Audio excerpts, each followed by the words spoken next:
Hey guys, we made it to another Friday. What's going on, everybody? Not Dion's breaks. Okay.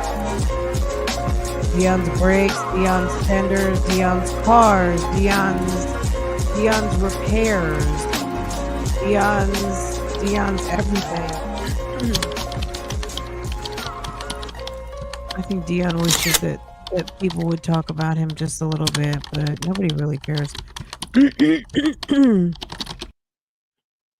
I got a t-shirt that said, I don't mess with suckers. That was funny to me. Okay. Dion's t-shirt line, I don't mess with suckers. Okay. Okay, Dion, you don't mess with suckers. Okay. Dion's breaks. What's going on, everybody? I know Dion's breaks on week. Sweet Ace of Silhouette. What's going on, everybody? Okay. So a couple of things. I did just get some text messages. Okay. I'm waiting for some other ones. Let me see if I got a response. Y'all, FOIA requests are, it's like constantly checking. Oh, okay. Hold on. Let's see.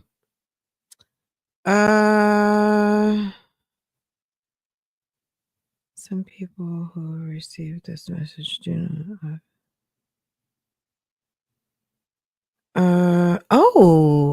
I'm gonna have to go through this. Okay, I just got a FOIA request responded from something I didn't think I was gonna get. Very good.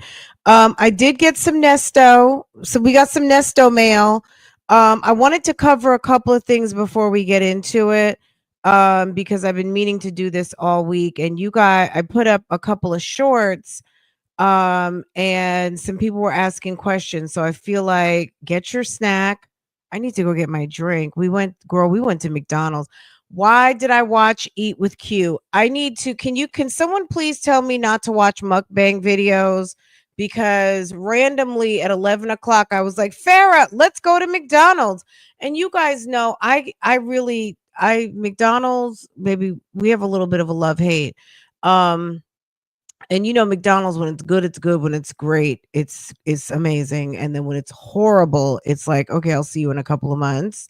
And so yesterday I was watching Eat with Q, and Q had a double cheeseburger with mac sauce. That's not my order, but I don't know. The way she tore that food up, next thing I knew, I'm sitting up there running to McDonald's this morning. That's where we were. And then the funny thing is that we carried a lizard from the house to, not in the house, but the car. So there was a lizard, one of those, like a little, what do you call those things? A little gecko or whatever it was, girl. There was a little lizard on my car, and I wanted to swoosh it away with the windshield wipers. Girl, it parked right on top of my rear view mirror. So we had to mobile order. Farrah got it. If you knew what I had on like a pajama top, which was very cute. I have on a pajama top and some shorts, and I had on some basically clogs and reading glasses. Girl, I was looking really rough. I was like, I can't get out. Farrah's like, I'll get out. Farrah was looking oh so cute. So I ordered from my phone, and she went ahead and ran in. That was our workaround, because I was like, I can't roll down my window because the lizard's going to come in, right? A mess. The fries were good, but I only had like 3. I focused on my sandwich. I need to just learn my lesson and not even bother to order fries, because I usually only eat a few fries. If I eat too many fries, I won't eat my sandwich. And this was a good, fresh sandwich, and I wanted to eat my quarter pounder with cheese. So boom. So there was a fry fatality. I ended up wasting fries. Actually, did I? Yeah, Farrah threw them away. I was thinking, oh, we could have gave them to the dogs, but good thing we didn't give them to the dogs, because when we came home, guess who left the door open to the office? Probably me. Came in, Lambo ate Farrah's. Where them fans at? Her little fan, her little uh fan is gone, fan dead. So I'm gonna have to take her to the dollar store to buy another fan. And he got into my Amazon package of a very expensive microphone cable,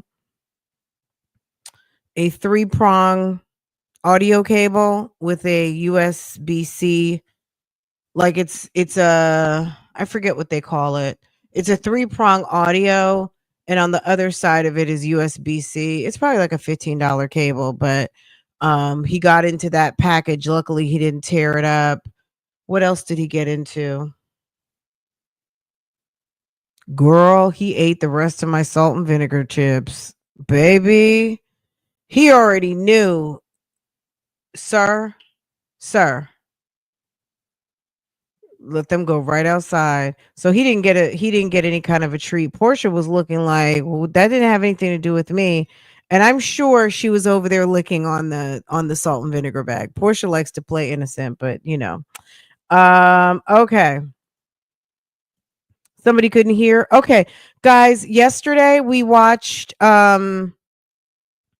I can't believe how quick I found her information. I must really be good in getting good at this, but you guys found it too. Like 2 or 3 of you guys messaged me yesterday about this young lady. And gosh, do I have the report in front of me? Oh geez. Oh geez. Her name is Celiah. Her name is Celiah Jea Baptiste, okay? And she was charged with burglary in an unoccupied dwelling and petite theft. And where do we know her from? If you were live yesterday, then you would have seen this video. Hold on. I literally thought he put that there for me. Literally, I did not go no further than the kitchen. I walked in, I saw him like, okay, whoa. The information that I needed was what sheriff department is this? And once we saw the patches that said Palm Beach, baby, on April 15th, 2025, approximately 12:26. I didn't redact this, so I don't want to show the homeowner's last name and stuff. So I'm sure you guys will be cool with that. On 4:15, approximately 12:26, I responded to Lane to a particular street. I'm going to just say it like that. In the unincorporated Boca Raton, in reference to a burglary in progress complaint. The complainant stated to the 911 operator that there is an unknown person inside a trailer on the property. The subject is described as a black female who was in her 20s. Upon arrival, I made contact with Celiah Jea Baptiste, okay, who was inside a pole camper on the above property. Let me change the view so you guys can see, because this video was serving this video served us all kinds of life yesterday that we didn't know we were going to get. And a couple of you asked me to follow up on this, and then before I could even get up from my desk, a couple of you guys messaged it to me, but I had already found it. But you guys are some good sleuths, okay? Where's the police report? Okay. Upon arrival, I made contact with Celiah Jea Baptiste, who was inside a pool camper on the above property. Jea Baptiste stated that her boyfriend, unknown person, had rented the place for her to stay at for a couple of days. She was not able to provide any further information other than the property owner's name was Carolina. After gathering the above information, I entered into the camper to check for the other subjects who may be inside. None were found. Jea Baptiste did not provide any other information as to why she was inside the camper on the property at the above location. Turns out I think she smoked a blunt in there too. I then made contact with the complainant at the complainant who called 911, which was a lady named Ms. Fuentes. Ms. Fuentes stated that she arrived at the residence at the above location to clean the interior of the house. Upon arrival, she went to the camper trailer to obtain the key to the residence. The camper was left unlocked for her so that she could obtain the key to the residence. When she opened the door to the camper, she saw a black female inside the camper. Ms. Fuentes called the owner of the property, Carolina, who told Fuentes she does not know the female and why is she inside her camper. Carolina arrived back home and saw Jean Baptiste standing in the driveway with the other deputies. Carolina stated to me that she does not know Jean Baptiste and that she does not rent her property out. Castillo entered into the camper to see if anything has been disturbed and if any missing property. Um, Carolina observed food in the trailer that belonged inside her residence. Carolina went into the main residence and confirmed that the food inside the camper came from inside the residence. Carolina checked the remainder of the house and did not discover any other missing items in the house. I asked Jean Baptiste how she got into the main residence, and she replied that she found the key in the trailer and that she took the key and found that it opened the main house. She stated that she did, in fact, go inside the house and take ice cream from the refrigerator along with some waffles. Based on my investigation, Jean Baptiste did knowingly enter the mentioned property. Okay, fast forward. The case is closed. She was charged with two felonies: burglary of a unoccupied dwelling and petite theft under $100. So, based on research, number one, the case has been closed. Sis was let go. She was arrested. She was let go the following day. She had a minimal bond, and minimal as in I think it was less than $1,000, but I think they let her out on her own recognizances, and within a month they no pros the case. So basically we know what no process is. If you hang out here enough, you know what no process is. Basically they're not going to prosecute it, maybe with the agreement that stay out of trouble and we're not going to prosecute you. But if you get in trouble or something like that, it could come back to bite you all up in your ass. So they let her off. Basically, case is closed, and that's that on that. But sis's name is Cecile, or Celiah Jea Baptiste. Okay. And this was in the unincorporated portion of Boca. I don't want to tell too much about the address because the husband and wife were quite upset. And but this was an interesting video, and I had fun watching it with you guys. And I don't know how she found that camper. If somebody just rode around, found it, and it was a crime of opportunity, and they found it was open. I don't know if she knows the husband or not. I was joking yesterday and saying that maybe she knows the husband. I don't know. I'm not really sure.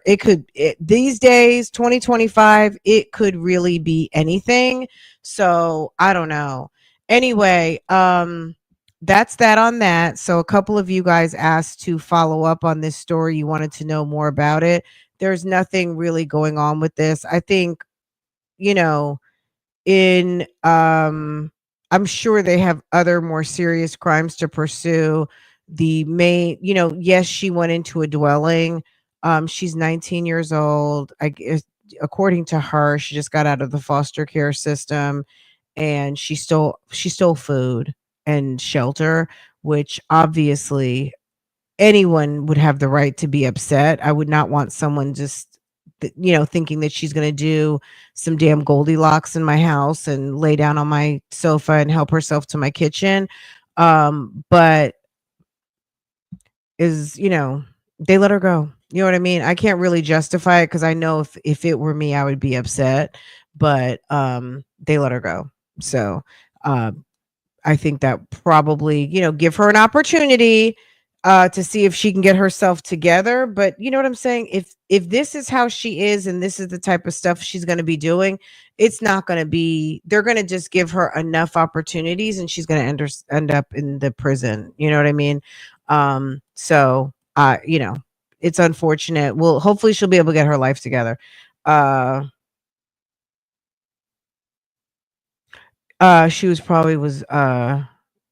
was door no jiggling. My truck got stolen by chance. Saw it Saturday for a minute, and at one time I left it unlocked.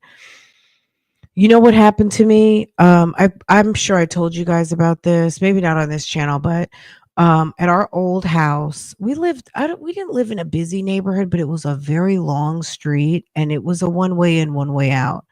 All the way down to a cul-de-sac, right? But I mean, there could have been, I don't even know how many houses were on our street, but there was a lot, maybe at least one street with like 50 houses or something. Then there was a back street that maybe had 10 houses. And anyway, long story short, it was very much of like a working class, type of neighborhood. It kind of started to change by the time we left. It was shifting. And when I first moved there, it was very nice, very quiet, very much giving. I don't know. I was surrounded by a couple of single girls. There was a married couple next door to me. They didn't have any kids. Some of the homes were a little bit smaller, so you saw a lot of single people in freestanding homes, right? Anyway, I love my little house. Anyway, so my husband and I, we got married, we had Farrah, all the things, right? So I don't know. We'd been living there for maybe like, I don't know. We were at like the 8-9 year mark at that point, right? Anyway, long story short, my husband always leaves my car door unlocked. Always. He's not a car door locker. I am from New Jersey. You lock your cars all the time, right? He, for some reason, he just doesn't lock the doors. Anyway, Mother's Day, I think my car door was open and somebody had rummaged through my console in the middle of the car. I was so upset. This happened like 3 times. And every single time, it probably happened because my car door was not locked. My husband's car, I don't know. He doesn't really keep a lot of stuff in his cars. I have the mom car. So at the end of the day, I have chargers. They stole my charger. I don't know what else they were looking for, but it made me very paranoid because I didn't know if it was someone that didn't like me or like what the deal was. I was like, what if there's a snake in my car? What if someone put something weird in my car, like a fucking spider or something? I did not like the fact that somebody was in my car. It made me feel very like I still am upset when I talk about it. So I already know that I wouldn't be happy to find someone in my house. You know what I'm saying? Um, Sounded like there were with the girl that there was mental health issues. Possibly, yeah. Um, Also just trying to justify her behavior. Like, ma'am, it's not your home. You know what I mean? Like, there's nothing to support that you look. I think she was lying. The boyfriend who told her to come to the house, if there was a boyfriend who told her to come to the house, it was probably her pimp. Let's be real. Nobody told her. It wasn't on Airbnb. It would have made more sense if she said it was on Airbnb. He Airbnb'd it for me for a couple of hours. He got it on Craigslist. That girl, where did you find that from? It's more likely that someone is going to rent you an Airbnb for a few hours or a 24-hour period than you are going to on Craigslist.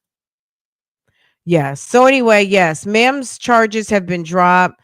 Well, not even dropped. It was no pros, and ma'am is good to go, I guess, for the near future until she gets into something else. And hopefully, I'm hoping for this young lady, she stays out of trouble because, like I said, they will you're going to get in trouble, and eventually they're going to prosecute, and it's not going to be cute, and she's going to find herself in a Florida penitentiary. Okay. Let's keep going. I had put up a video the other day about this situation. I'm going to just refresh y'all's memory real quick. And then I've got the indictment, but and a couple of you guys were asking, like, well, what exactly? I put up a couple of shorts too, and then people were asking in the shorts, like, what actually happened. But there's a video to go along with it. But in any case, the sheriff in Osceola County has gotten himself into trouble. But let's hear what was going on with this gambling operation. It's pretty interesting, but he's like immediately lost his job.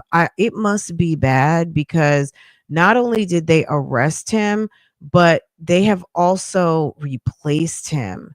The governor did an emergency. He put out a emergency. What is this called? He's been replaced, put it that way. He's basically fired. I think they say he's suspended, but it seems like he's been fired to me. And he's still sitting in jail right now. Oh God. Just one second. Let me get this set up. My bad.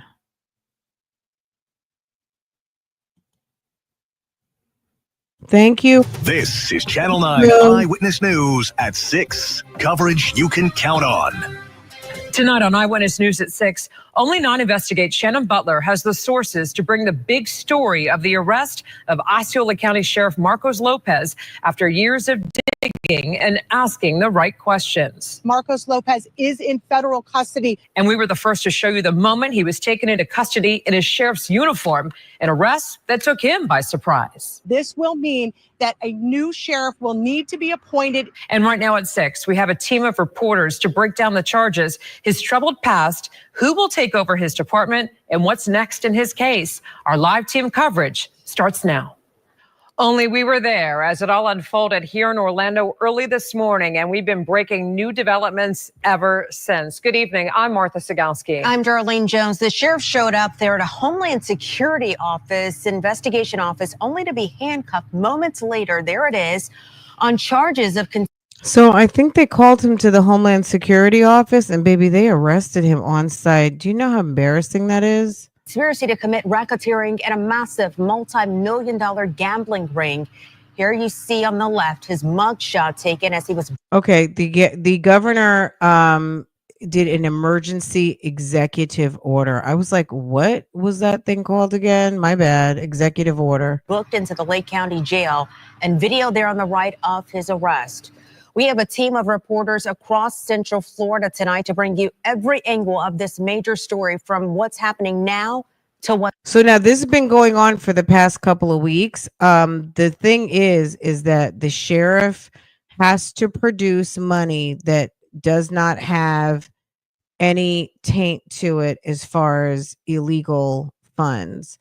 They said that this operation yielded over $20 million. And I don't know. I mean, his lawyer did say, well, he's got a legal job with legal funds, but I don't know how they're going to be able to differentiate between his illegal funds and his work and his paycheck. And is the paycheck able to add up to what the bond is, which is pretty high? What's next? We start with Channel 9's investigative reporter Shannon Butler live at that federal building in Orlando. And Shannon, you were the first to break details here on air and online, and a lot has happened since just before 10 when you arrived there this morning. Yeah, we're here where Marcos Lopez's Denali is still sitting here behind me. It took just minutes from him to go inside this building to the Lake County Jail. We know that because we were here when it all happened. HSI investigators tonight making it clear that no one is above the law. Marcos Lopez walked into this federal building this morning, but just minutes later, stripped of his gun and his badge, put in handcuffs and read his rights, asking agents what this was all about. What it was about was a months-long investigation for racketeering.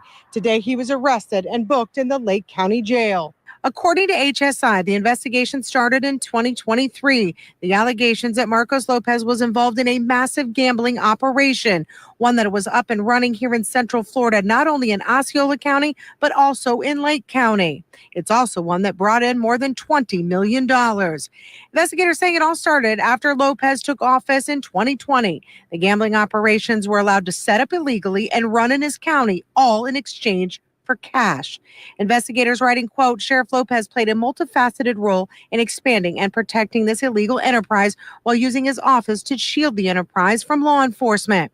He was immediately suspended by the governor, as others were also arrested. But this could be just the beginning. Investigators telling us more warrants are being served and more arrests could be coming.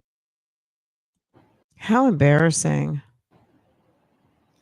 Now, we were told that Marcos Lopez did. He has a $1 million bond, and they in the bond hearing, if you watched it, they talked about that they're going to have to, I guess they're going to have to look at his accounts to see forensically that money isn't coming from any ill-gotten gain, put it that way. But it's a $1 million bond. And I'm sorry, sheriffs don't get paid enough for a $1 million bond, $1 million cash. So if he's paying $100,000, so needless to say, he's sitting did not in there. make a statement inside, which we could figure that out just as quickly as this happened. Like 3 or 4 minutes, he walked inside and was taken quickly by car to the Lake County Jail. We are told, though, there are more, quote, targets in this investigation. It's not clear if they are witnesses or they will be arrested, but it is clear this investigation is long from over. In Orange County, Shannon Butler, Channel 9 Eyewitness News. And Shannon, you were able to break this story after years of investigating this sheriff and his office. Yeah, we first got a tip on this story probably about 6 months ago. We have tried since then to kind of work this situation to try to figure out just how many people were involved. As you know, the sheriff has had controversies before at that department. So we were trying to weed through exactly what may or may not have happened here. But today, those. Any of you guys who've been following Madeline Soto situation, when Madeline first went missing and her body was recovered, do you guys remember when her body was recovered, there was a situation where a sheriff deputy had posted the picture of the recovery site of Madeline Soto on Twitter? It was this clown. I was reading a letter last night from Stephen Bain, who was the 9th judicial, kind of like the district attorney of the 9th judicial district. He was the state attorney of the 9th judicial district, and basically documented like how disappointing and how concerning it was that the sheriff would be responsible for such an error, and also that like the phone, like the picture was in your phone, like that's what they wanted to know. Also like a total clown. Poor Madeline, you know what I mean? So just a sidebar reference for this guy, if it's like, you know, he kind of had been flying a little bit under the radar for a minute, that I think what people are saying is that there were just little things here and there that were just kind of like, that's odd. And then you put it all together and it's like, he's a bad guy. Rumors came to be true as the sheriff was arrested here in Lake County, again, under investigation now for racketeering charges. Martha. A major story in our community. And of course, you're leading the way. Excellent reporting. Thank you. Darlene? Martha, now the suspended sheriff is not the only one implicated in this case. As you heard Shannon mention, there are 4 other alleged accomplices here. Channel 9's Ashlyn Webb is learning more about the people identified by the Attorney General's office. On the club's TikTok, you can media page calls the establishment a casino with a lot fish tables and computer games with daily promotions. You can see the wall of the building lined with at least 20 video slots and other gaming machines. But according to the court documents, this is where the five, including Sheriff Marcos Lopez, was involved in racketeering, an illegal gambling operation. According to the state business record, Sheldon Witherholt was the manager of this social club. Ying Zhang, who also goes by Kate, is listed. Wetherholt, Zhang, and Marcos Lopez are accused of keeping the gambling house, unlawfully having slot machines, and setting up or promoting a lottery. State prosecutors say Sheriff Lopez and Ying Zhang were also involved with money laundering, so disguising the money collected from this illegal gambling operation.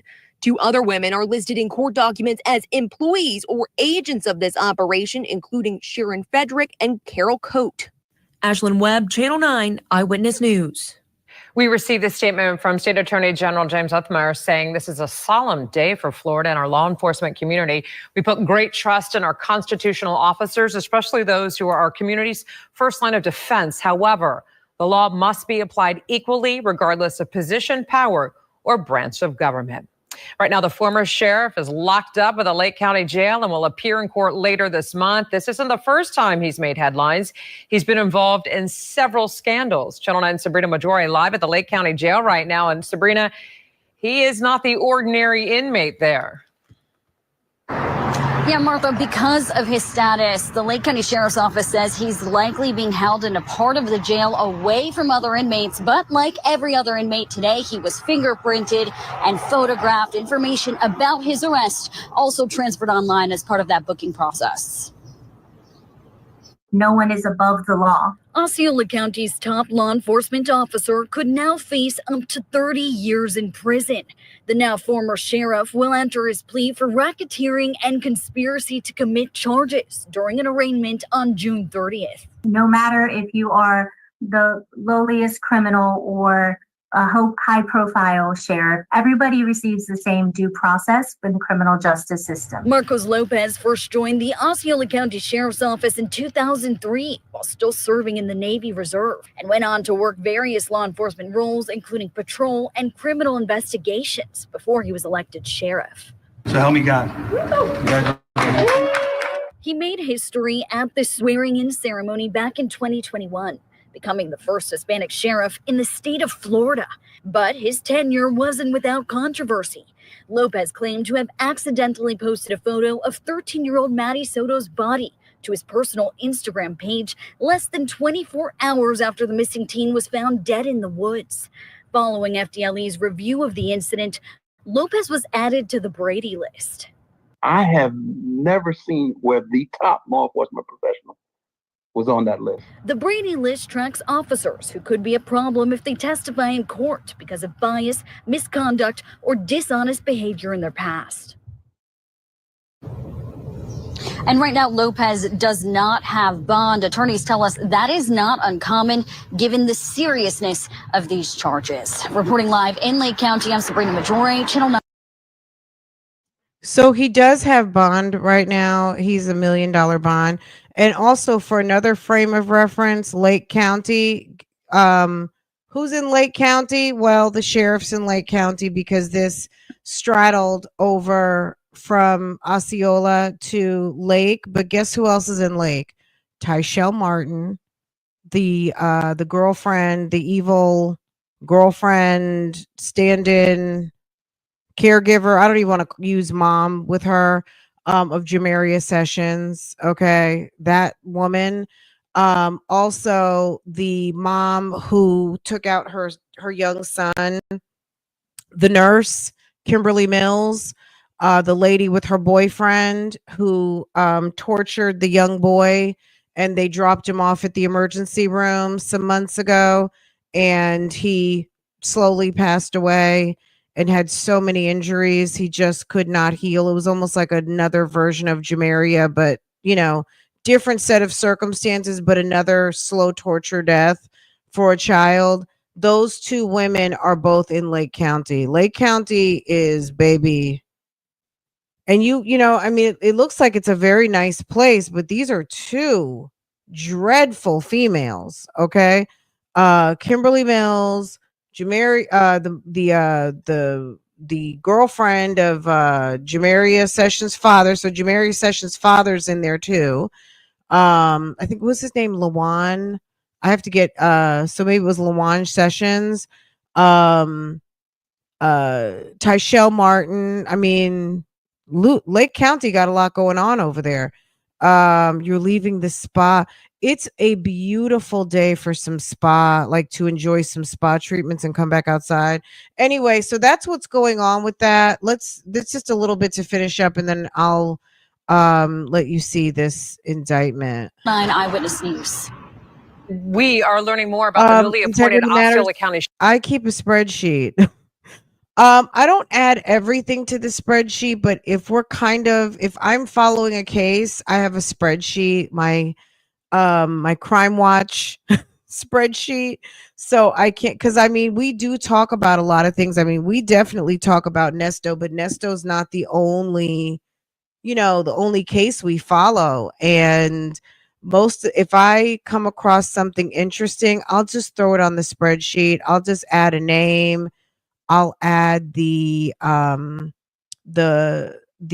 URL if I'm going to look up, like if I looked up the case in the records, sometimes I'll attach the URL. If there's maybe like a really good news story, I'll attach that too. I'll attach anything I find. If I find something on YouTube, so I'll just enough information so that I can quickly find it again. And that if it's something we kind of hold on to, then hearing dates and things like that, like I'll start to put it on my calendar. But I actually really do, like when I say I'll put it on the Bougie Gang calendar, I actually do have like a calendar of court dates so we don't miss certain things. So yes, thank you for asking that question. But yes, I do keep a little bit of a spreadsheet. Yes. Because I can't keep all this in my head. I just can't. We have to throw it on a spreadsheet. Sheriff Chris. Thank you for asking about that. Let's talk about Jarvis after this. Jarvis was supposed to have such a Virgo. Thank you, Erica. You're so sweet. I take that. I'll take that. Take that. Okay. Let's talk about Jarvis after we finish this. But Jarvis was supposed to have court today. And by all accounts, as far as I know, I think it got canceled. But because it looks like he has a new like case conference date, which is August 1st. So I don't know. It's very hush hush over there in Detroit about this matter.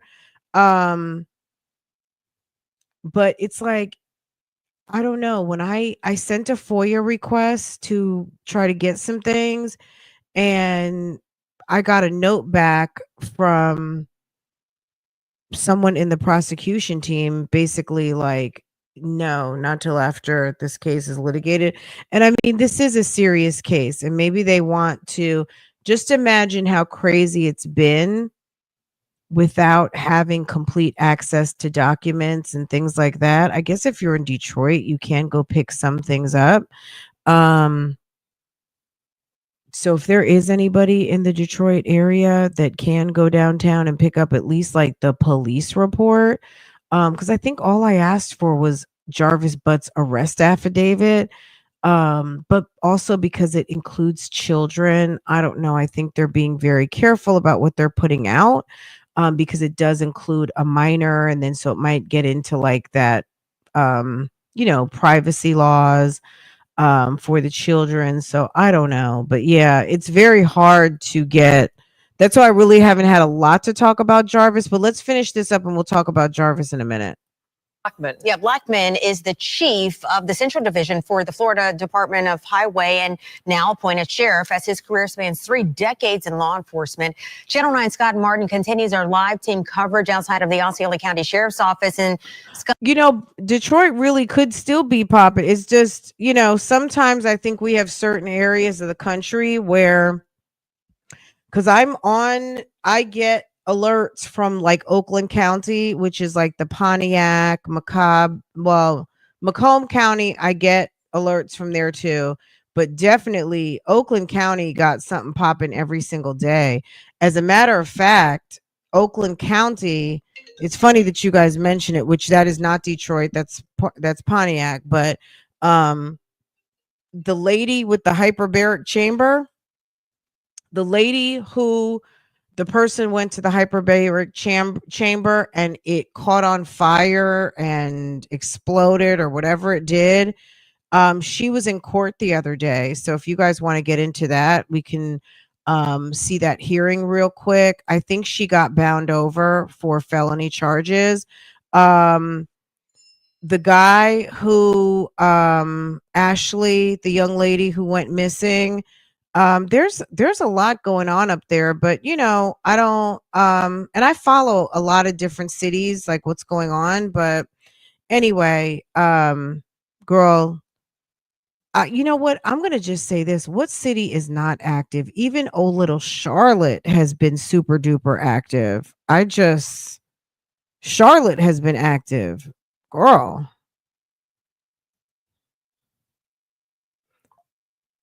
Really? There was a tornado? Wow. What is HWVR? HWVR. My family moved when I was exactly 1 month old. I was watching one of the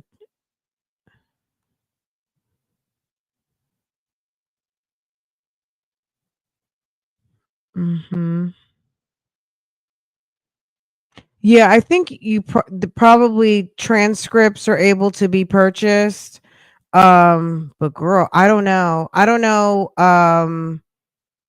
I'm sure typically you can buy transcripts. I'm just, girl, I don't know if I want to spend $300 on some transcripts. I'm not sure how much it was for that hearing, but baby.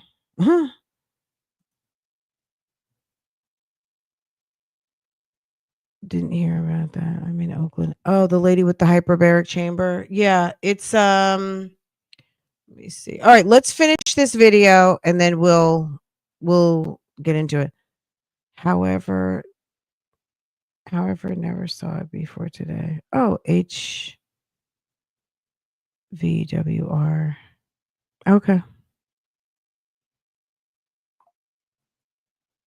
Oh, HVWR is however. Okay, I've never. Okay, girl, I'm still absorbing some of the. You guys give me some abbreviations, and I'm just like, what is that? Okay, my God, just a second. Here we go. God, Blackman spoke briefly just moments ago. Darlene Yao was the first reporter just to speak with him as he walked out of the Osceola County Sheriff's office. And I'm going to step out of the way. He's right back here getting ready to speak with us some more here in just a moment. But I asked him exactly, how was he doing? And he just said, things could be better. So we'll get some more remarks from him in just a moment. But I did learn that he has started here as a trooper in 1990. That's when his career began. He worked here in Troop D as a DUI trooper, then a sergeant, lieutenant, and captain, all within Troop D. That includes Osceola County here. Here's some video of him walking into the Osceola County Sheriff's office today after being appointed by Governor Ron DeSantis. I talked with the former public information officer of FHP, Kim Montez, and she worked with now Sheriff Blackman and says that he was promoted to a major and moved to Tallahassee, but came back to Orlando a few years ago as a troop commander before being promoted to Central Region Chief. Now he's appointed sheriff, and she says that he knows this area well. He was also the captain over Osceola, so he is very familiar with the agencies, the people within the agencies that work that area, because he worked that area for so long as a supervisor. And again, he just walked out and said he would be speaking with us. So we're going to go chat with him and see some of the remarks that he has to say and have that coming up later on WFTV tonight at 10. Reporting live in Osceola County, I'm Scott Martin, Channel 9 Eyewitness News.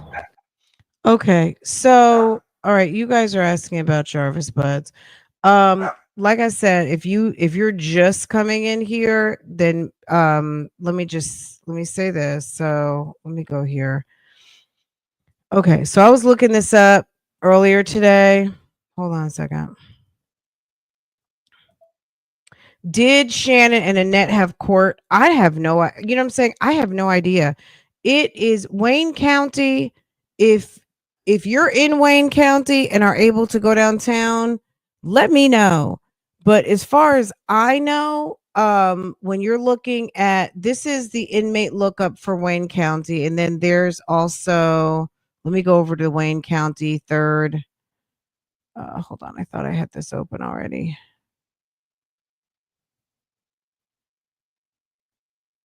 So he's obviously in jail. He's been remanded. I know a lot of people always ask about this $250,000 cash with tether, but look at the other charges right here, remanded with 0. He basically has no bond. Even though one of his offenses, he does have a bond listed at $250,000. Keep in mind the other 4 are 0. He can't get out of jail. There's just he's not getting out. Which obviously, you know what I mean? No one's bonding him out, and he can't bond out. He's remanded on 4 different charges. As far as Annette and Shannon having court, I have no idea. I have not seen anything about that. I've been checking the docket, and I haven't seen anything. Now, what I did see over here that on, hold on. Oh, yeah. Just a second, guys. All right, let me pull this back up because it timed me out. Oh, you guys aren't even seeing this. Hold on. T6 JCR.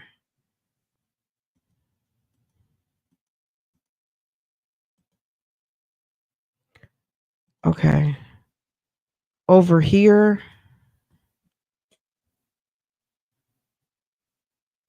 Now, this is what we've been looking at, Jarvis's docket, right? Now, it looks like there's something that was updated, filed on 6/13/2025. There's these other cases, capital felonies, open active. So it's possible. See how this says prosecutor? This says open active, right? This might be something where they are doing some investigating. Did Shannon and Annette have court? It's possible, because look, 24th District, Judge Allen Park, right? So this is district court, not circuit court. So it's possible they could be investigating something else. When you see prosecutor, that might be, you know how you have, like we've seen in Atlanta, how you have like the DA, you'll have like a DA case code versus like an actual superior court, or I guess like superior court case code, like a 25 PI, it might be like a 24 DA, something like that. It's possible something is going on. You know what I mean? When I find stuff out, it's from doing research, digging, trying to get information, right? There's nothing that's telling me, unless Annette or Shannon or Roxy get up on here. And I follow Roxy and I follow her mom on TikTok. I follow both of them on TikTok and both of them on Facebook, and I follow the Facebook group, but I have not heard anything about like concrete to where I'm going to come to you guys and say, y'all, so-and-so and so-and-so had court. I don't know that for fact. They very well may have. I just can't really confirm that. So it is interesting. I did see this, but hold on a second. My dogs are barking.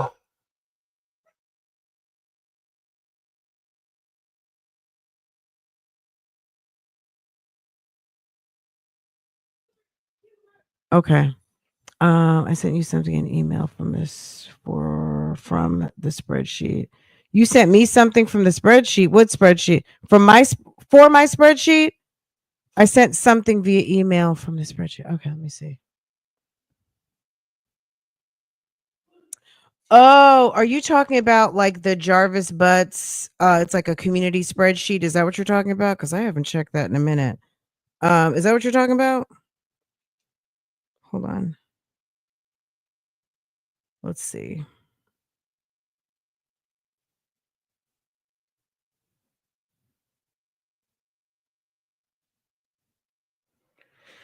Um,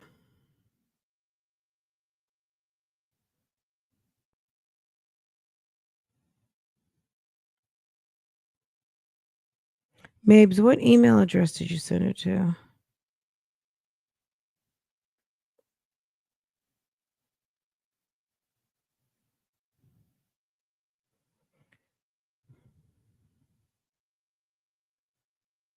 Jarvis is just, I mean, yeah, he's gross. Okay, here we go. Oh, you know what? I was watching that. I was watching that yesterday. Someone else sent me that too. Nilexia Alexander. Okay, let's stick with Nilexia for a minute. I don't okay. All right, let's stick with Nilexia Alexander is interesting too. That's actually going on right now. This guy named Ronnie Walker is in trial. So let's park that for a minute. I don't want to change topics. And then we'll talk about that in a minute.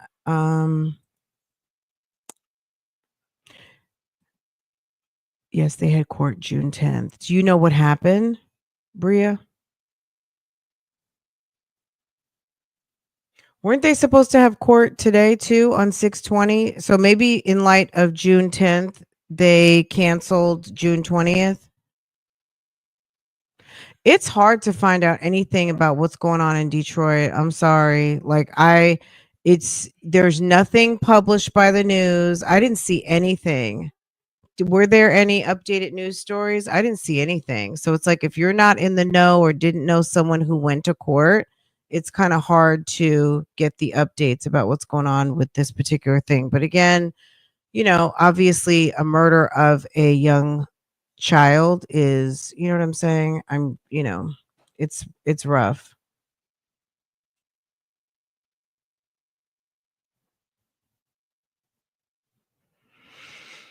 But, it's like news stories come out every day. So it's kind of like, I guess even the news channels have to, make determinations as to, okay, what are we going to follow? Let me see. I don't see anything recent about any updates.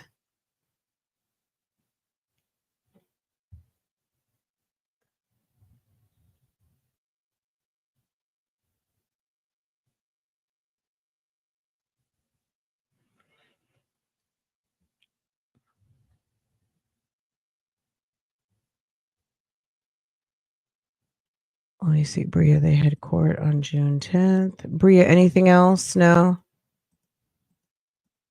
All right, I'll have to go and see in the Nilexia in the group on Facebook to see if I see anything, but I don't have anything meaningful yet to update.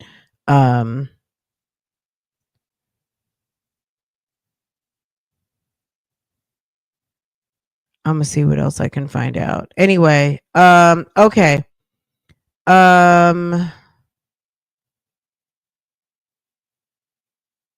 Now there is a case going on right now. If you guys want to get caught up over the weekend, I don't know how much longer it's going to go on. One of you guys sent this case to me. I thought it was I started watching it yesterday and I made it through the whole full testimony of yesterday. This morning when I got up, I was already going to start talking about this. I watched it yesterday, day one. Obviously, then this morning I was already into day two. And but yeah, Ronnie Walker is on trial right now. And it's in Tampa. It is interesting. The thing that got me about this case, number one, I'm really kind of curious. This young girl, her name is Nilexia.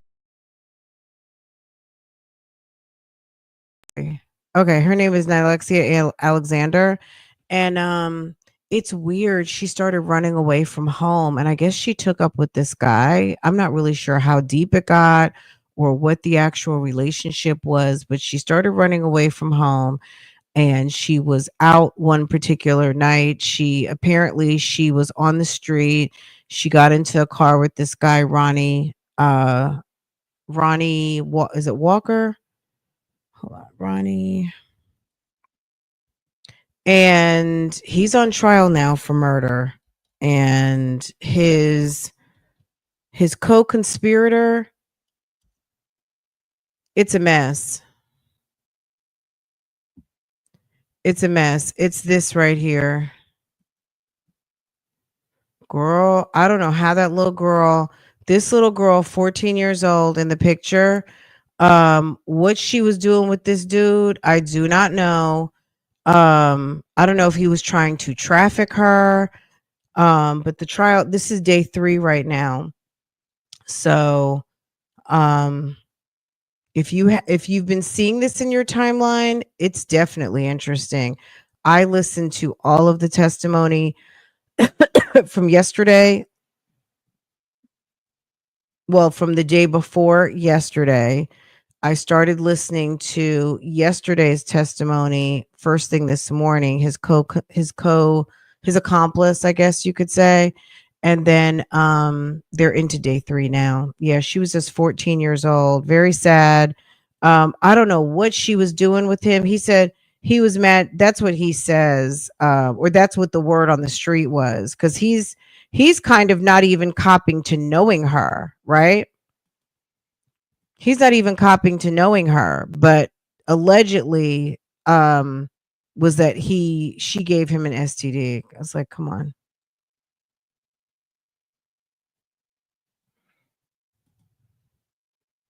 Yeah, I don't know. I don't know that was his excuse, like why that's not his reasoning for killing her, but that's what they say the word on the street was. He had a girlfriend. So she actually testified. She testified. It's a mess, y'all. Y'all have to get into it. But I don't know how much longer. This seems like one of these trials that if they're not going to rest their case by today, it's not like they have 150 witnesses. This could be resting Monday. So if you watch over the weekend, you probably have a chance to get caught up with it. But it's another horrible case of a teenager getting caught up with a super grown man. And unfortunately, the little sis was murdered. She was shot and left in a field. Tampa, Florida. The interesting thing with this guy is that so when she was killed so when she was initially shot, they're alleging that she was shot in the chest. She got out the car and then he shot her in the field, right? She left her phone in the car. He didn't know her phone was in the car. So when they were tracking her phone, was it that lady? So the girlfriend, he was doing something and the phone was kind of tracking in the car, almost like Sade Robinson's phone was tracking in her car. Nilexia, which her mom called her Lexi's phone was tracking in his vehicle when she was already dead, which means that he had her phone. But by the time he realized he had her phone, oh, I know how the girlfriend got in the car. So he went and picked the girlfriend up, or he and the girlfriend met up some type of way at the emergency room later that evening. And both phones were tracking at the same time in his vehicle. And then, I'm not going to say he did it. I don't know enough to say he did it, but they definitely have him on trial and they offered the deal to the other guy. It's interesting. Yes, word on the street is that the young lady gave him an STD and he gave it to his girlfriend. Well, he shouldn't have been messing with a 14-year-old. You know what I mean? This case had me in a chokehold since I started watching it yesterday. Yeah, I watched it straight through. I actually kind of liked that I was able to put it on like 1.25, 1.5, skip through all the stops, because those 8 hours, I was like, I listened to 4 to 8 hours in like, I don't know, 4 hours or something. You know what I mean?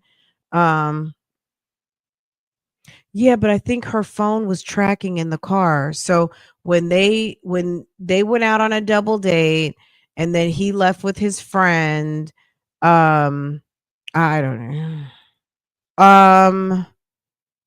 His name is Ronnie, Ronnie Walker, and you can find it on the Tampa station. So you can go to Fox, look at Fox 13 Tampa, just type in Ronnie Walker. If you type in Ronnie Walker, baby, it's going to come up. Live, Ronnie Walker murder trial. And then just look for the picture of this dude. Girl, he looks real scary. Now they got him looking like he's on the legal team. Look at him. That's the mom. And it was sad because the little girl, she was adopted, her and her sister. She was adopted at a very young age. And the lady was 27 years old, a single woman, and she was doing foster care, and she fostered the little girl and her sister, and was able to adopt them. And 14, now she's 14. She was just a little girl, maybe 2 or 3, something like that. And then by the time she turned 14, she said that things started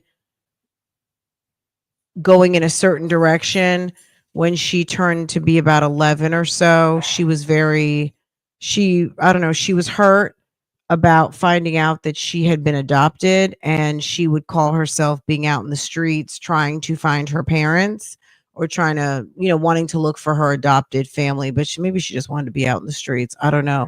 But I don't know.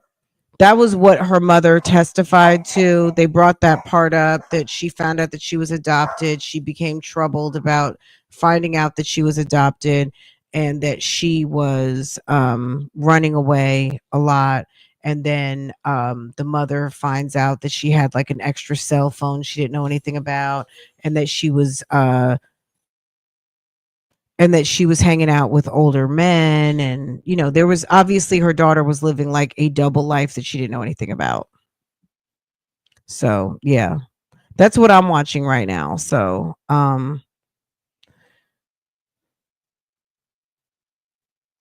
yeah, his name's Ronnie Walker. But yeah, I've been watching on 10 Tampa Bay. We can watch some of it over the weekend if you guys want to watch the opening. I'm after Sade and the 10 hours. A lot of you guys don't. I mean, just, some of the court watching you guys are just not really altogether interested in.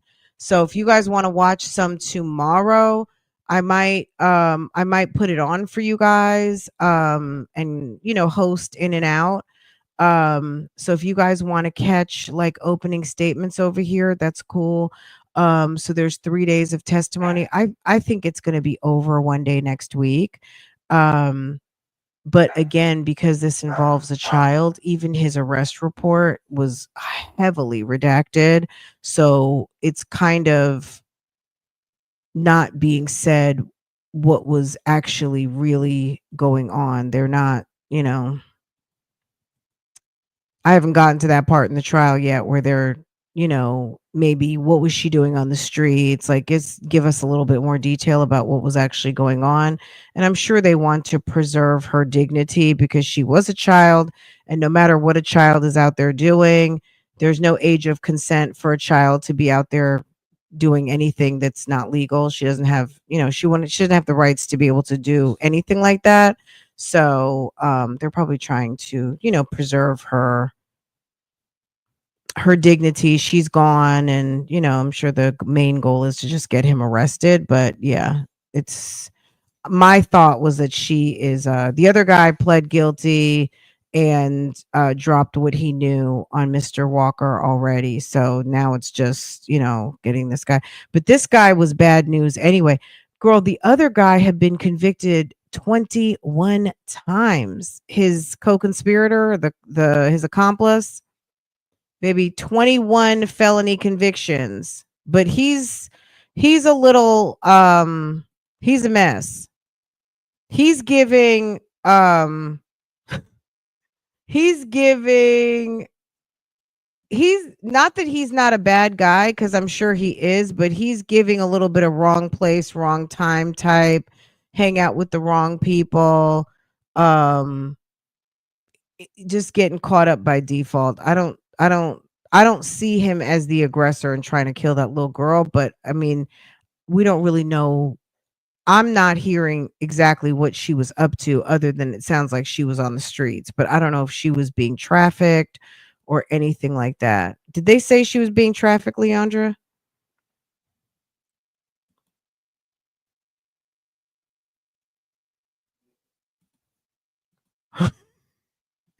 Wait a second. Hold on. Let me drop the link for you guys. Can someone please call in? Her mom stared at him down. She did. Do you guys want to see that part? If I show you that part, you guys are going to want to watch the rest of the trial, because that's what kind of got me. This is what's going on today. Hold on a second. Let me see what I can find. I felt bad for her. I really did.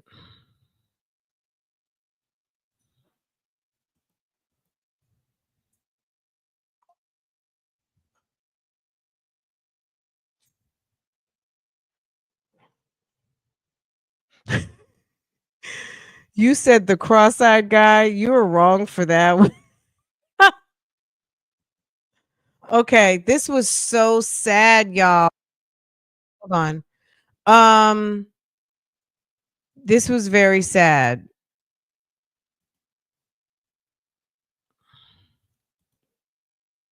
Can you please state your full name for the record? This is the mother of Nilexia. Alexander. Ma'am, are you currently employed? Yes, ma'am. Where do you work? Call center.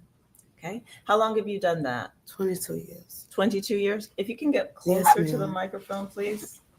And yeah. Okay. Thank you. You're welcome. So, ma'am, I'd like to ask you, do you know, or did you know Nilexia Alexander? Yes, ma'am. How did you know her? I was her mother. Okay. And so she's looking at Ronnie Walker. Look, she's looking at Ronnie Walker like, let me catch you in these hallways. Let me catch you up here in these hallways. That's the type of look she's giving to him. Which of course is very understandable. I how else would she be looking at him? And were you her biological mother? No. How did you come in contact with Nilexia Alexander? I adopted her. And how did you go about that process? I was her foster mother. You could look this way, ma'am. Okay, thank you. You were her foster mother? Yes, ma'am. Okay. How long were you her foster mother? 2 years. 2 years.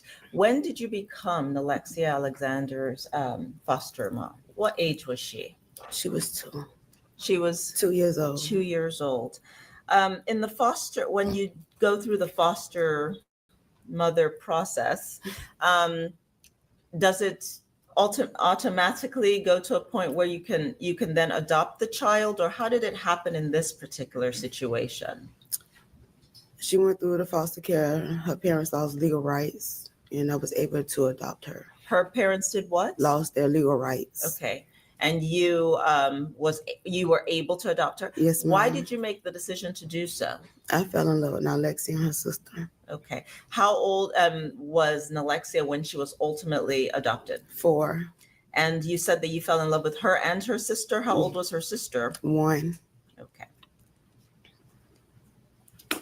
How old were you when you adopted Nilexia Alexander and her sister? I was 27. You were 27 years old? Yes, ma'am. Did you have other children?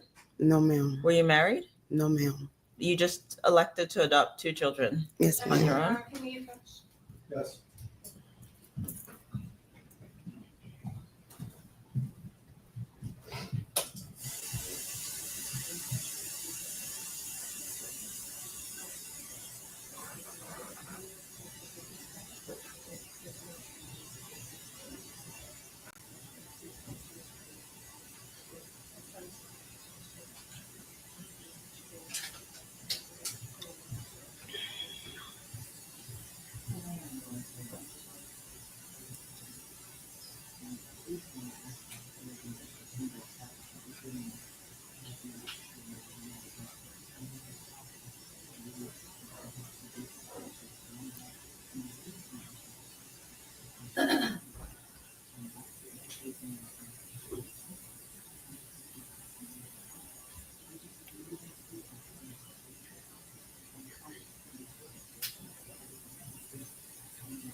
Okay.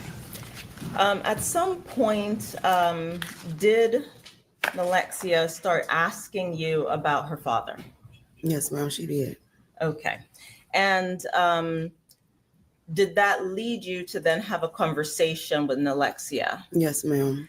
And at some point, did you tell her that she was adopted? Yes. Sustained objection. Did you have a conversation with Nilexia about her biological parents? Yes, ma'am, I have.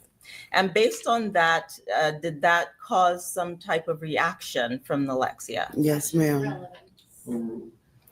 I'll ask you again. Did that cause some kind of reaction from Nilexia? Yes, ma'am. And what was that reaction? She started running away. Okay.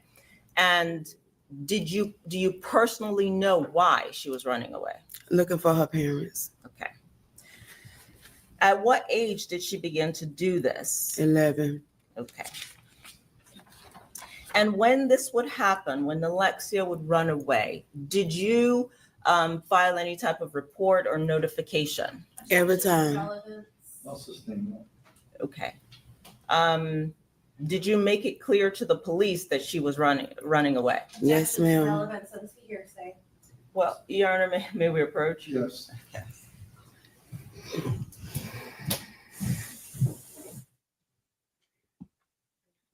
Okay, you know how we do. We're gonna go ahead and get our time. Let's go ahead and advance.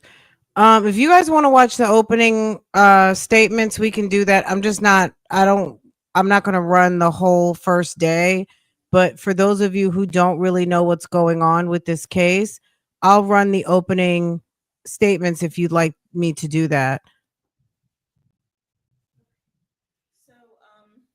On April the 23rd of 2023, did you receive a call from law enforcement? April 23rd, 2022. April 23rd of 2022. Did you receive a call from law enforcement? Yes, ma'am, from Tampa Police Department. I'm sorry, say that? From TPD, yes. Okay. And when you received that call, did law enforcement tell you why? Yes, ma'am. Okay. And at the time, when you received that call, was Nilexia Alexander at home on that day? No, ma'am, she was not. Okay. Based on that phone call, did you have to respond to a particular location? Yes, ma'am, I did. Where did you respond to? East 29th and Lake. Okay. And is that in the Belmont Heights area? It is. Okay. And did you come in contact with anyone when you went to that location? Other than the police department and Nilexia. Okay, so you came in contact with law enforcement and Nilexia. Yes, ma'am. Okay. And have you had an opportunity to listen to the April the 23rd, 2022 911 call? Yes, ma'am. And the individual that called 911, do you recognize the voice of that person? Yes, ma'am. And who was that person? It was not Lexi. It was Lexi. It was Lexi. Okay. And you call her Lexi, is that correct? Yes, ma'am. All right. But her official name is Nilexia. Yes, ma'am. Okay. And the phone number that she called from, this 813-447-6234, is that a number that you had bought the phone for? No, ma'am. Okay, so that's a number you were not aware of. Is that correct? Ma'am. Okay. Are you familiar with the area that you picked up Nilexia, this Belmont Heights area? Yes, ma'am. You are familiar with that area? Yes, ma'am. How are you familiar with that area? I'm from East Temple, and I have family that stays in Belmont Heights. Okay. Well, I would like to publish State Exhibit 3A1, Your Honor. Thank you.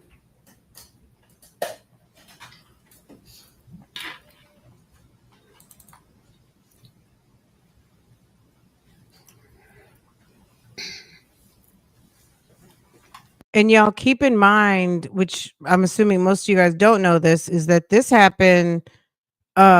He was arrested in 2022. And I know there's people out here complaining because they haven't been adjudicated. Sir was arrested in 2022 and had to wait his time and cases and all the backlogs and all of the things, and he's in court today in June of 2025. So yeah, this happened in 2022. Obviously this case is live right now. So as soon as the mom, it's only like about 5 more minutes of her testimony, I'll run it back to the opening statements and then I'll let y'all go. I do have Nesto's new messages, and I just got a ton of stuff from Lake County regarding Tyshell Martin. They just sent me like 10 files. So I need to go through some of this and see what all this is. But a lot. Visitation log, call log, disciplinary log, call. Let's see, what else is this? A lot of stuff. I haven't even clicked on everything. I just see what the titles, the file titles are.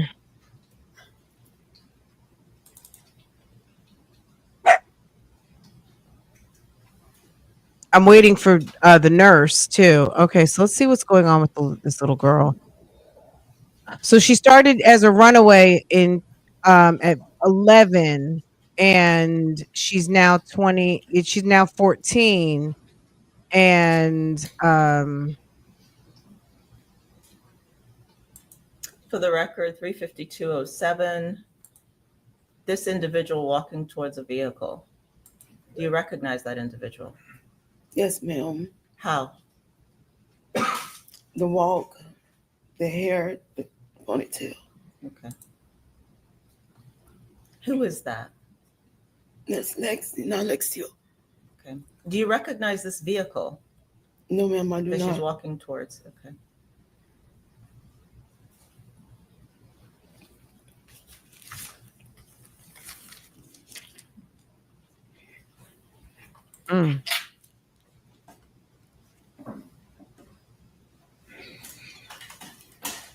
She doesn't know him.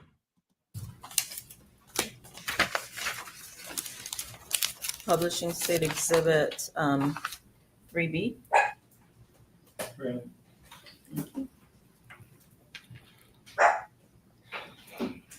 This isn't like the case of mom's boyfriend.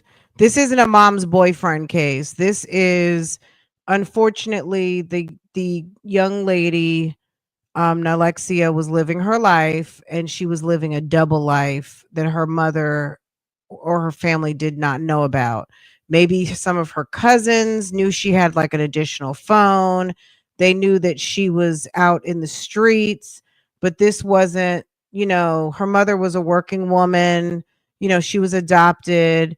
The lady is a working woman, and she was not, now like I'm sure she had different plans and hopes and aspirations for Nilexia.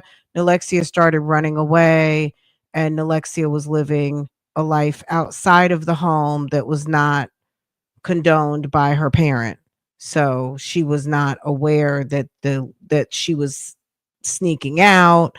And she asked her, if you're just now coming in, when she started running away, were you notifying the police? So this was definitely something where she's started running away. She's having to call the police, but she may have been dealing with older men, which is maybe how she ran into this guy, Ronnie Walker, who ends up now on trial for killing her.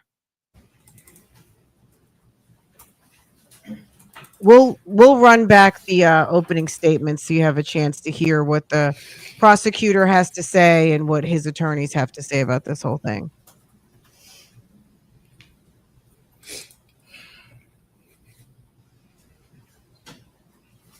I'm like, they got some good cameras out there. Thank God for cameras these days, because back in the day, you guys know, these kids would just come up missing and that's it. And people still do. Do you recognize the individual depicted in this video? Yes, ma'am. Who is that? It's not Nilexia. Okay. It's not Nilexia. Okay. And do you recognize her in any particular way, based on any particular thing? Her walk, her hair. Okay. Skin tone. Okay.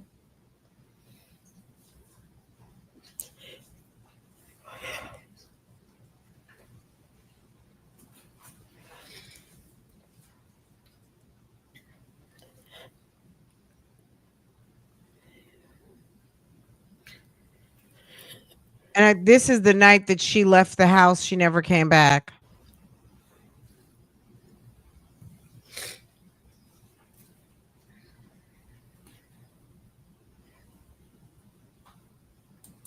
Do you recognize this? No, ma'am, I do not. Do you recognize this vehicle? No, ma'am, I do not.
This vehicle here, do you recognize it? No, ma'am, I do not.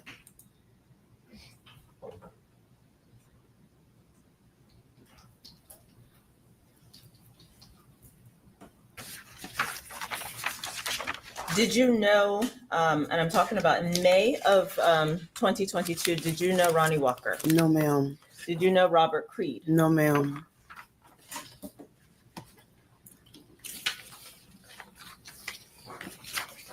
Your Honor, may I have a moment? Yes, ma'am. Thank you. Okay, that's gonna be over. Hold on a second. Let me find. So it's on Fox, maybe Fox 5 Tampa, something like that. But I've been watching over here. Not that you know what I'm saying, it doesn't make a difference. This is today's testimony. Obviously, it's going on right now. 1 day ago. Let me see.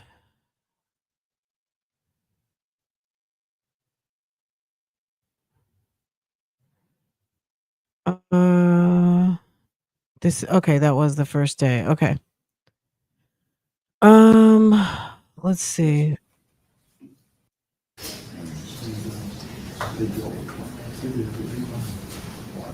In defense you as well. Y'all look at the judge. It's giving Pilgrim. It's giving 13 colonies. Girl, that is a horrible, sir. I'm going to need for you to get to the first good men's barbershop quickly. Okay, so let's get into it. Jokes aside, my bad. Girl, it's giving the Nina, the Pinta, the Santa Maria. Okay. I know. Okay.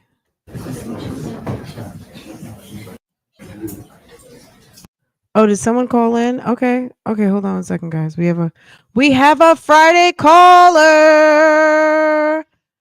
What's up? Hi, Petty. Hi, friend. Hi, Patty. You got to turn down your sound. Either turn it. Can you turn it off? Yes. Okay. Can you tell them I'm good? I'll know in a minute. But yeah, if you turned it off, we're good. Yes. Okay, good. How are you? Happy Friday. Happy Friday. Hey, Bougie Gang. It's PettyPatty, guys. What's going on, PettyPatty? I just want to call and tell you thank you for covering this case. I think It's it's interesting. Really yes, Did you send it to me? I don't know. I did. Okay, because I mental block. You guys know my inbox is sacred. I don't mention anybody's name. I will pretty much on purpose not remember who sent me stuff because some people want to remain anonymous. So I just keep everybody anonymous unless people out themselves. You know what I'm saying? But yeah, it was interesting. I started watching it last night. Whenever you sent it to me and I responded and I just said, "Oh, this is interesting." And I was cooking dinner and I started watching it until I went to sleep. It has me in a chokehold. Mm-hmm. Friend, you have to show the first witness. That first witness was the one that found the body. Oh, the guy. Yeah, I thought about Bougie Gang when I saw that, and is he the one in the wheelchair? He's got yes. They brought him in a wheelchair. I thought about Bougie Gang, and I was like, they are going to have they're going to just fall out when you see. He's bless his heart. It's one of those bless his heart. Bless his heart. I didn't get next to that body. Well, because we know the plight of the black man finding or falling up on something. I mean, Ronnie Walker may have left the body there because he knew the neighborhood he was leaving it in and maybe wanted someone else to be set up for it. You know what I mean? Like, it's unfortunate, but we know that there's been a long history of people, falling up on something that someone else did. And you can end up getting yourself into trouble. But he did the right thing, trying to run around, trying to find help for the young lady. But he didn't want to get too close because he knows he didn't want any of those problems. So I get it. Yes, I get it too. I don't think her mom realized she had another phone because the cousin said that they broke their phones at Wild Adventures. Baby girl was living a double life. Mm-hmm. So what was the motive? Possibly, look, he's 40 something years old. Isn't he? He's in his 40s, right? Yes. His girlfriend is 42, so I think he's in his 40s too. He's got to be between, if he's in his 30s, you're going to be able to knock me over with a feather. But, some people do look real rough and you know what I'm saying? But he's a grown man dealing with a 14-year-old. So that could be the motive enough. It could be pregnancy. It could be anything. It could be somebody found out, somebody saw them together. Anything could be, there's no age of consent for a minor. So him dealing with a 14-year-old is a prison sentence. Yes, and then So they did say in the opening arguments about the STD, but I'm wondering when they're going to mention that in court, his motives.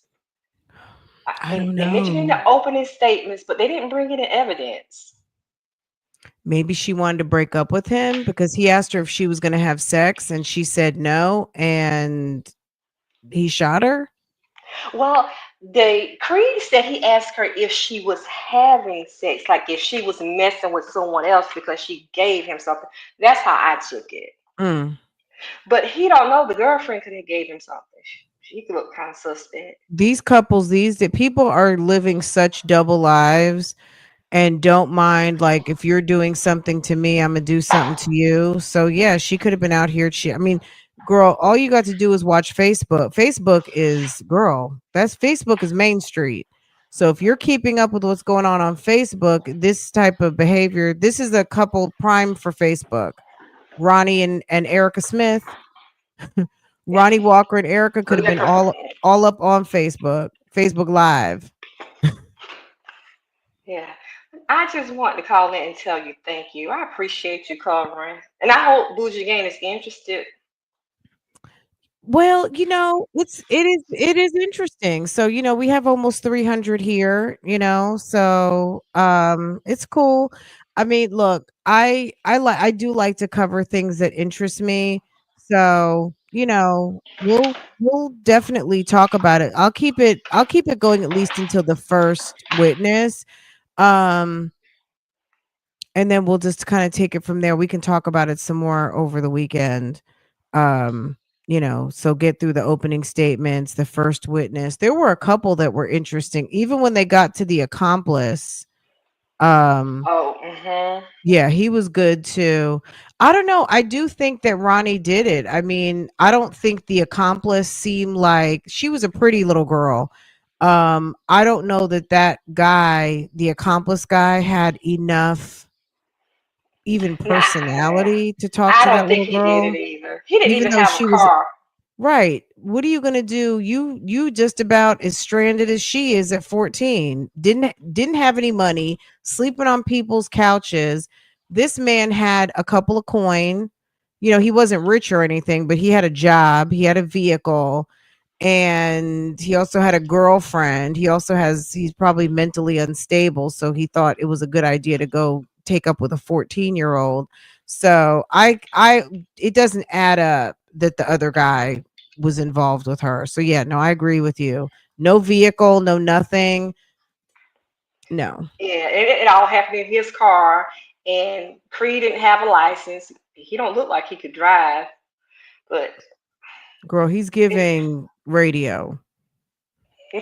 He's giving, you know what I'm saying? Like, I'm just trying to, it's facts. You know what I mean? He's not 100%, which is why he's gotten to be 48 years old with family and friends helping him. That there's a reason why this man is still sleeping on couches, unemployed. He's not necessarily a bum. He's probably someone who needed to be taught some life skills to be able to make money, and he didn't get enough life skills. So now he's kind of relegated to sleeping on people's couches. He can't even get out of jail because he can't afford to pay for the leg monitor. You know what I'm saying? Like, he missed out on getting life skills. And he doesn't have an address to get out to go to. So no one's giving him an address. He doesn't have that. What is the ankle monitor cost? I mean, I'm assuming it's a minimal amount of money, but he doesn't even have the ability to get himself out on minimal amount of money, which tells you he's probably a very low skilled, low potential individual, which is why he's a couch surfer. You know what I mean? I don't see him being the type of man. He doesn't have it to have two women, much less try to finesse a little girl. A little girl with some street smarts. You know what I mean? I don't think that at all. Yeah, I think Ronnie definitely did it because it all happened in his car. And for him to say he don't know the little girl, he's just claiming that he don't know well, Creed did it, but it was your car the phone was in. So I'm interested. He's supposed to be taking the stand. So I want to hear his story. Oh my God. He's going to take the stand? That's what they said in opening arguments, that he was going to take the stand. His lawyer did. So you would hear from Mr. Walker. He's going to try to blame it on her. He's going to try to low-key drag her. No. He's going to blame it on Creed. And also the fact that she's 14 and, you know, she liked me, and, you know, he's probably going to try to, let him bury himself. Exactly. There is no winning at talking on a 14-year-old. I don't care what she said. I don't care how it went down. There's no defense dealing with a 14-year-old as a grown-up. Nothing. There's no defense. You shouldn't have been in the vicinity of that child.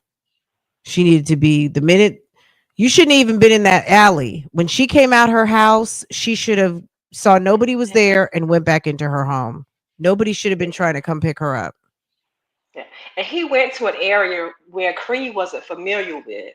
He said he never been in that area. So he intentionally went and committed murder in like the back of an unknown neighborhood.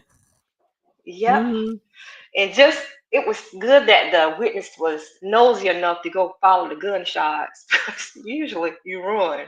Girl, because they live in that neighborhood where he said, I wanted to see who got shot. We was playing cards and smoking, and it was Friday night. You know how we do. They just enjoying a Friday evening, and then you hear pop, pop, pop, pop, pop, pop, pop, pop. You know, someone got laid out. Yeah, that's so sad. These kids, these kids need to know, dude, like, you cannot trust these people. You need to stay home, stay in the house. Someone's trying to get you to sneak out. Don't do it. You're going to get yourself someplace mommy can't help you type thing. I mean, it's just too much. Okay. Well, you all have a good afternoon. Now I'm ready to drop back down in chat so you can play. Okay. Yeah, thanks. Okay, take care. Happy Friday. Okay, bye-bye. Happy Friday. Bye-bye. Thank you. Okay, y'all, let's get into it. These are we'll do the opening statements. Here we go. This is the Ronnie Walker murder trial. Opening statements begin. I'll drop the link so you guys can finish watching it. We'll do some tomorrow. If he gets on the stand today, we'll definitely do tomorrow. Excuse me. And take it from there. But let's get into it, and we'll kind of go, we'll watch for a little minute and see how it goes. I just have to, let's see. Yeah, about an hour and a half or so. So let's get into it.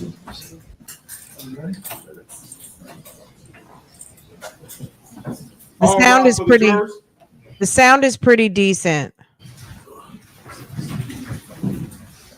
Unlike other trials we've watched, and it's like a mess. So this is the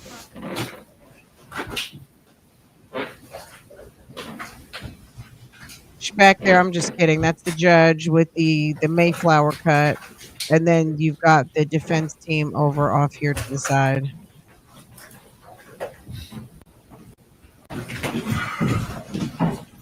Welcome back, ladies and gentlemen. He's got a bust down Bob. I'm sorry. Once again, we're able to follow the court's instructions. You did no research, you didn't look anything up, no one talked to you, you spoke to no one. If you maybe ran into anybody in the media, did any media speak to you? Did you speak to any media? I see no hands. Oh, very good. Statement may begin with openings when you're ready. Girl, Christopher Columbus.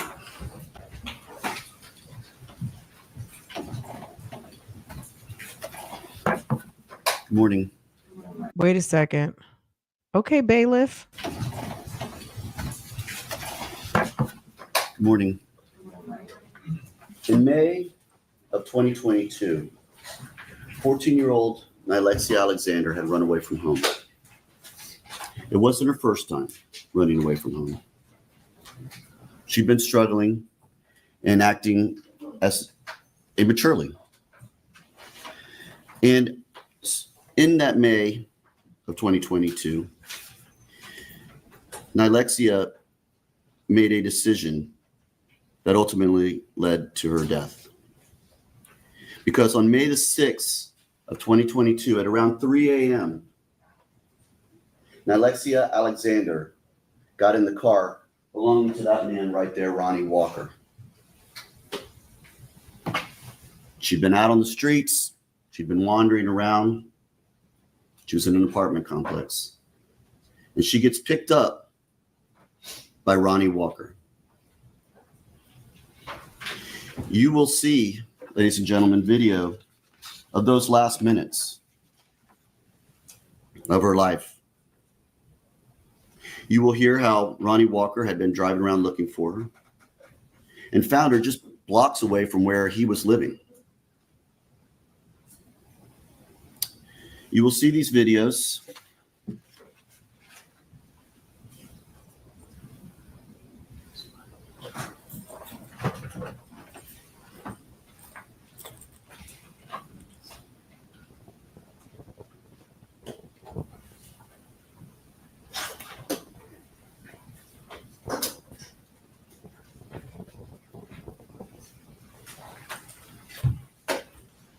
And you will see Nilexia.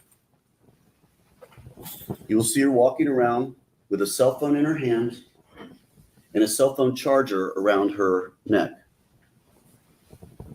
The video will show her walking into that little area down that little alley. And shortly after that, you will see a black car driven by that man, Ronnie Walker, pulling into that same location. From a Ring camera at a residence there, you will see Nilexia Alexander get in the car belonging to Ronnie Walker. That, ladies and gentlemen, will be the last time she is seen alive.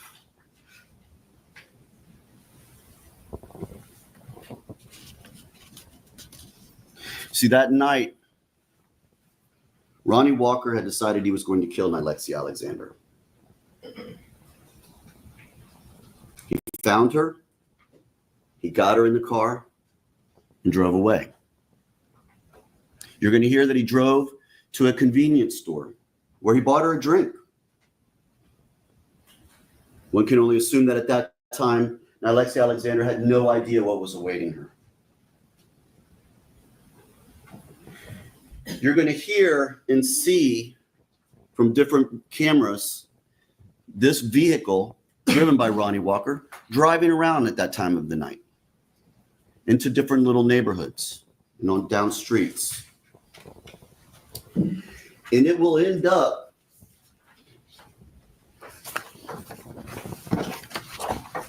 in a neighborhood around Flora, Nebraska and North Highland Avenue. It will end up right next to a vacant field where you see that blue spot. That's a dead-end road in a vacant lot. You're going to see that vehicle pull into there. We have video, ladies and gentlemen, and you will see that car pull into there. The car will turn down onto Flora, Nebraska, drive down to the end of the road.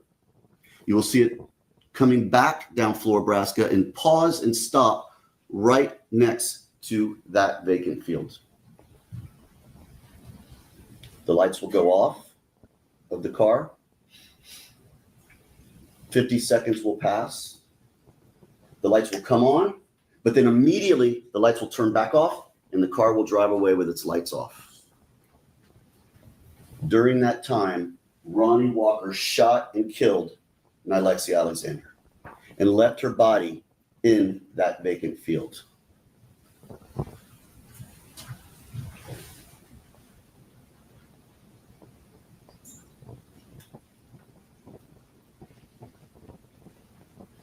This, ladies and gentlemen, is the video you are going to see. And you will see the car.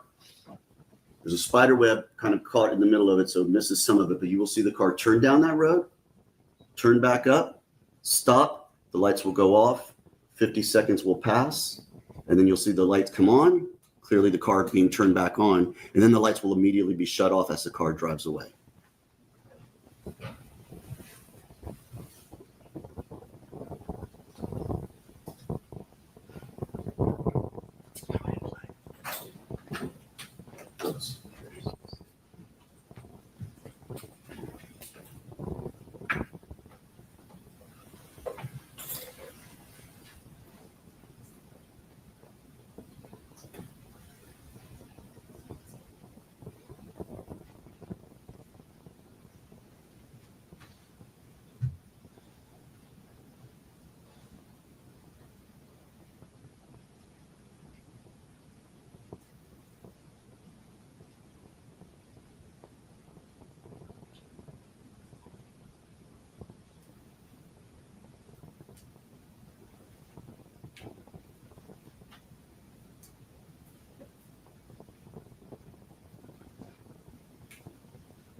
There the car comes back and stops.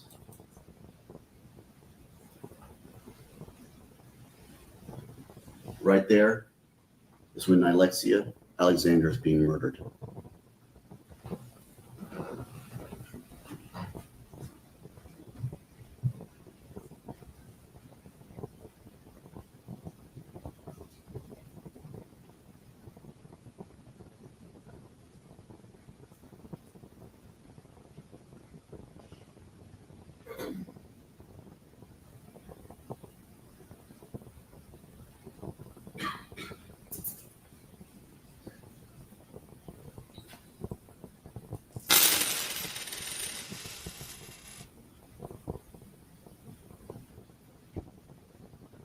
Thank you to the Back person who on. just sent me some Lights are off. Starbucks. As the car drives away. Let me run that back real quick. Thank you to the sis who just sent me some Starbucks. I appreciate that. Lights come back on. Lights are off as the car drives away.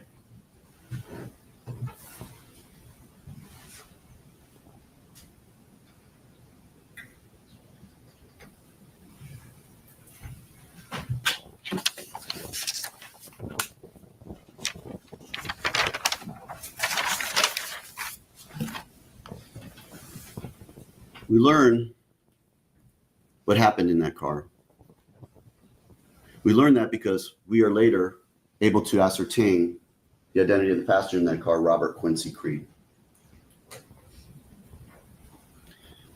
Robert Quincy Creed tells us that at that point when the car stops, Ronnie Walker begins to yell at Nilexia and asks her if she's having sex with someone. He's not exactly sure what the whole screaming is about or the argument about. And at that point in time, wasn't paying a lot of attention until suddenly he hears a gunshot in the car and looks over and sees Nilexia Alexander holding her chest and sees Ronnie Walker holding a silver or a chrome firearm in his hand. Ronnie Walker orders Nilexia out of the vehicle after being shot, and she gets out of the car. And Ronnie Walker gets out of the car with her. She walks a couple feet away from the car, at which point she is shot 3 more times in the head, one of them within 12 inches of her face. You'll see the stippling to her face, which a medical examiner is going to tell you means that gun was within 12 inches of her face. Intentional, premeditated. Her body's left there on the field. And as you see from that video, the car quickly drives away, lights off.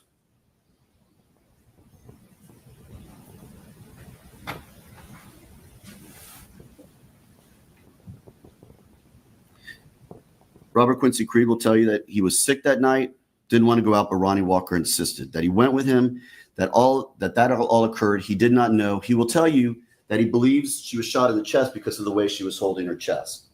That he did not see how she was shot outside, but he thought he shot two more times. We have audio evidence, ladies and gentlemen. You're going to hear from another camera the actual shots that occurred and the timing of those shots, which was at 3:08 a.m. And you're going to hear one shot, a significant pause, 4 more shots in rapid succession, another pause, and then another shot. 6 times Ronnie Walker shot that gun. Shot her once in that car, and then shot her outside the car, executing her. Now, Robert Quincy Creed, ladies and gentlemen, is an accomplice, as you know. He was charged with accessory after the fact. He has pled guilty to that. And he has a prior felony record. And you're going to hear that his phone had contact with Nilexia at some point in the past as well. We are not here to tell you that Robert Quincy Creed is completely hands off of this. We know he was involved as well. That's why he was charged.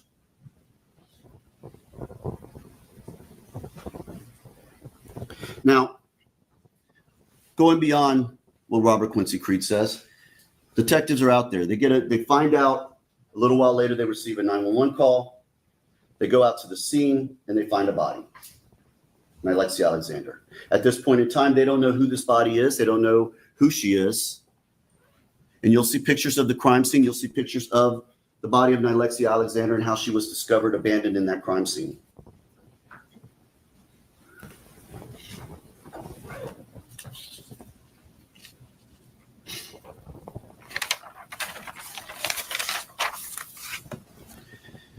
You will see that the detectives at that point go around looking for cameras, and that's when they find this video.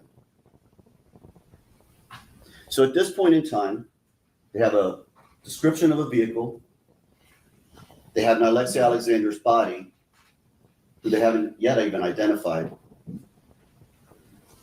And that's it. And ladies and gentlemen, that may have been the end of it.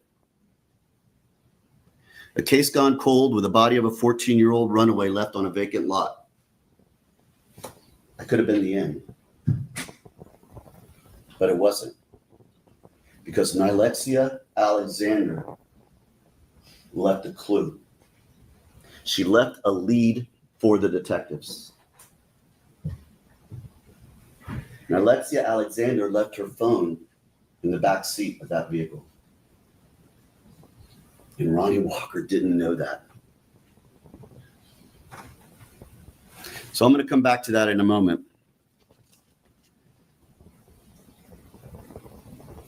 But first, ladies and gentlemen, let me talk to you quickly about the crime scene. Detectives come out. You're going to hear the investigation that they did at the crime scene. At the crime scene, they find Nilexia Alexander. They don't find a phone, but they find the cord that you saw around her neck in that picture, the charger, and they find a bottle of a drink that she was drinking at the time. They find a shell casing. They find some blood. They don't see much else.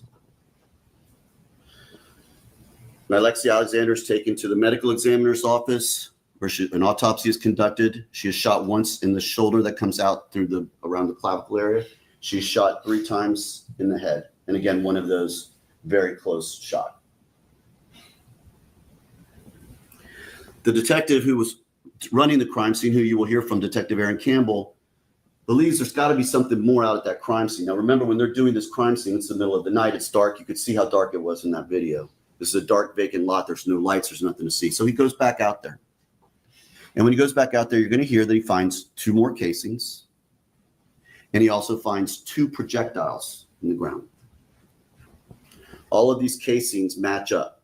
They were all fired from the same gun. So 4 casings are total of found.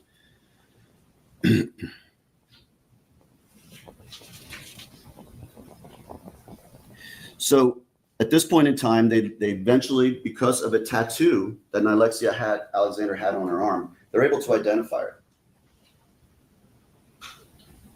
So they start doing some research and investigation, and they find out that a few weeks before, Nilexia Alexander had actually called 911 from a telephone. In that 911 call registers the phone number on that phone. So they began to do an investigation into that phone number.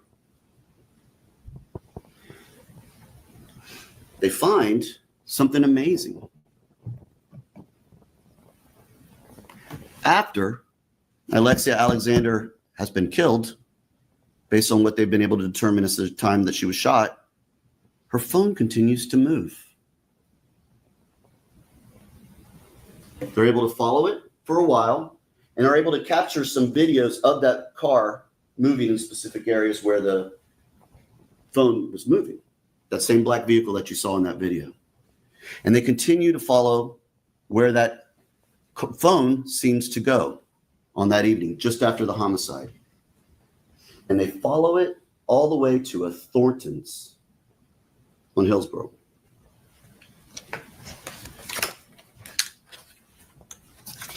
And at that Thornton,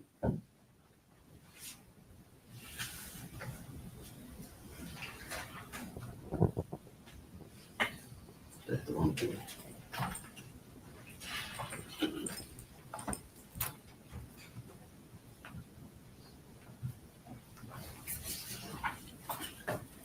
And at that Thornton's, they see that car pull in.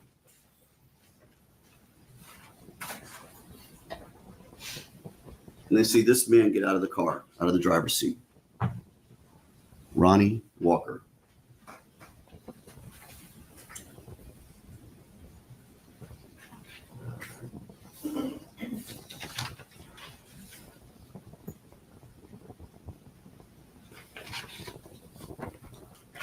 They now have a face. At this point in time, they haven't identified him, but they know that's the car. They know that car is there at the same time that Nilexia Alexander's phone is there.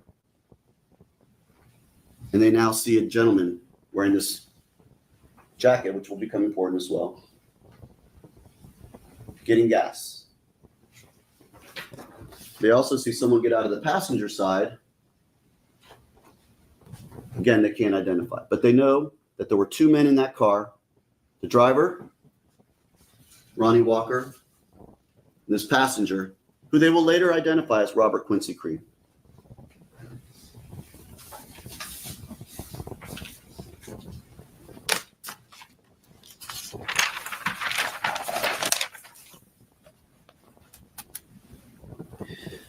So they continue to follow this phone. It's like a trail of breadcrumbs. And the phone leaves that Thornton's, and it goes to an area near where Nilexia Alexander was when she was picked up. And it's there for a while. Again, at this point in time, they don't know who this is. They know they have a picture of this man. They have a general idea, description. They know the general type of car. But they don't know who he is. But they know that Nilexia Alexander's phone has gone to this other location and it's there for a while. But here's another funny thing. The next day, that phone starts moving again. Ronnie Walker still has not found out or figured out that that phone is still in his car. And so they follow it the next day. And sure enough, the next day drives through downtown Tampa and they see it go to an area around Tampa General Hospital. The phone does. Nilexia Alexander's phone. And so they were able to pull up Tampa General Hospital's license plate readers. And sure enough, there's a license plate reader there. And they see the car come through, and that license plate reader identifies the owner of that vehicle as Ronnie Walker.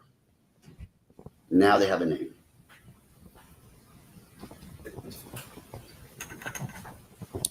So they then attempt to locate Ronnie Walker, and don't find him at first, but they notice that the tag has a thing on it that says Giant Motor Sale. So they realize that it was purchased at a used car dealership, Giant Motor Sale. So they decide to go to Giant Motor Sales to talk to the person there about the purchase and see if maybe it has a locator on it or something. And when they get there, lo and behold, who is there but Ronnie Walker himself. Turns out Ronnie Walker worked there.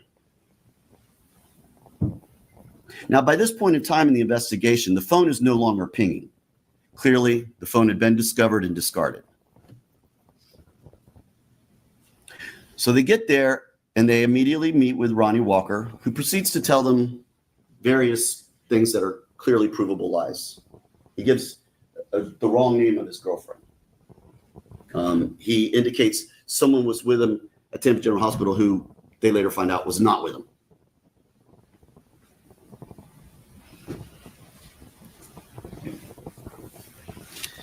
So they continue to their investigation.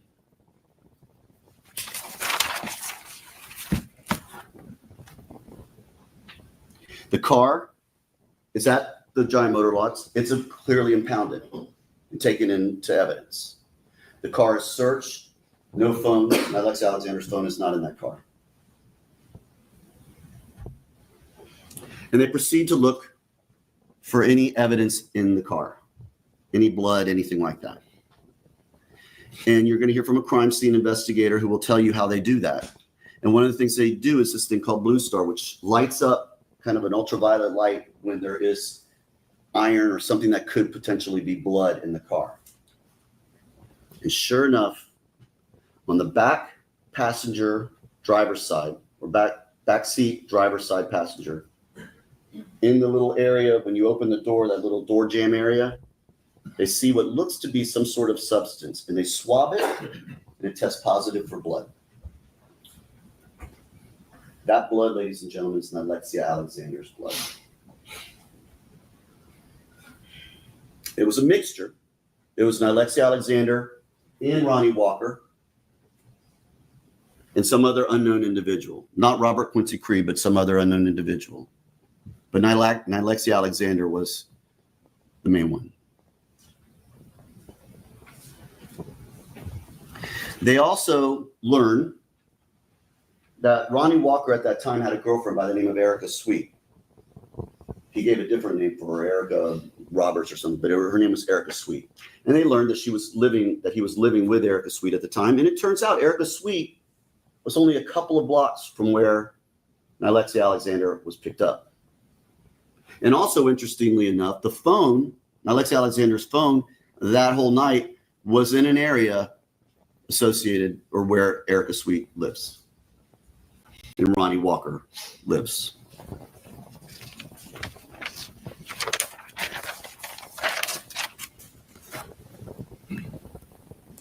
You also hear that another individual comes forward, a man by the name of Stanley Wilson, a man who has a significant prior criminal history. He is a man who sold fake insurance to people. And so he eventually got convicted of selling fake insurance to lots of different people. And so each one of those is a felony. So he has a lot of felonies. But you are also going to hear that at the time he was dating or seeing Ronnie Walker's niece. In that he is kind of I don't know if the word is player, but he kind of knows the neighborhood, knows a lot of people, works with a lot of bondsmen. And he will tell you that Ronnie Walker approached him one day and said, "Hey, I might need a bond." He initially tells him that Q or Quincy Creed shot a girl. But then he says, "No, man, it's me. I need it for me. I'm the one who shot her. Can you help me out with that?" And he tells Stanley Wilson that he shot her because she had given him an STD, or he believed she had. That was his belief, which he had then given to his girlfriend.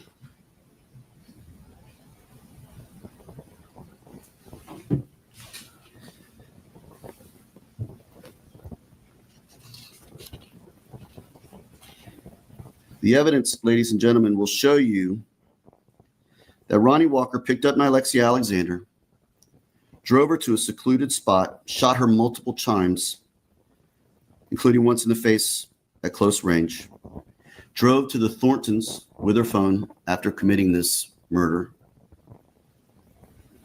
drove back home to Erica Sweet's house, where his phone and Erica Sweet's phone And that's another thing. Erica Sweet had a phone also. Ronnie Walker at that time didn't have a phone, but Erica Sweet did. His girlfriend, what he called her wifey. And that night at 3 a.m., sure enough, Erica Sweet's phone's moving. And it's moving along with Ronnie Walker's car. And at a certain point, and you will see video of this, both Erica Sweet's phone and Nilexia Alexander's phone are moving completely together. They're both in the car. And then they both come to stop at the residence of Erica Sweet, where Ronnie Walker was staying.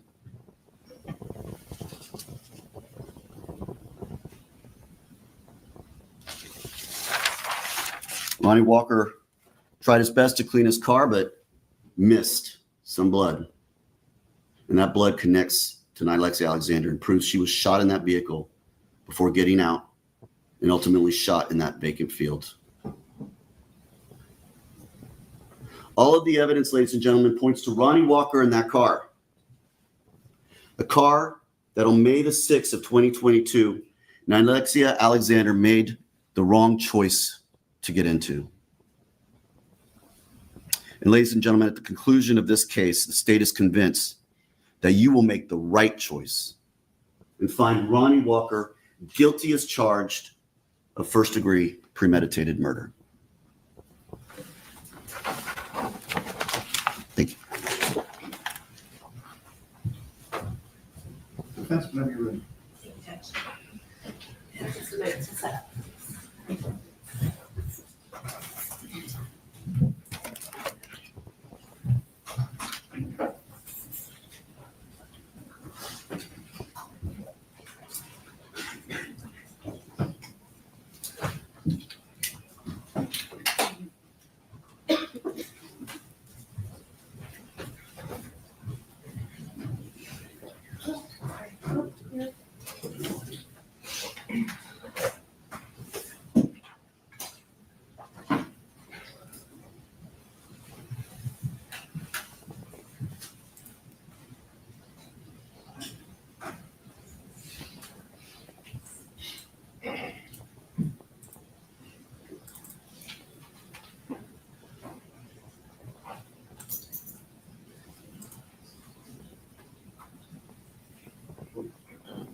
May it please the court, counsel. Good morning, members of the jury. This is not a case of felony murder. It's not a case of a principle where you have two people working together to commit a crime.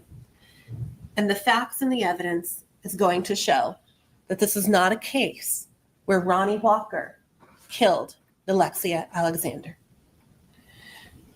The facts and the evidence are going to show that this is a case where one man and one man only is responsible for Nilexia Alexander's death, and that is Robert Quincy Creed. As you heard from Mr. Terry, I expect that you will get to hear from Mr. Creed. And I'm going to go through some of the circumstances. Why she put up a picture of him looking like that?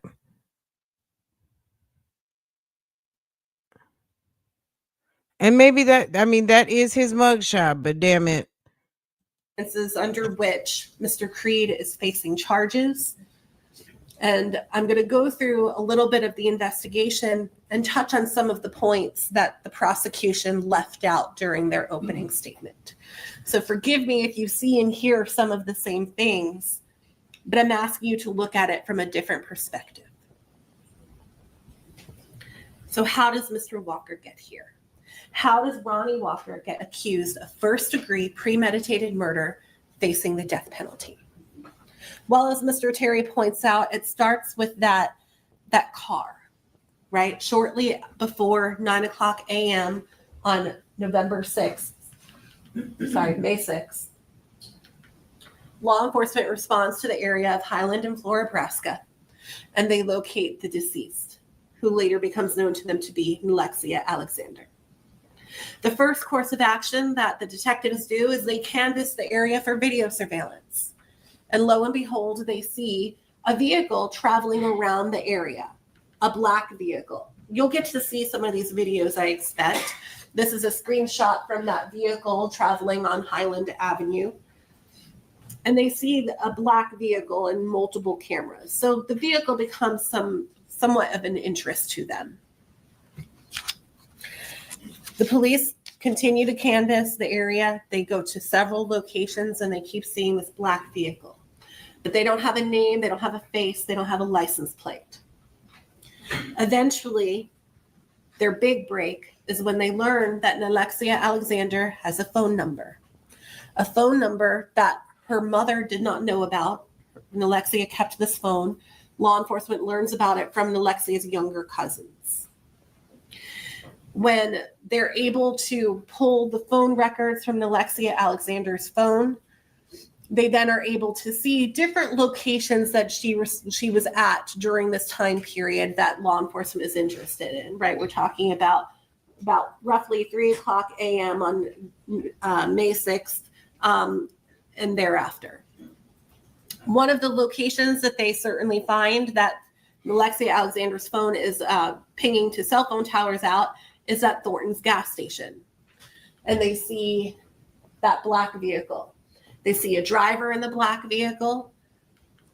They see a passenger in the black vehicle. This is captured at some time after the shooting occurs. This is the only video that you will see which shows either the driver or the passenger at or around the time of the shooting. So we know that there is a driver and a passenger at the time that this vehicle is at Thornton's. What we don't know is if there was a driver and a passenger before that. We don't know who was driving the car before that. The only evidence of that, quite frankly, is going to come from Robert Creed. And I'll talk about him a little bit more in a moment. Law enforcement continues to track the car, figuring out where else can they pull some video surveillance from. And again, we have that Tampa General Hospital video. And you'll see, it may be a little bit difficult here, but the video will make it clearer. There's that passenger again, wearing those shorts that he was wearing in the Thornton's gas station video. So we know that that's the same person. And I expect Robert Creed will come in here and he will tell you that that is him at Thornton's, him at the gas station at Tampa General. They now are able to get a license plate number for that Ford. And that ultimately is what leads law enforcement to Ronnie Walker. They go and they contact Mr. Walker. They come into contact with him where Mr. Walker is working. Mr. Walker is more than cooperative with them. He talks to law enforcement for hours. He gives them his DNA. He gives them his phone. He gives them his car.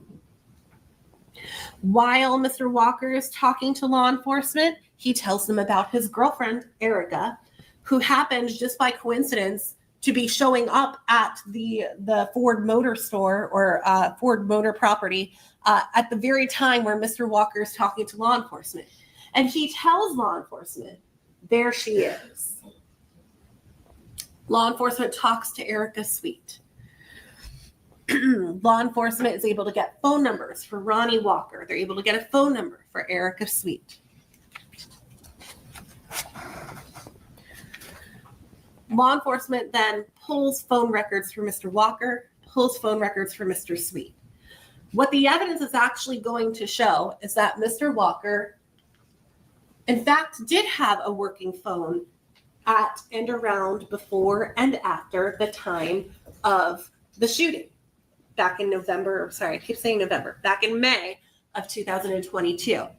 And you can see there are multiple phone calls, text messages made on May 5th, May 6th, and the records will be introduced. You'll be able to see that clearly this phone was in use.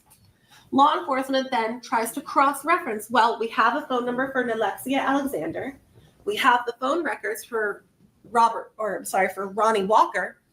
And so let's see if the two are communicating. They are not. There is no crossover, no social media, no phone records, nothing to indicate that Mr. Walker even knew who Nilexia Alexander was. When they get the phone records for Erica Sweet, There are a couple of things that are of interest to law enforcement.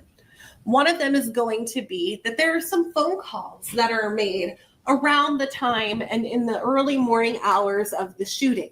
There are some text messages that are sent as well. What the evidence is going to show, members of the jury, is that those phone calls, those text messages, they were not made by Ronnie Walker. They were not made by Erica Sweet. They were made by the person who had possession of that phone, Robert Creed.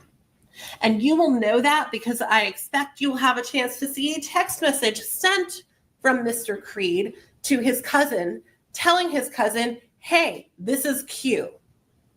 You will know that it's Robert Creed using the phone because I expect that you will hear some evidence that the phone numbers being used and being called, those are connected to Mr. Creed's family. No connection to Mr. Walker, no connection to Miss Sweet. Why is this going to be important? Because at the time when this phone is traveling in the same areas as Nilexia Alexander, we know the person in possession of this phone is not Mr. Walker, it is Robert Creed. This name, Robert Creed, started coming up a lot in the investigation. So naturally, Detective Wieland, who's the lead detective in the case, I expect you will hear from him. He then starts to look into Mr. Creed. He interviews Mr. Creed. He pulls phone records for Mr. Creed. And when he pulls the phone records for Mr. Creed, it's not to be minimized. It's not that there was some phone calls between Mr. Creed and Nilexia Alexander. You're going to see the phone records, and you're going to see starting as back as far as April 29th, 2022. So we're talking just a couple of days before the shooting. There are multiple phone calls, multiple text messages between Mr. Creed and or Nilexia Alexander. Either he's calling her or she's calling him or back and forth.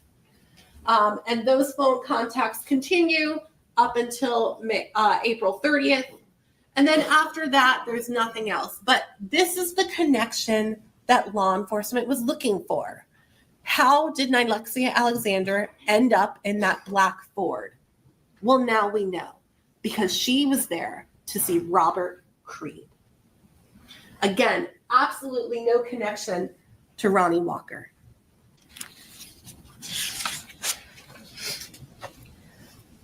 The investigation continues. I'm sorry. This lady is falling for the I don't know them folks scenario. And he's going to just end up getting on that stand and he's telling them he don't know that girl. Meanwhile, they're going to tell him, get on the stand. You have nothing to go for it type thing. And it's going to be a complete mess. There is no way that little girl was dealing with this man right here. Girl, do you see the screen? Look down at the screen. Robert Quincy Creed. You think a little 14-year-old girl, not to say that this dude was much better, but clearly there was something going on. She wasn't over there dealing with however she was dealing with this dude. She wasn't dealing with that one. You know what I'm saying? Make it make sense. But okay. This is a whole mess. Okay. I'm sorry. She's falling for the okie doke from her client. He's telling her he don't know her. I expect the next thing that you're going to learn is that in June of 2022, law enforcement and the state attorney's office make the decision to charge Ronnie Walker with first-degree murder. And they charge him essentially for a few different reasons. I expect you're going to hear Detective Wieland testify about this. One, it was Ronnie Walker's car that is seen driving around the area. Two, Ronnie Walker, they believed, was at the gas station at Thornton's sometime after the shooting. And three, the DNA that was found in the car. But I want to talk to you some more about the DNA. I'm going to go back a couple of slides. You're going to hear from someone who tested the DNA. You're going to hear from a DNA expert. And that person is going to explain a few things to you. One, they cannot say whether or not definitively that is blood that they located in the car. There are some chemical tests that they can do. Sometimes these chemicals can cause a false positive for blood. A cleaning agent, for example, can often cause a positive result for blood, even though it's not blood. So that's the first thing they'll tell you. Two, they cannot tell you whether or not that blood, if it is blood, belongs to Nilexia Alexander. They simply don't know. Even if there is blood there, if you have what is called a mixture, they can't tell you which person contributed that blood. So when Mr. Terry comes up here and tells you Nilexia Alexander's blood is found, the evidence will show something different. Three, when we talk about a mixture, it is not as though we are talking about the DNA gets in a particular location at the same time. What I expect you will hear from the DNA expert is that a mixture simply means is that one person's DNA is found in the same location as another person's. They can't tell you whose DNA got there first, whose DNA got there second, whether the DNA got there at the same time. Even though DNA evidence is quite powerful, there are limits to that DNA.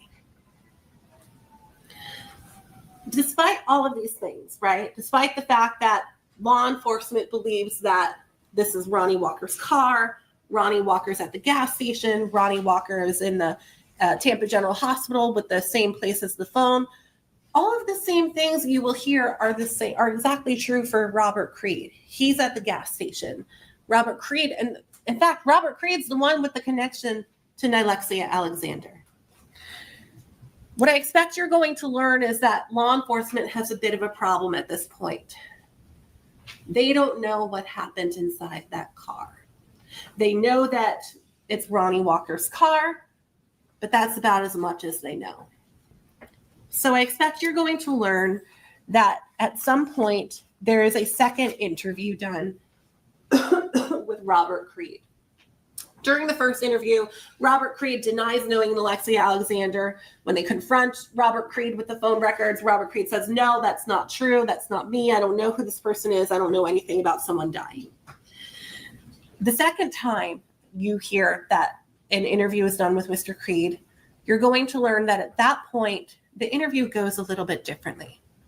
Because what the evidence will show is that that interview starts off with the detective telling Mr. Creed, if you don't tell me that someone else did this, we're going to have to charge you with murder. What you're going to hear is that the detective tells Robert Creed that Ronnie Walker's lawyers are pointing the finger at Mr. Creed, saying he's the one that killed Nilexia Alexander. And what the evidence is going to show is that the detective then says to Robert Creed, if Ronnie Walker just shot and killed her in the car because he was mad at her, just tell me that. And then, and only then, you will hear that Robert Creed, for the first time, changes his story and says, that's exactly what happened. And from there on out, Robert Creed mimics, repeats what the detective had told him. You will then hear that Mr. Creed is interviewed multiple other times by other lawyers after he is arrested. And there are a couple of important things to keep in mind. Robert Creed is never arrested for the murder of Nilexia Alexander. He's not arrested as a principal. Again, this isn't a felony murder. The prosecution arrested one man and one man only, and that was Ronnie Walker. They arrest Robert Creed for accessory after the fact. But I expect when Mr. Creed comes in here to testify, he's not going to be able to tell you what exactly he did as an accessory after the fact. He's going to come in here and tell you that he pled guilty, and the only reason he pled guilty is because he didn't want to go to prison for the next 30 years.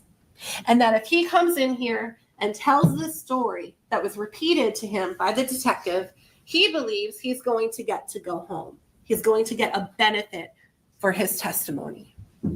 And that's where the judge's instruction at the end of the case is going to come into play when he talks to you about looking at this testimony with a very critical eye. Because at the end of the day, Robert Creed cannot be trusted. He has lied to law enforcement. He has changed his story. He's being a benefit for being here and testifying. And when you hear the details given to law enforcement by Robert Creed, because eventually Mr. Creed is pressed for details. Okay, well, tell me, where was Nilexia when she was shot? Where was Mr. Walker when he was shot? Those details are not going to add up with the evidence. Robert Creed is going to come in here and tell you that Ronnie Walker was sitting in the driver's seat, had a gun in his left hand, turned around, and shot Nilexia Alexander in the car. And that's not going to add up with the evidence. There are going to be no bullet holes, no projectiles, no blood located in the interior of that car. And you're going to get a chance to see and hear about all of that. I expect, as Mr. Terry said, you're also going to hear about Stanley Wilson. And I won't spend too much time on Mr. Wilson other than to say you're going to learn quite quickly that the timeline given to you by Mr. Wilson is completely off. That when he's saying things are happening, it is verifiably true that it is not happening. And I'll give you an example. Mr. Wilson is going to tell you that he remembers he has a conversation with Mr. Walker where Mr. Walker supposedly confesses. And that conversation happens the day before Stanley Wilson turns himself into jail in Manatee County. He is emphatic about that. This conversation happens the day before I turn myself into Manatee County Jail. What you're going to learn is that Mr. Wilson turns himself into Manatee County Jail sometime in April of 2022, before the shooting even happened. So that is just one example of the fact that the timeline is not going to add up. You're going to hear that at the time that Mr. Wilson gives his statement to law enforcement, it's all over the news that Mr. Walker had been arrested. There are some details about the case that had been printed, and the details that Mr. Wilson gives are the exact details that were printed in an article about the case. You're also going to hear that Mr. Wilson, at the time that he gives his statement, he has lots of motive to try and give a statement, to try and help the prosecution convict a murderer. You're going to hear that Mr. Wilson was in a world of trouble. He had been in jail, bonded out, committed more crimes, bonded out, and he was about to have his bond revoked. He was about to be in a situation where he would have to go back to jail. And it is during that time frame that he has his lawyer reach out to the prosecution and tell the prosecution, hey, Stanley Wilson wants to provide you with this information. And sure enough, the very same day that Mr. Wilson provides this information, you will hear that the state of Florida drops their motion to revoke his bond, and Stanley Wilson's able to remain out and about free. You will then hear that Mr. Wilson ends up getting a deal in his cases where he does some prison time, but not nearly as much prison time as his score sheet given to him reflected he should have. And part of that deal is that he, like Robert Creed, is required to be here and required to testify against Mr. Walker. So again, when it comes to that instruction, I expect the judge will give you at the end of the case, you will have every reason in the world to view Mr. Wilson's evidence as critically as you can. I'll repeat what I stated earlier. This is not a case where multiple people are involved in the killing of Miss Alexander. There's one person arrested. The state of Florida has chosen that person to be Ronnie Walker. The evidence is going to show that they have chosen wrong, because all of the evidence, and when you go back to that deliberation room, you're going to have the evidence, the photographs, whatever videos, but you're also going to have your common sense. And that common sense is going to show you that Mr. Walker is innocent. He is as innocent as he is today, and he will remain innocent at the end of this case because the state of Florida will be unable to prove their burden. There is not a moment during this trial where the burden of proof will move from this table where these two prosecutors sit. There is not a moment during this trial where you should look to Mr. Walker to prove anything or to disprove anything or explain anything. Those are all the presumptions that you agreed to follow when you were selected as jurors. The judge at the end of the case will tell you you can find a reasonable doubt in the evidence, in the lack of evidence, and in any conflicts in the evidence. And at the end of the case, you are going to have reasonable doubt in all of these places. You're going to find that there's information given to the detective that he never followed up on. Because like I said, the evidence will show they got their man. They put all of their eggs in one basket, and that's what they stuck with. The evidence is going to show that it was not Mr. Walker that shot and killed Nilexia Alexander. It will show that that person was Robert Creed. Thank you for your time and attention. Ladies and gentlemen, the court's going to take a 15-minute recess while we take care of some housekeeping matters. I'm going to get right into it. Okay, guys, we're going to go straight to the first witness. And then after the first witness, I already dropped you guys the link. What are we watching today? It's Ronnie Walker murder trial. Who's Ronnie Walker? He is a scoundrel from Tampa, Florida. This little lady here, this is the mom. Can you see off to the side? Yes. Okay. You can see off to the side. This is the mom right here. And this is the daughter.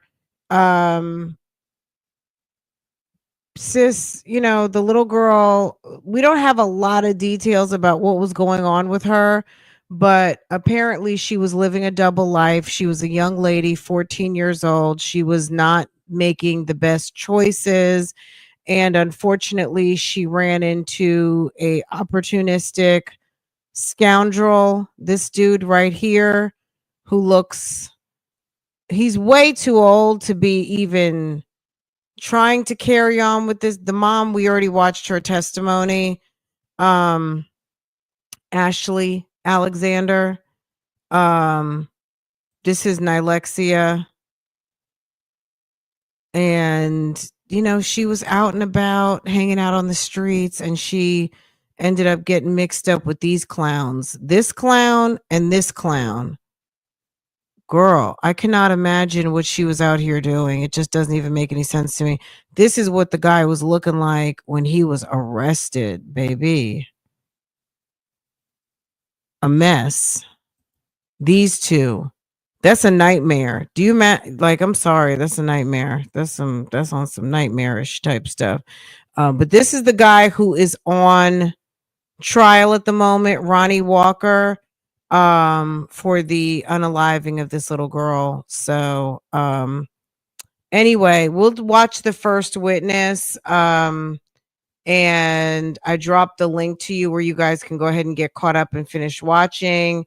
But yeah, the first witness was interesting, and it kind of depicts, they give a little bit of video, and you'll see a little bit of the depiction of the events surrounding the actual shooting and the people who were out in the neighborhood who heard something happen. And this guy, I forget what happened to this guy, something, maybe he had surgery or something. He had some sort of surgery and he's in a wheelchair right now, but he was riding his bike the day that it happened. And okay. So they're just coming off a 15-minute break. They're bringing in the witness. Let me get to the point where they're bringing the witness.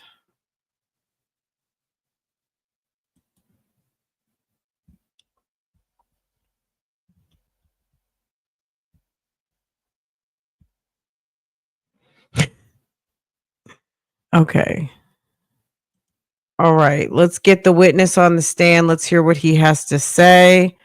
He just had knee surgery. Yeah, something, girl. He was out here being active and found himself in a wheelchair. Okay. Raise your right hand, sir. Do you swear or affirm that the testimony you're about to give will be the truth, the whole truth, and nothing but the truth? So help you God. Yes, ma'am. Thank you, sir.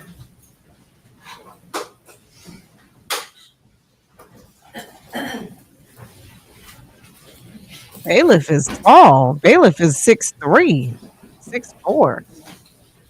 Bailiff got that height.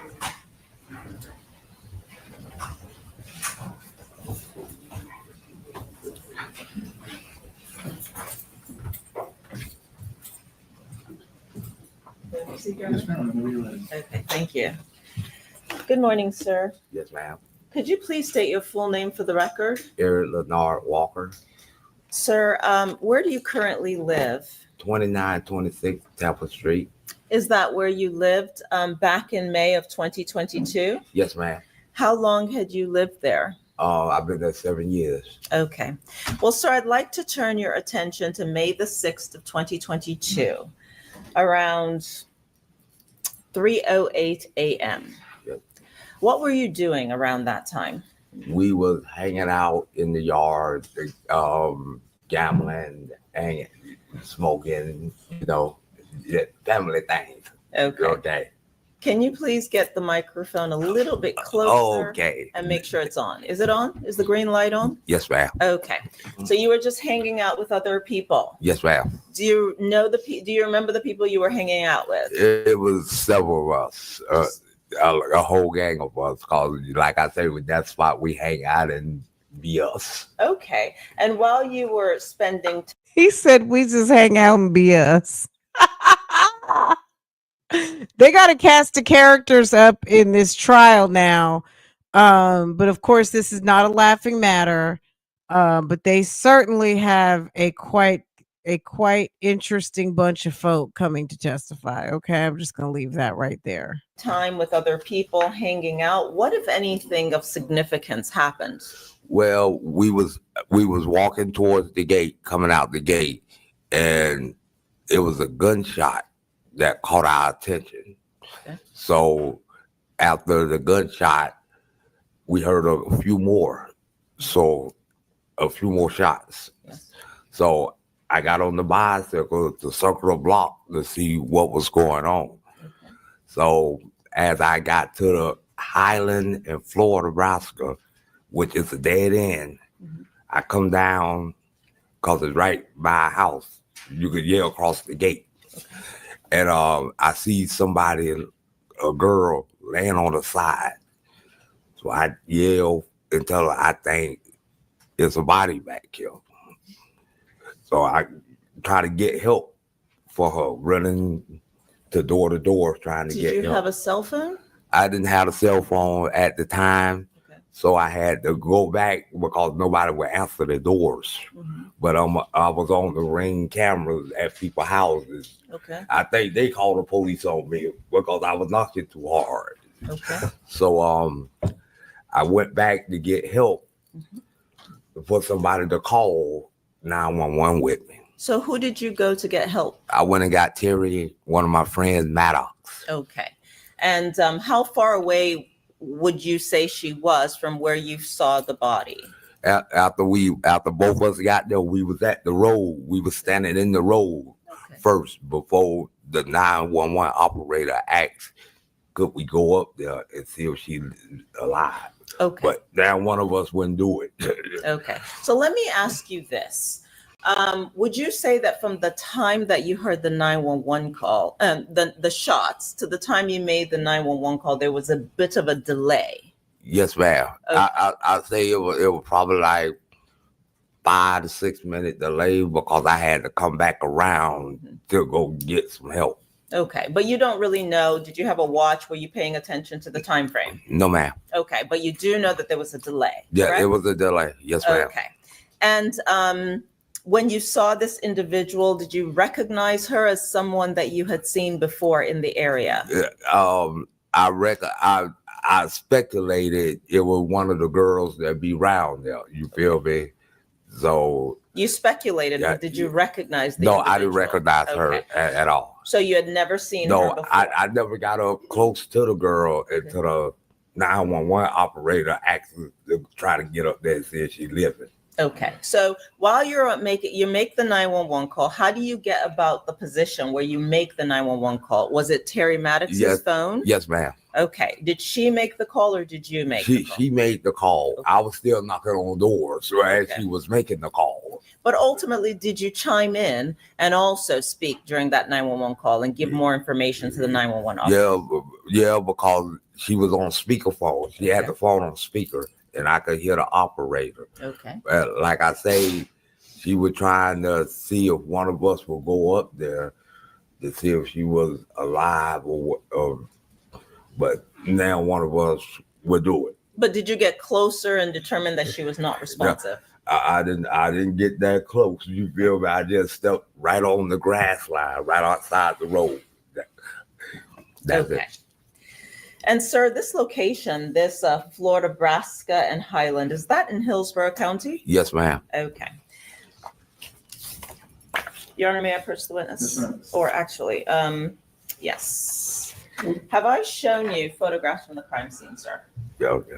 Okay. Do you recognize these the images in these photographs? Yes. Are they a fair and accurate representation of the location that you went to on May the 6th? Yes, ma'am. Okay.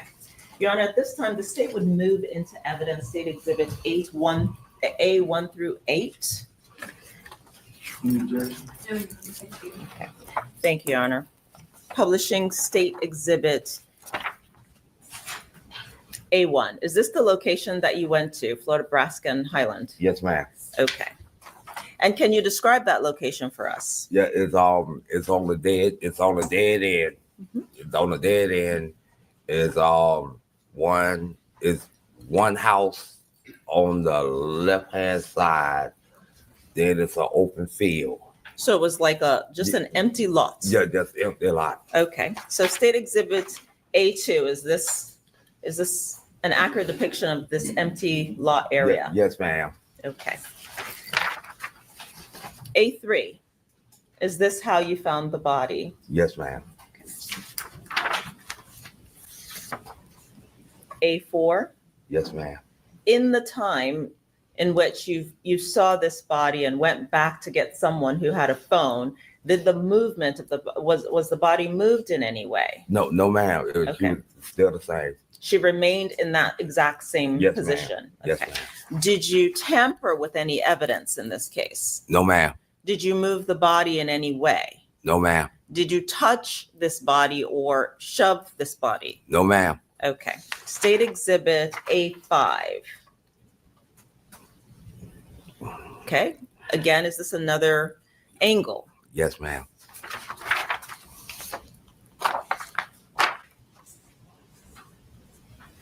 Getting a little closer. Yes.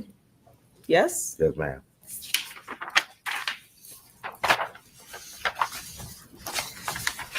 State Exhibit A7.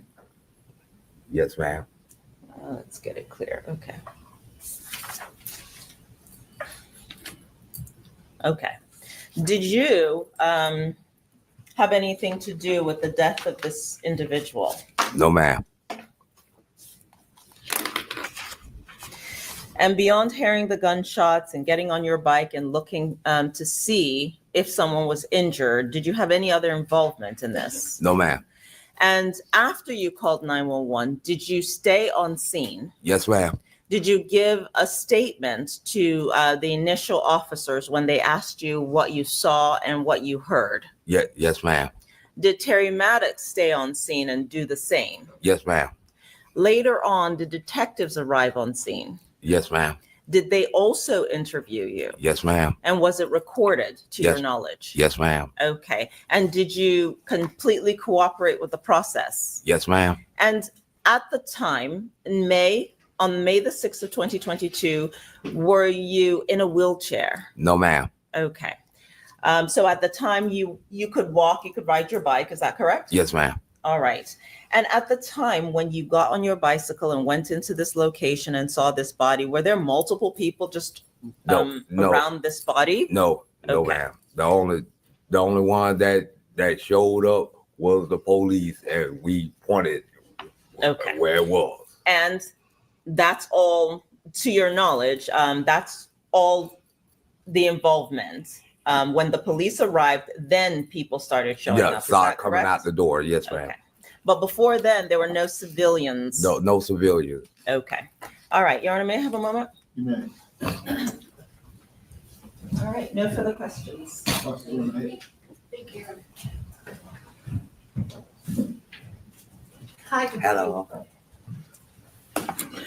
Mr. Walker, you have no relation to Ronnie Walker. No, ma'am. Right. Just happened to have the same last. Wanted to make that clear. Yes, ma'am. You're in a wheelchair today because you've had knee surgery. Yes, ma'am. Okay. Now you said you were kind of hanging out with some friends near where you live when you heard the gunshots. Yes, ma'am. This area at that time of night, we're talking sometime around or after 3:00 a.m. There's quite a few people out and about. Is that fair to say? Yes, ma'am.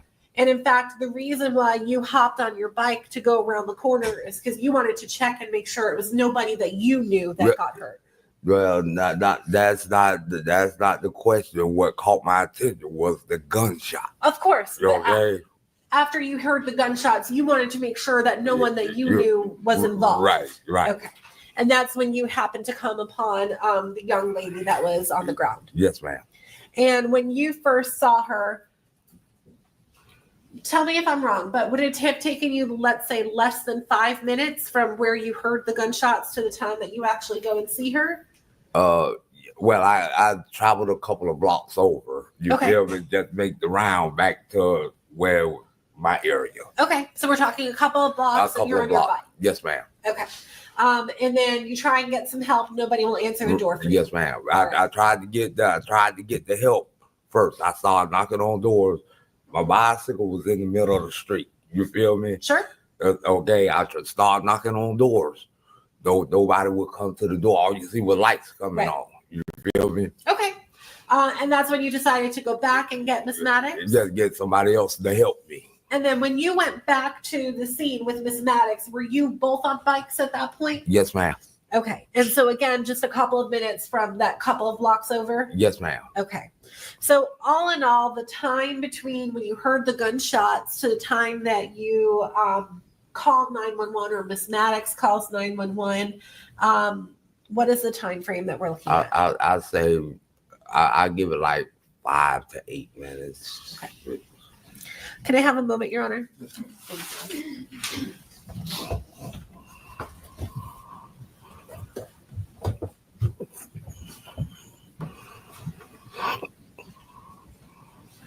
Ronnie's sitting up there. Look at Ronnie. Look at Ronnie trying to sit there and write like he's really writing something down other than trying to figure out how to get himself out of this mess. Writing pictures. Look at him. Nothing further. Thank you, Mr. Walker. He has all female lawyers. Look at that. Look at that. Interesting, right? Okay. Yes. Okay, guys. Who else could we see? Let me see who else was interesting up in here. We saw the mother.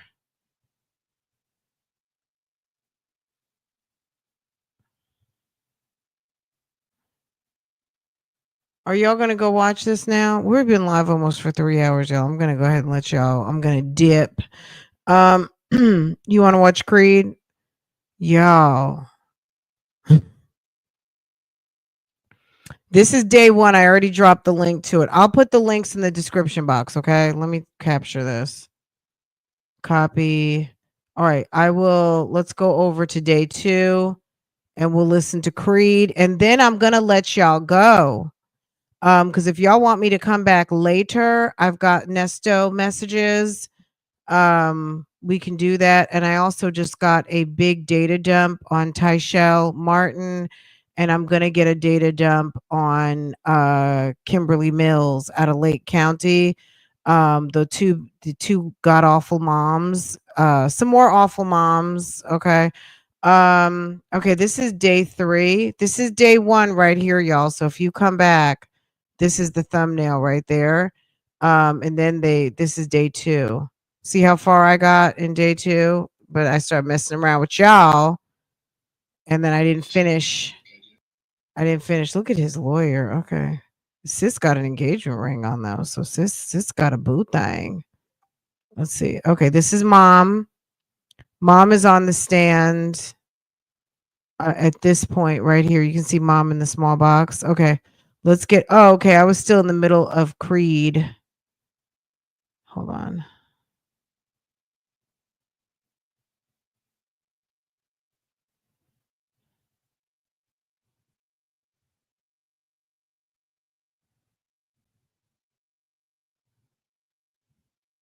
Look at the judge, y'all.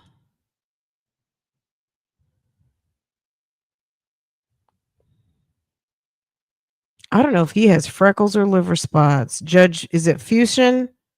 Fuson?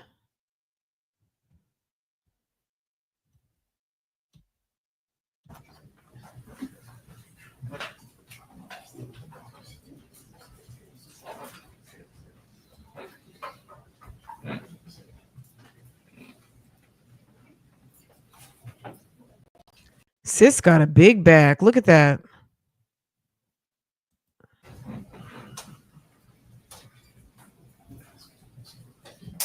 Ronnie got his little dream team. Okay. He got 3 lady lawyers. Okay.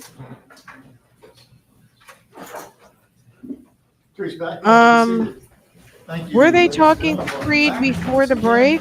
I assume y'all were able to follow the court's instructions. No issues. You didn't speak to anyone. No one talked to you about the case, no media coverage. You're doing research on your own, things like that.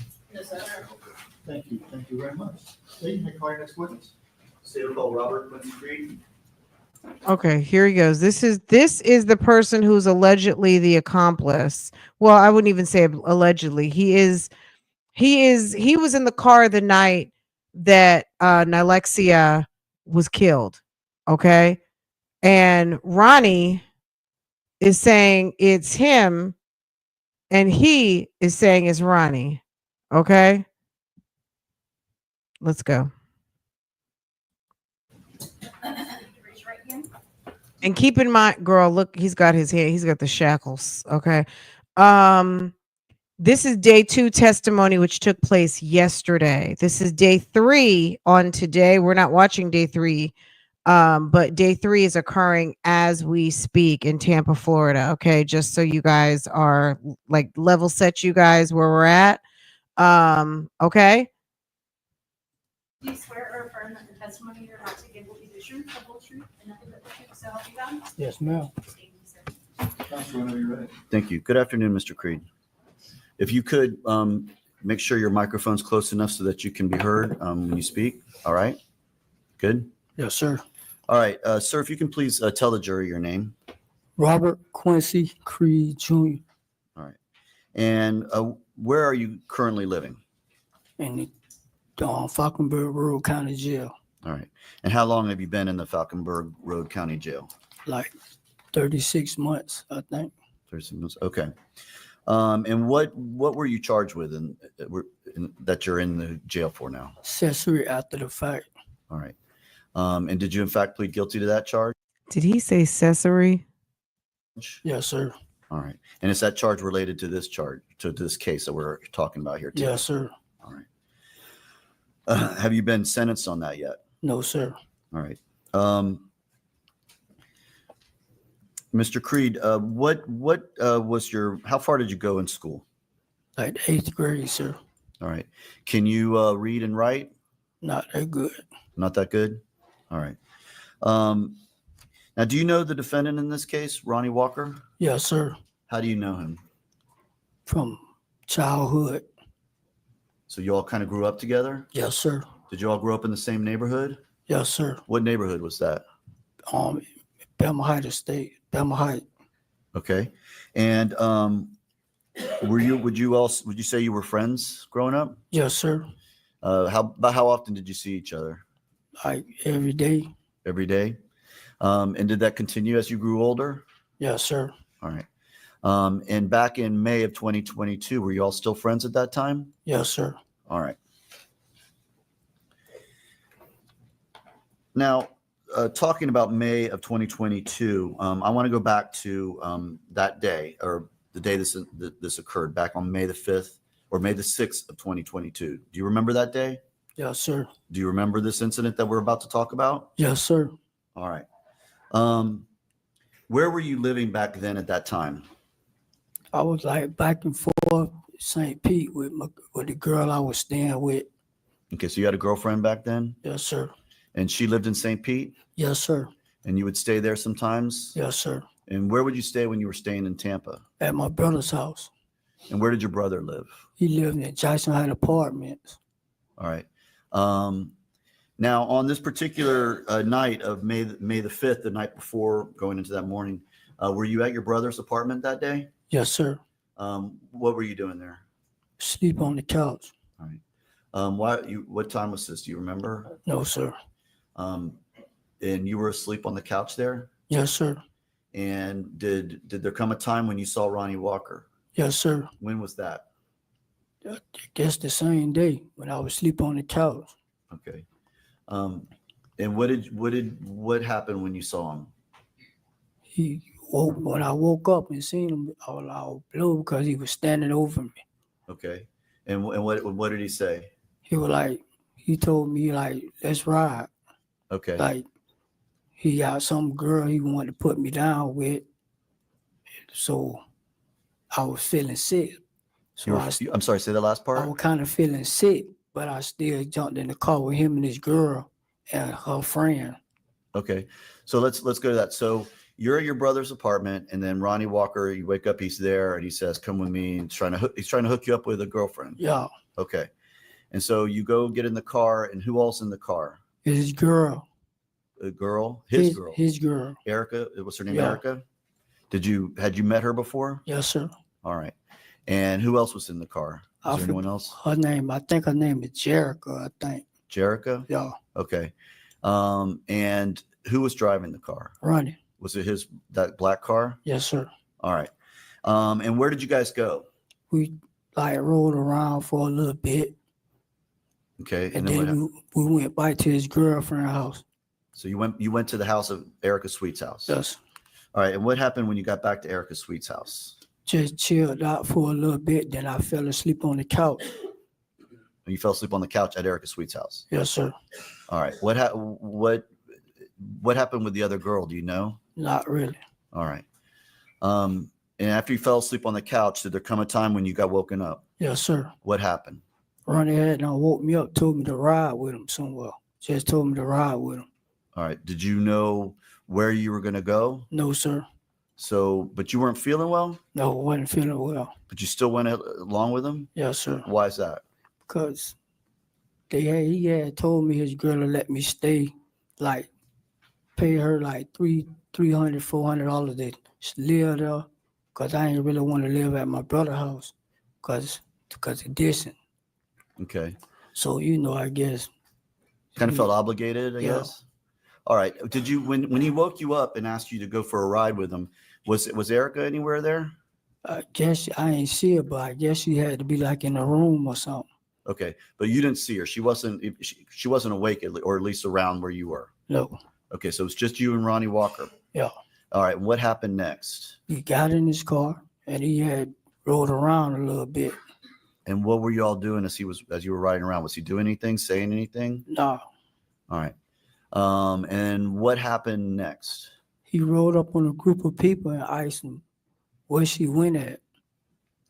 So he rode up on a group of people and asked him where she went. Did you know who he was referring to? No, sir. All right. And what happened then?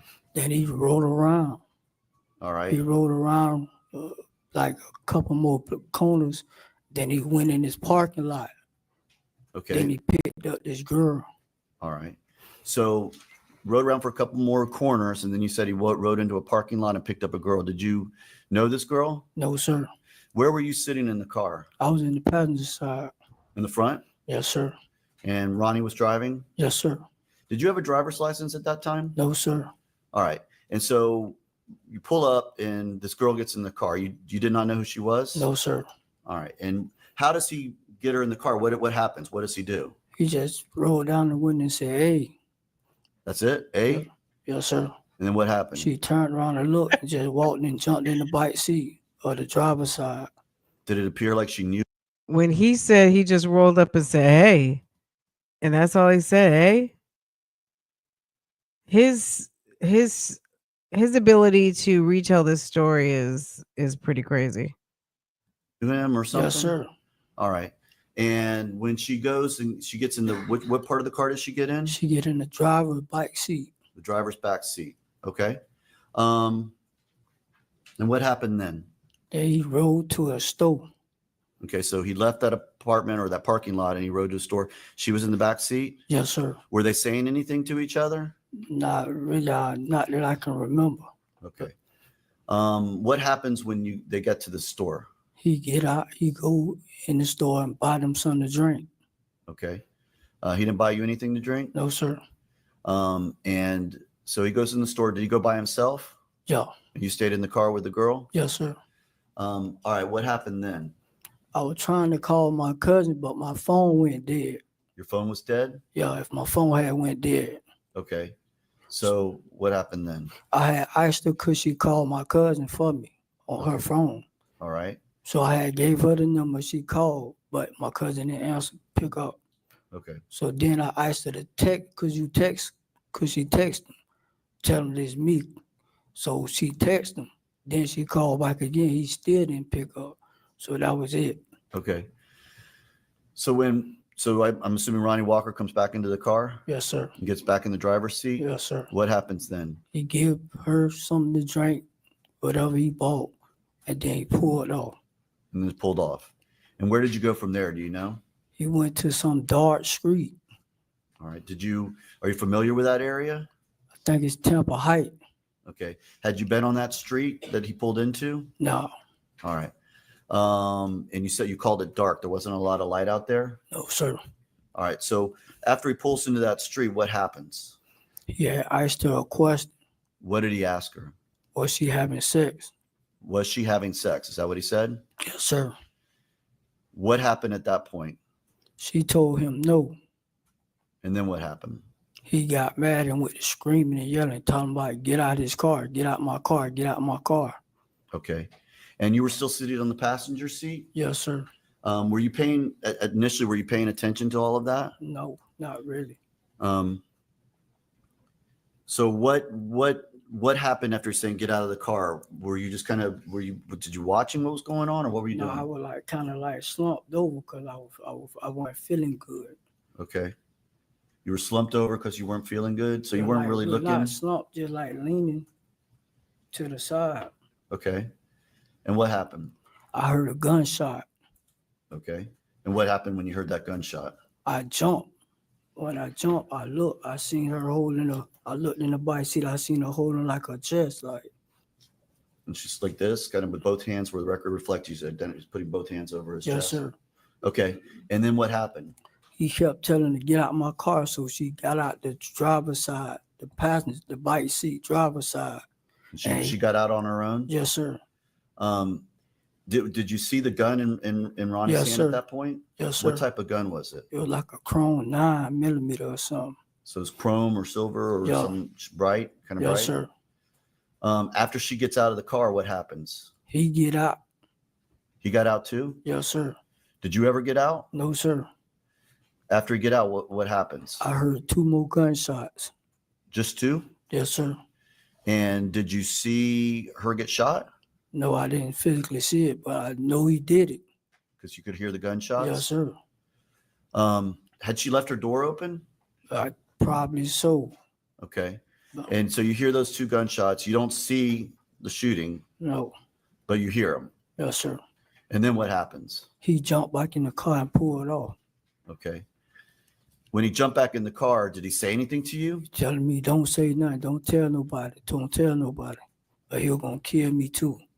And he told you that? Yes, sir. So he was threatening you at that point? Yes, sir. Were you scared? Yes, sir.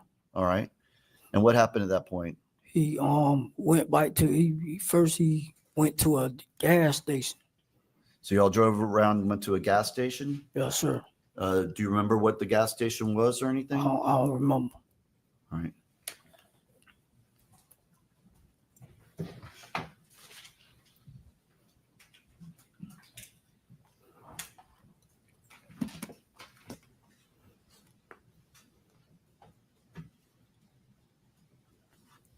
I'll show you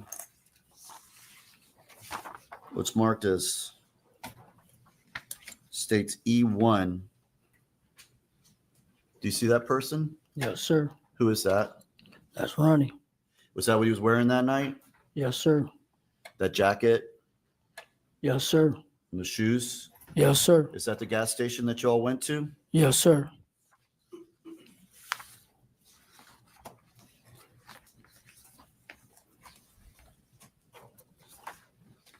In E4, is that him? Yes, sir. Is that same night? Yes, sir. Was this soon after you all, or soon after he had shot Nilexia Alexander? Yes, sir. And is that you? Yes, sir. Same gas station? Yes, sir. Same night? Yes, sir. Did and you got out of the passenger side? Yes, sir.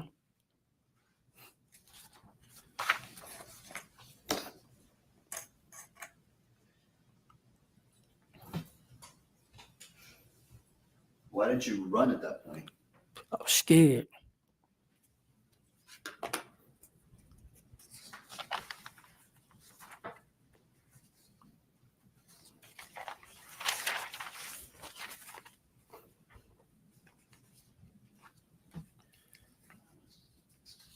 What happened at that point? We went by to his girlfriend's house. In Erica Sweet's house? Yes, sir. And what happened when you got back there? I was sitting on the couch. He kept walking back and forth to the window, pacing, looking out the window. Well, is he saying anything? Saying, don't tell nobody what he did. Okay.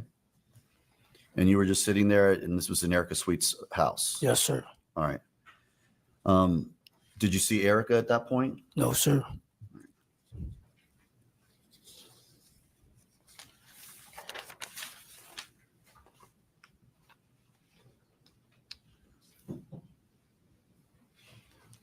The next day, you're seeing, or I believe it's you, the next day, did you go to the Tampa General Hospital? I don't remember. You don't remember? If there's video showing you getting out of the passenger car the next day at the Tampa General Hospital, would you doubt that? No, sir. All right. Do you remember riding at some point with Yes, sir. Ronnie Walker to Tampa General Hospital? Yes, sir. Do you remember why you were going there? To pick his girlfriend up. Okay. All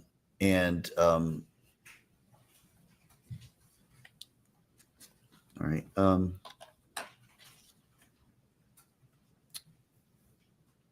When did you finally leave Ronnie Walker? When did you finally separate?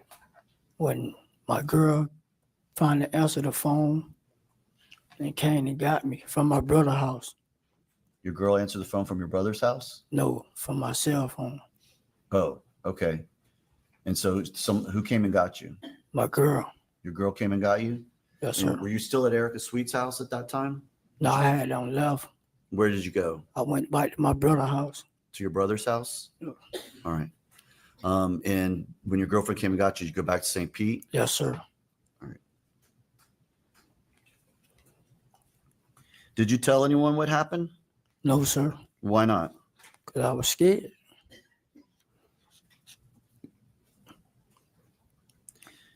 Did there come a time when you talked to police? Yes, sir. When was that? When Do you remember? I had got a phone call from my cousin, and he said the police were looking for me. All right. Were you still in St. Petersburg when that happened? No, I was at my brother's house in Jackson Heights Apartments. Okay, you were at Jackson Heights apartment. Okay. And so you get notifications the police are looking for you. What do? I called my nephew, and he came to pick me up and took me on to the police precinct. Okay. And did you go there and meet with detectives? Yes, sir. Did you tell them the very first time that you met with them? Can I just say that this guy has such a network of people to drive him around? He called the girlfriend to take him to the nephew to take him to here, and his brother to take him to there, and then he was riding around with Ron. I mean, this guy got rides on rides on rides and gets around with no phone, using other people's phones. I don't know how he remembers all these phone numbers. Them that you know what happened? Knew what happened? No, sir. All right. But you went down there voluntarily? Yes, sir.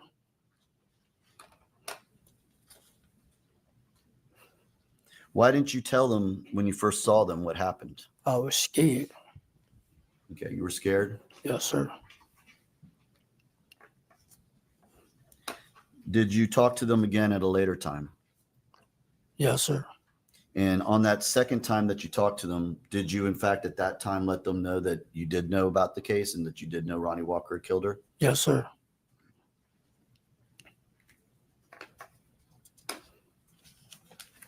Had Ronnie Walker already been arrested by that time? I think so. Yes, sir.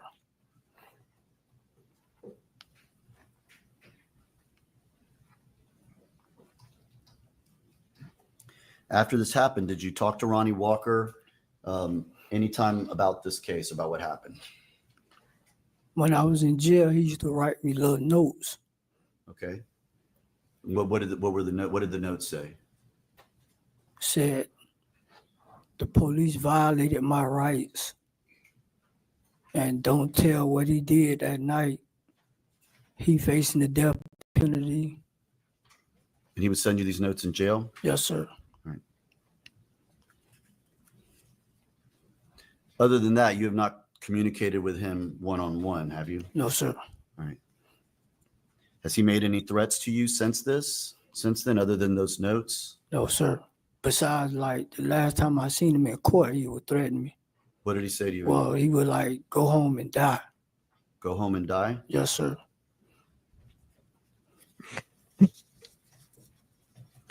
Now, Mr. Creed, there are some phone calls. Last time I saw him, he was passing me notes. Talk about they violated his rights.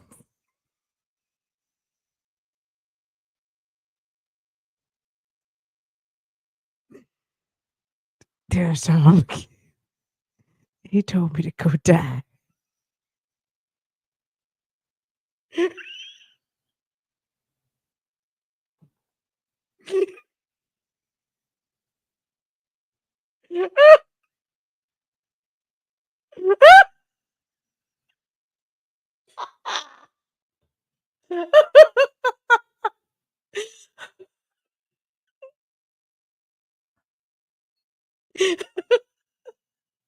Oh my God.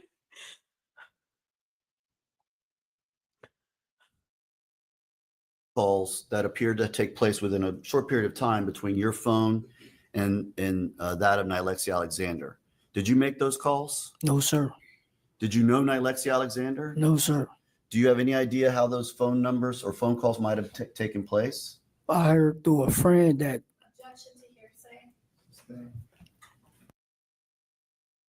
If Ronnie Walker passed you a note, why didn't you? I'm sorry, I had to stop laughing.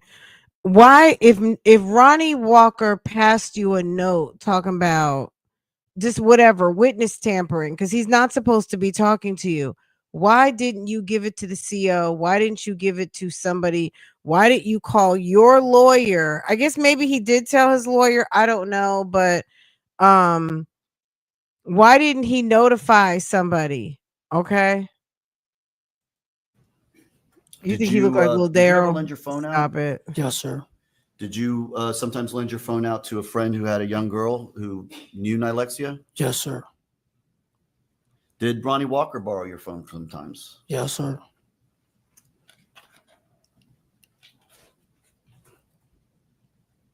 Did you often just kind of let anyone use your phone, whoever needed to use your phone? Yes, sir. Right.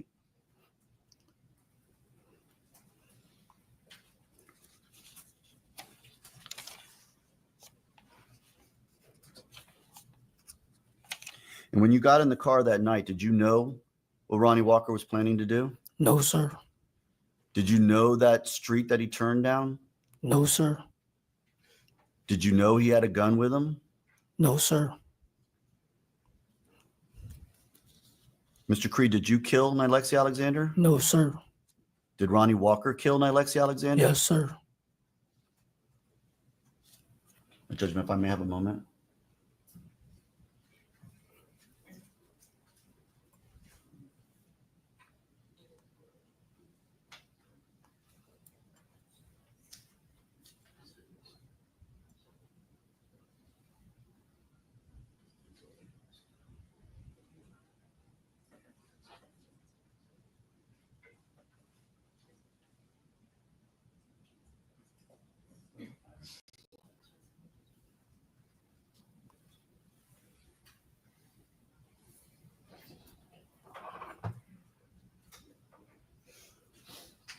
few more questions before I sit down. Do you know an individual by the name of Day Day? Oh, yes, sir. Okay, who is that? His name David White. David White. Okay. Do you know a Stanley Wilson? No, sir. Have you ever been convicted of a felony? Yes, sir. How many times? 21 times. Did you drive at all that night? No, sir. Have you ever driven Ronnie Walker's car? No, sir. You were afraid of him. Why are you telling the truth now? If you lied back then, why are you telling the truth now? Because I didn't do anything.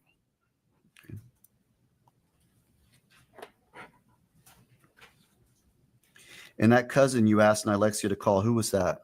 My cousin. First cousin. What's his name? Robert Parker. Robert Parker, okay.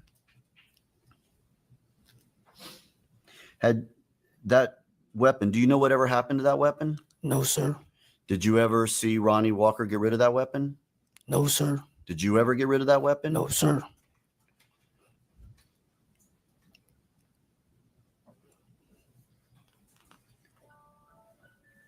And again, you were at that Thornton's and you didn't run. Why is that? I was scared. All right. You knew Ronnie Walker, knew where you lived, and knows your friends and family, correct? Yes, sir. Did Ronnie Walker know you had a girlfriend in St. Petersburg? Yes, sir. So Ronnie Walker knew a lot about your life and where you lived and where you went, right? Yes, sir. One moment, Judge. Yes, sir.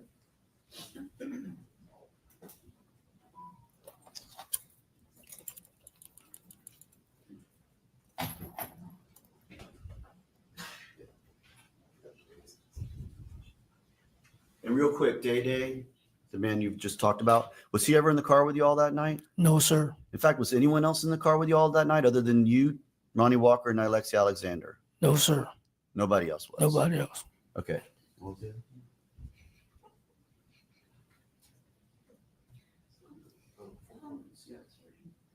Did you all stop anywhere else along the way before Thornton's, before you went to that gas station?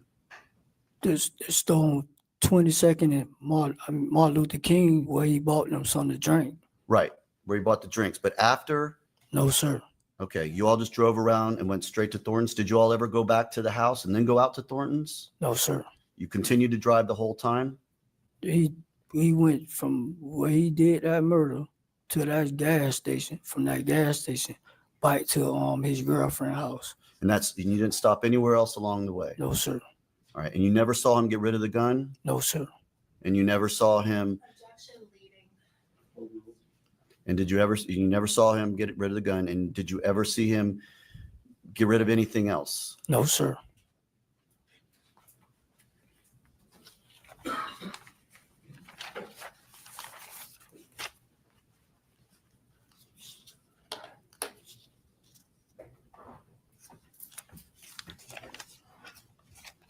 I'm going to ask you again, Mr. Creed, did you have anything to do with Nilexia Alexander being killed? No, sir. And it's your testimony today. You saw Ronnie Walker shoot Nilexia Alexander. Objection to leading. Is that your testimony today? You saw him shoot her? Yes, sir. Nothing further, Judge.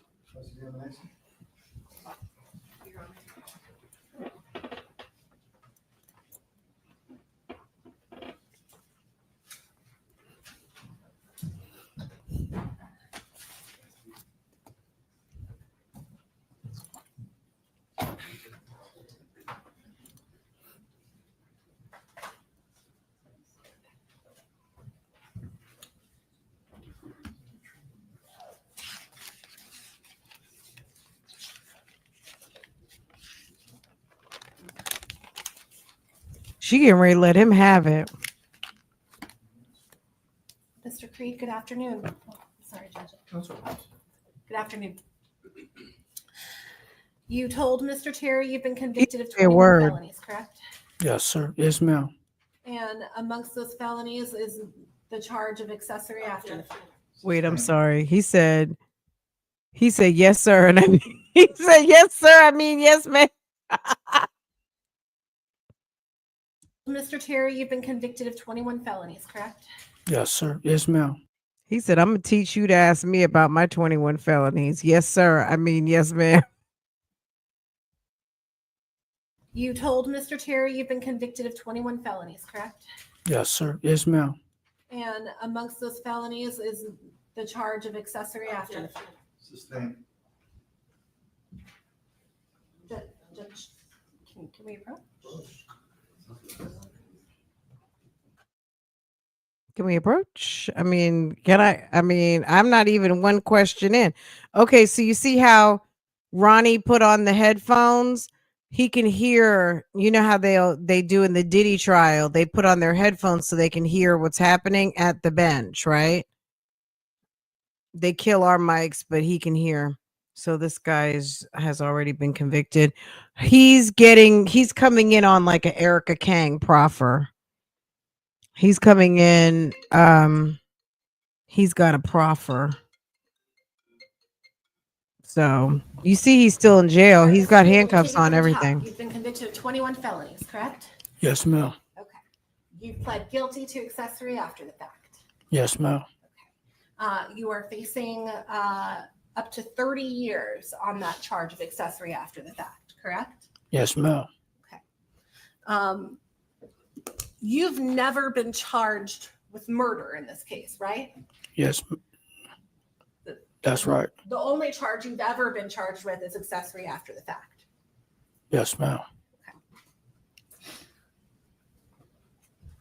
You pled guilty to that accessory after the fact, but you have not been sentenced yet, correct? Yes, ma'am. In fact, you are waiting to be sentenced to see how things go or until you complete your testimony in the case against Mr. Walker, correct? I guess so, ma'am. And you don't know what your sentence is going to be. Is that fair to say? Yes, ma'am. But certainly you're hoping you're going to get to go home when this is all done and over with. Yes, ma'am. As in, you don't go to prison, you don't do any more time, you go home. Yes, ma'am.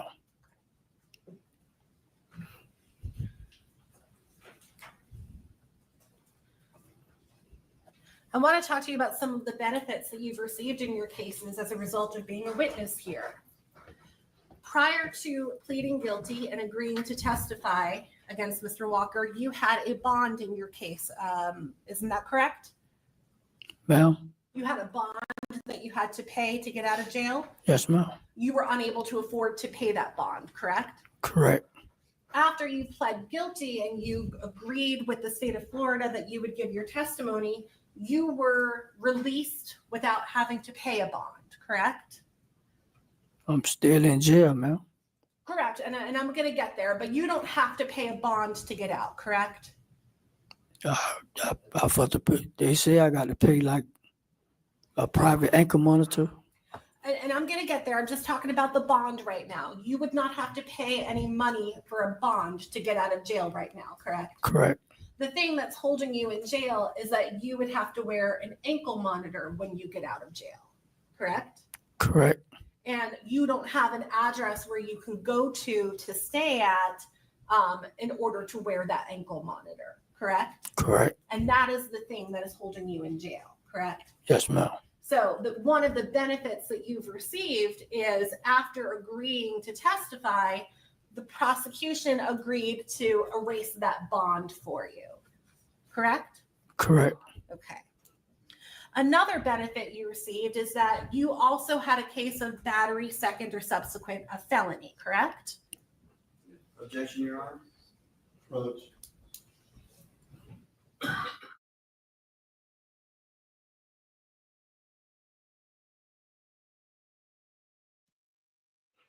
I still gotta get an ankle monitor.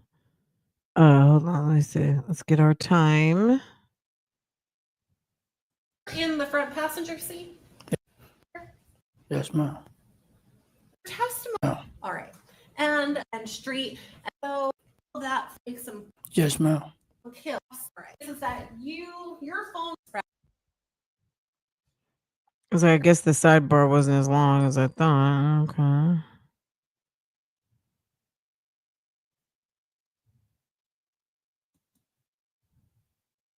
correct? Yes, ma'am. Prison time in addition to facing that felony. Thank you. So Mr. Creed, you were facing that felony battery charge where you were looking at up to 5 years in prison in addition to this case, correct? Yes, ma'am. Okay. But you did not get prison time. You got a time served sentence in that case, correct? Yes, ma'am.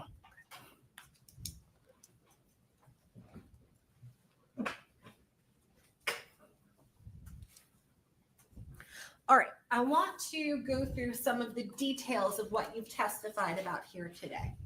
So I believe you said the early morning hours of May 6th, you wake up to Mr. Walker standing over you, correct? Yes, ma'am. You don't know how he got there. You don't know when he got there. He's just standing over you. Yes, ma'am. Okay. And he tells you he wants to basically set you up with someone, correct? Yes, ma'am. Now, the person that he wants to set you up with, according to your story, is not Nilexia Alexander, the girl who died. No, ma'am. This is a friend of Erica Walker, his Yeah. girlfriend. Yes, ma'am. Okay. And so you then get in the car with Mr. Walker. You say Erica Sweet is there and this other girl is there, correct? Correct. Okay. And then I think your testimony was next thing that happens, you go back to Erica Sweet's apartment and you fall asleep. Yes, ma'am. Okay. Your testimony today is that Mr. Walker then again wakes you up and tells you to get in the car with him to go for a ride. Yes, ma'am. Okay. And you're sick, right? Yes, ma'am. You have a stomach bug of some sort? Yes, ma'am. Okay. Are you like actively throwing up this entire time? Not at that time, but I was sick. Okay. And even though you're sick, you get into the car and you're just driving around with Mr. Walker. That's what your testimony is, right? Yes, ma'am. Okay. You then say that at some point, Mr. Walker pulls up to a group of people and just says, "Where's she at?" Right? Yes, ma'am. And from your account, these people automatically know who he's talking about. I don't know. Okay. I just know he iced him that. Okay. He then pulls into a parking lot, and that is where he comes across Miss Alexander, correct? Correct. Okay. And your testimony today is that Miss Alexander is someone that you've never seen before, correct? Correct. Never met her before, right? That's right. You had no idea who she was? No, ma'am. She then gets into the car, and no one is saying anything, right? Right. No one's talking, correct? Correct. No one's talking about where they're going or what they're doing, right? No, ma'am. You all are just driving? Yes, ma'am. All right. And that's when you said Mr. Walker pulls up to a store. He gets out to get a couple of drinks, right? That's right. Okay. And your testimony is that your phone was not working at this time, correct? Correct. All right. And so did I hear you correctly in saying that you asked Miss Alexander, the young girl that was shot and killed, you asked her to send a text message to your cousin? Yes, ma'am. And then you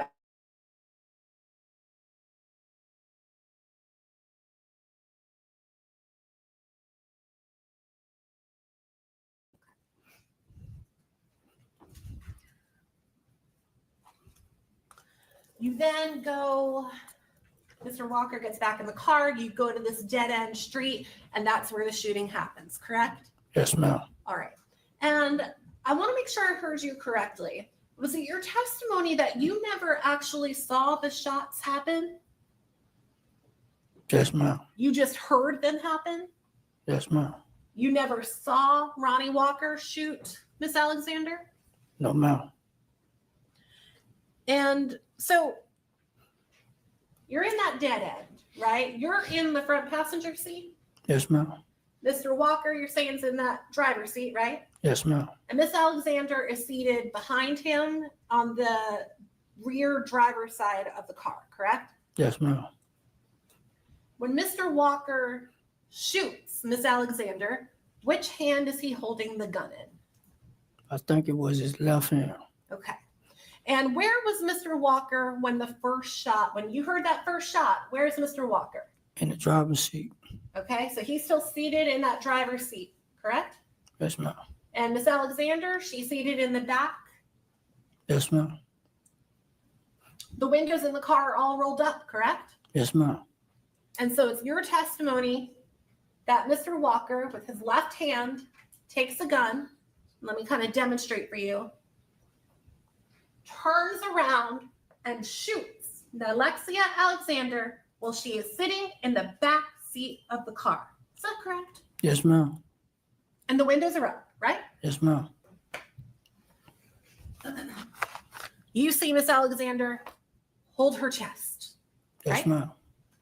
And then Miss Alexander, after being shot in that back seat of the car, opens the car door, grabs her phone charger and her drink, and gets out of the car on her own volition, correct? By herself. I know she got out the car. She got out of the car. Mr. Walker doesn't help her get out of the car. She gets out on her own. Yes, ma'am. Okay. And then is it your testimony then that Mr. Walker gets out of the car after that? And that's where you hear additional shots. Yes, ma'am. Did I get any of those details wrong? No, ma'am. Okay.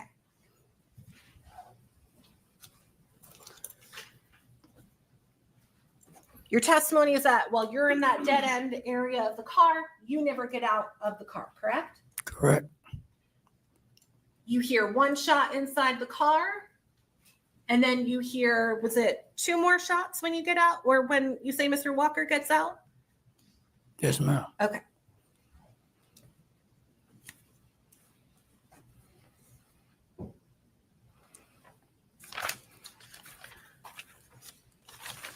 And your testimony today is that after Mr. Walker gets back into the car, he makes some sort of a threat to you, like, don't tell anyone or I'm going to kill you too, right? Yes, ma'am. And your testimony is that that is the reason why you then remain in the car with Mr. Walker throughout that morning, the rest of the morning of May 6th and into the following day of May 6th, correct? Yes, ma'am.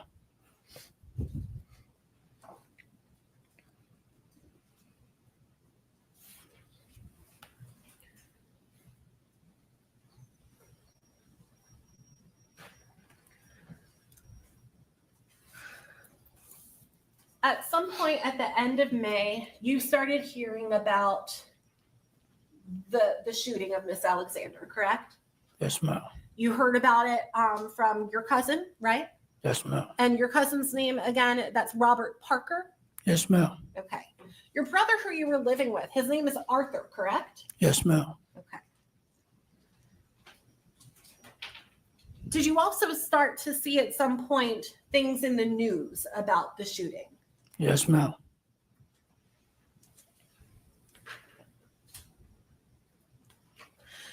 When you hear from your cousin that the police had been by to talk to him, that's when you go to talk to the police, right? Yes, ma'am. And I want to try and get a timeline as much as we can. This is sometime at the end of May. Does that sound about right? I really don't remember. Okay.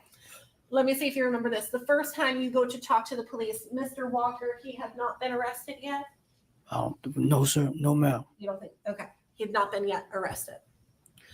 And did I hear you correctly when Mr. Terry asked you if you told the police that you knew about the murder the first time you spoke to them? Your answer to him was no, you did not tell him that, correct?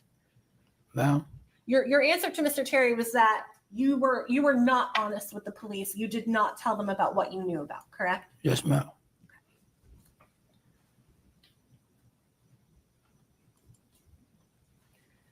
And Mr. Creed, do you recall giving a deposition in this case on May 5th, 2025, so just a couple of weeks ago at the jail?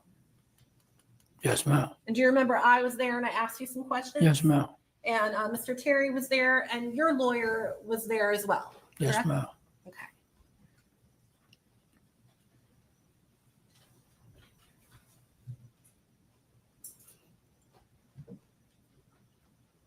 And for counsel, I'm referring to page 24 of that deposition, starting at line 4, going through line 12.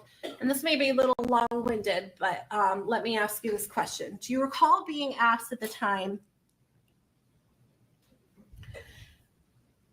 You went down to the police station. They asked you some questions and you didn't tell them anything about what happened. Is that true?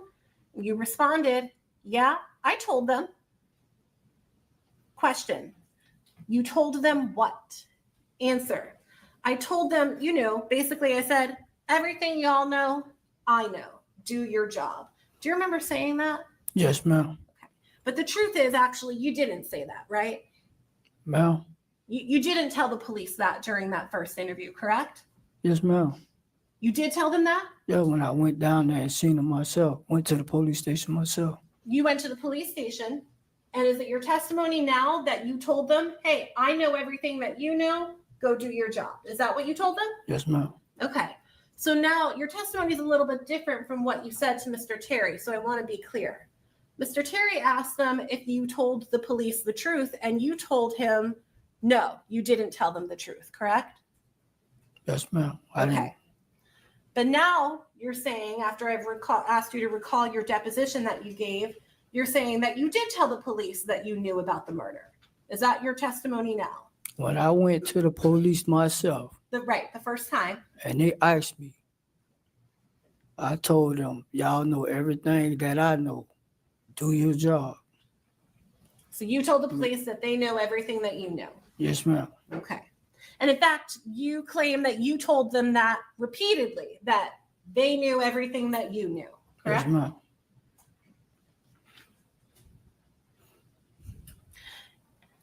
In reality, though, you never walked them through those details that you gave us here today, correct? Correct. That didn't come until the second interview that you had with them sometime in July. Am I right about that? Yes, ma'am. And at that second time, that second interview, Mr. Walker, he had already been arrested, correct? Yes, ma'am. Okay. The second time that you were interviewed by law enforcement, at that point, you didn't go to them voluntarily. You were arrested, correct? Yes, ma'am. Okay. And you were arrested in Pinellas County? Yes, ma'am. And this was in July after Mr. Walker had already been arrested, correct? Yes, ma'am. Okay. Let me ask you this question real quick. Were you arrested in Pinellas County at any time before that, in May or in June? If I know, no, ma'am. No, right? The only time you were ever arrested in Pinellas County would have been in July after Mr. Walker was arrested, correct? Yes, ma'am. Okay.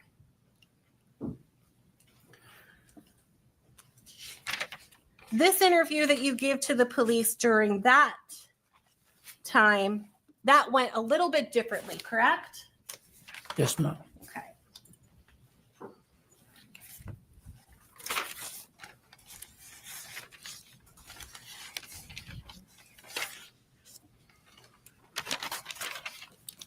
During that interview in Pinellas County, the Detective Whelan, the male detective, he started off by telling you that they had authorization to charge you for what they had previously talked to you about. Do you remember him saying that?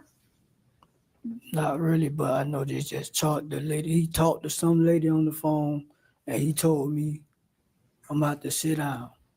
Okay. So do you remember him telling you that they were going to charge you with some things? That's how the interview started. No, ma'am. He just told me I'm going to have to sit down for a little minute. Okay.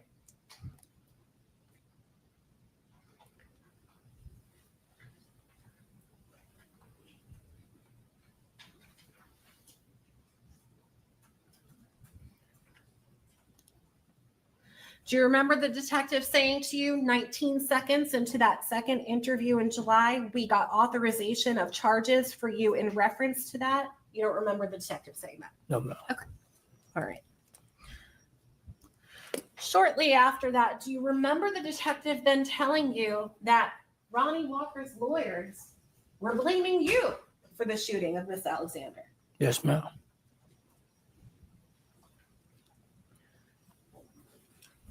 And the detective went on to tell you that he had to get up on a witness stand and try to explain why he believed Ronnie Walker was the shooter and not you. Do you remember him saying that? No, ma'am. You don't remember that?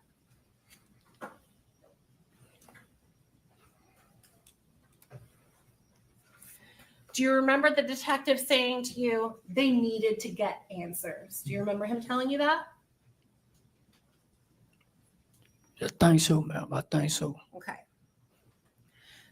When he says that to you, your response to him was, all I know is what they put on TV. Isn't that what you told him to start off? I probably did say that.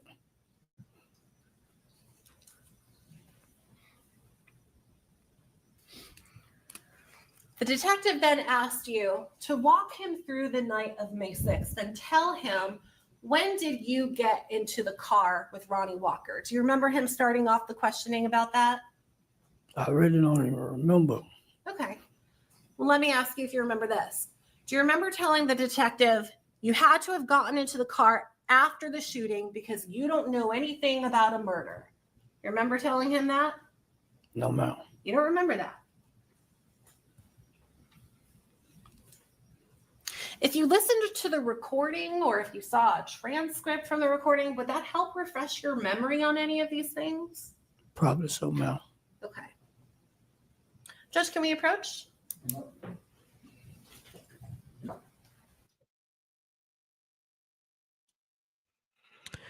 Okay, how many times did he change his story? Yeah. We're going to see how this goes. Hold on a second. Let me advance.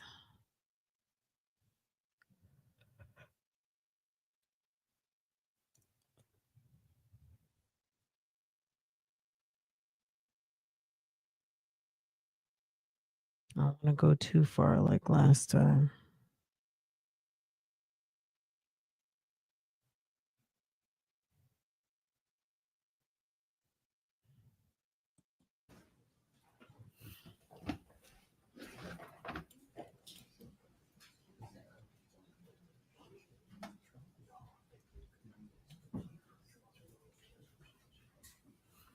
Do you have a copy of the transcript that you can show them first? I can. Do you want me to try doing that?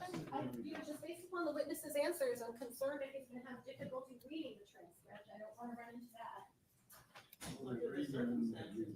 You can't read it, obviously, you play it. I'm happy to provide it, Judge. Yeah, remember he said he can't really read or write. He only made it to the 8th grade, which 8th grade you should be able to read. But if he dropped out in the 8th grade, it's more than likely he was not on an 8th grade level. Thank you. So he probably was. Why don't you go ahead and see if you can read through this? He's looking at that like I can't. You can't read. Yes, sir. Yeah, he was in 8th grade. He wasn't doing 8th grade work. Him so he can hear it.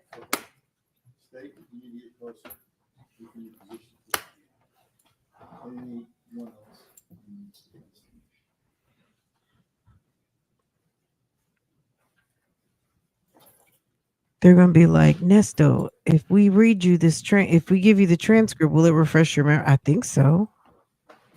And then he's gonna be like, I can't read.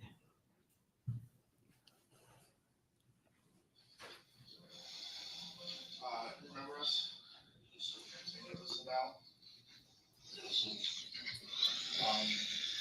We got authorization of the charges for you in reference to that. But before we start, I want to kind of preface it with this. With last week, and I don't know if you saw the papers, Ronnie Walker's lawyer in court is basically accusing you of being the shooter. Okay? I had to stand on the stand and answer questions where they asked, could Quincy be the shooter in this case? She's asking that flat out in court, and she's blaming you for it. Okay? Ronnie's lawyer.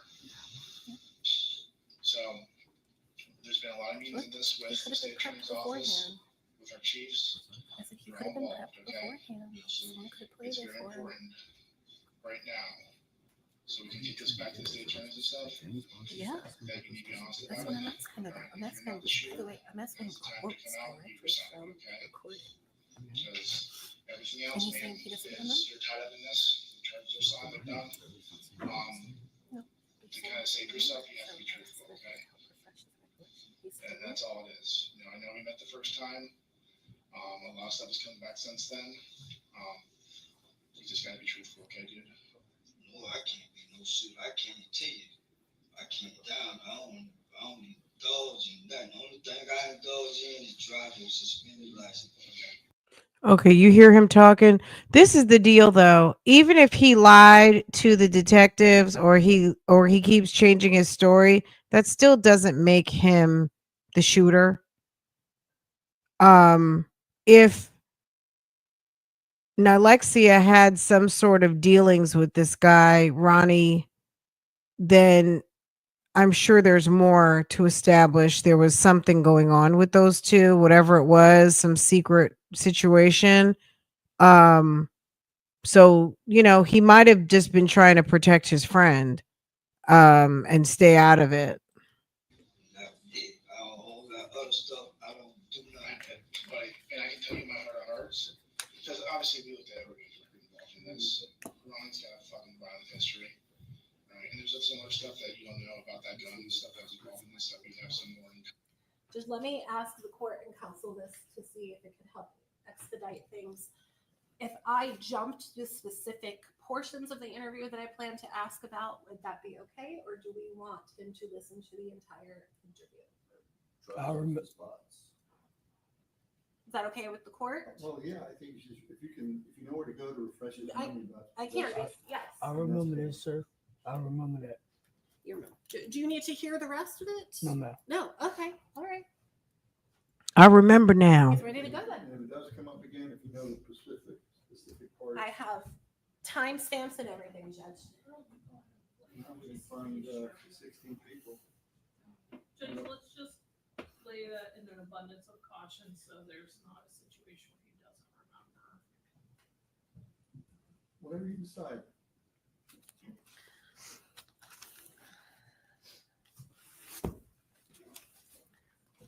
All right, let me Ask bring. this question. Yes. How many specific things are you going to ask him? Let me see where I left off. Let's see. And then maybe we can just go to those portions. Sure.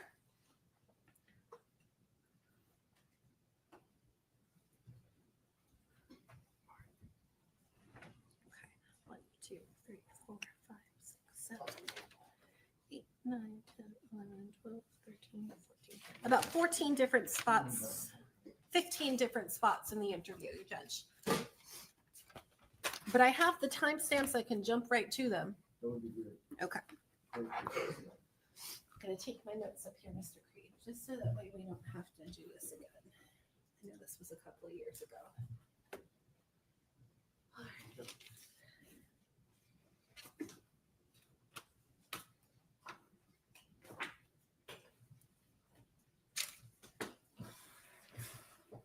All right, so let's start here.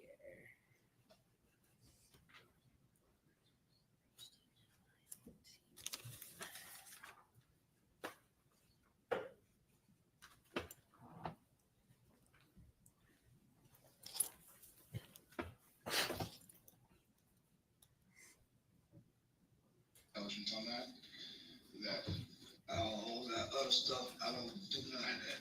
But, and I can tell you my heart of hearts, because obviously we looked at everybody's record involved in this. Ronnie's got a fucking violent history. All right, and there's some other stuff that you don't know about that gun and stuff that was involved in this, that we have some more intelligence on that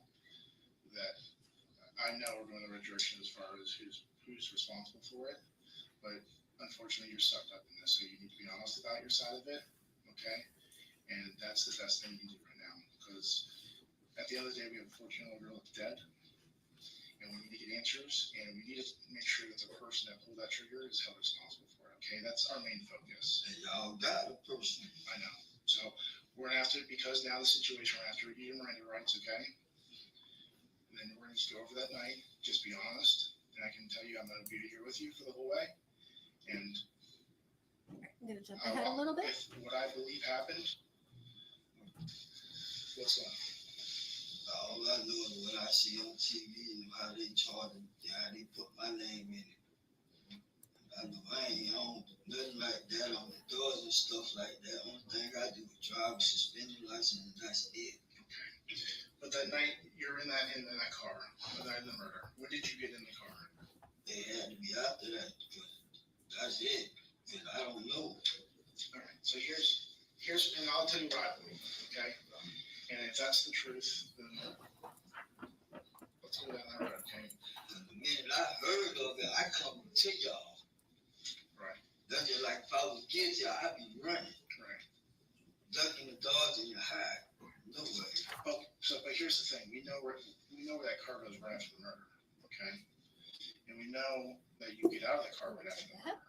So when do you get in the car? The car backs in. But here's the thing. Let's do that. Robles in and out of Robles are on midnight, okay? We'll pull the cameras from your apartment complex and have you guys hang out in front of your brother's house prior to the murder.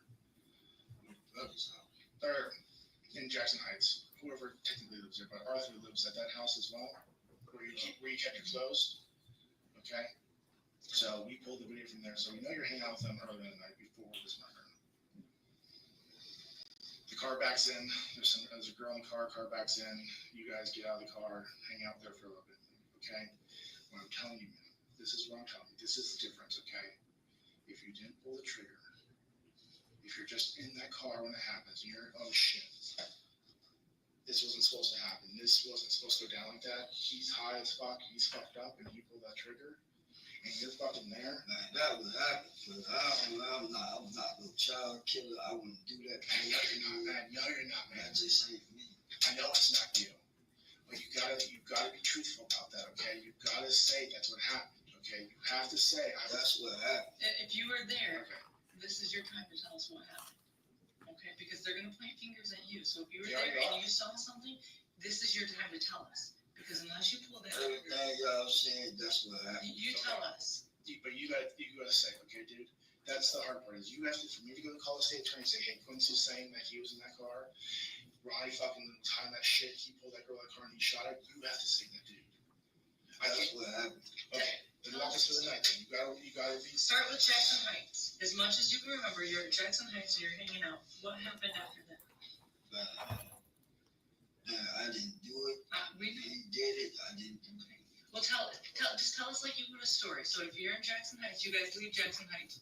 Do you remember where you go after Jackson Heights? We just went to a store. Went to a store? Yeah, just tell us like a story. So you leave Jackson Heights, you go to the store. Ronnie killed that little girl. I wouldn't do nothing like that.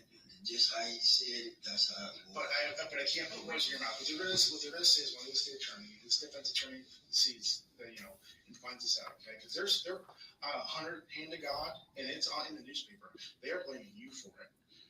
His defense attorney is standing up in court saying, could Quincy have killed her? Because the evidence is that you both are there. They are 100% pointing the finger at you. All right, dude? We knew that's what was going to happen from step one. That's when we first met. I told you to be truthful. I didn't want to put words in your mouth because we knew that was going to happen, and it's already happening. Day one in court, they are saying you killed the little girl.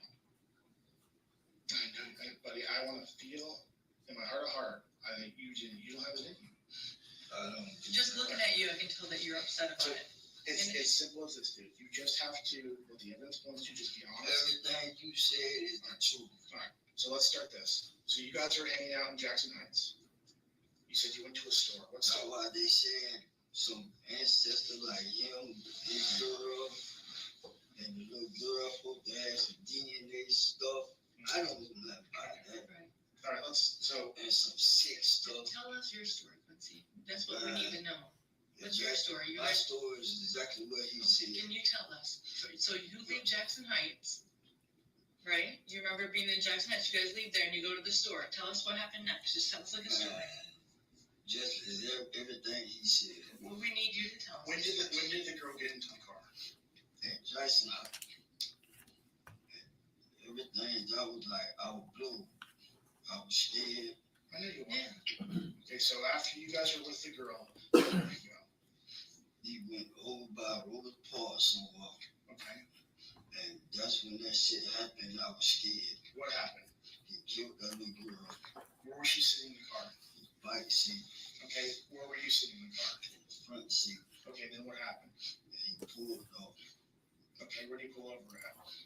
Over there by Robert Park somewhere. Okay, what did the street look like, brother? It's a dark street. Okay. Have you been there before? No, sir.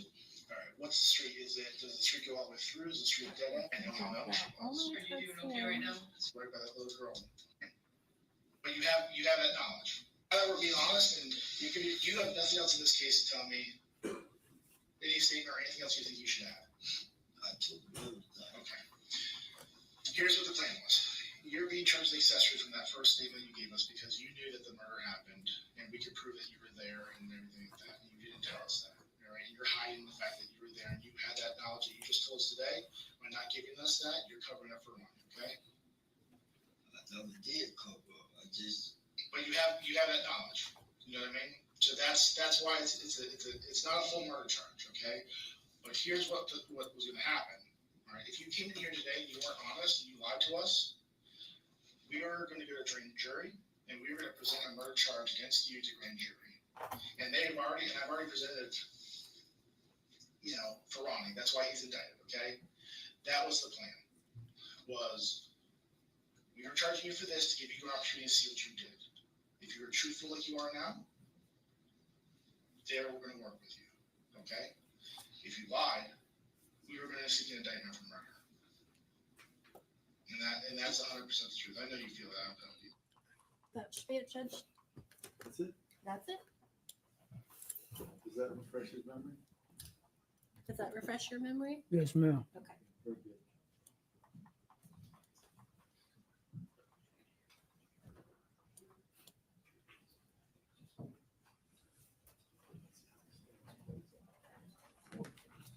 So you all set?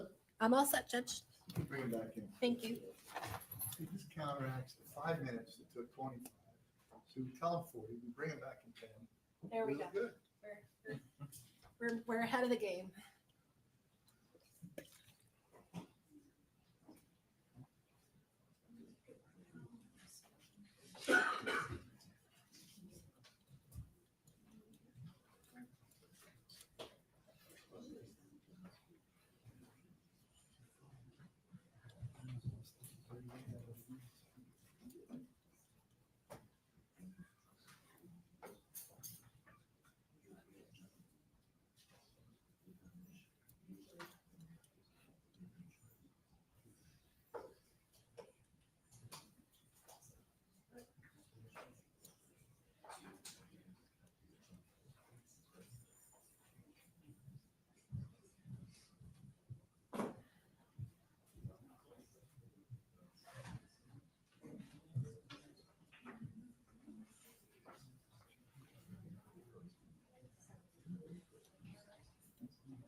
Jury's back. You want me to have a seat? Ladies and gentlemen, welcome back.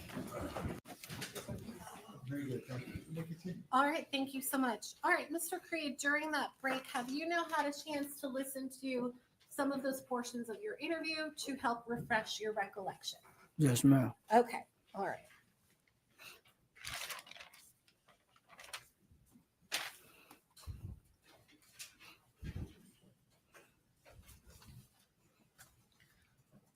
I think where one of the places we left off, where I asked you if you were called during that interview, the detective tells you that they need to get answers because a young girl had died. They need to get answers. Do you now remember the detective telling you that? Yes, ma'am. Okay. And do you now remember that in response to that, what you first told the detective is the only thing you know is whatever they put on TV? Yes, ma'am.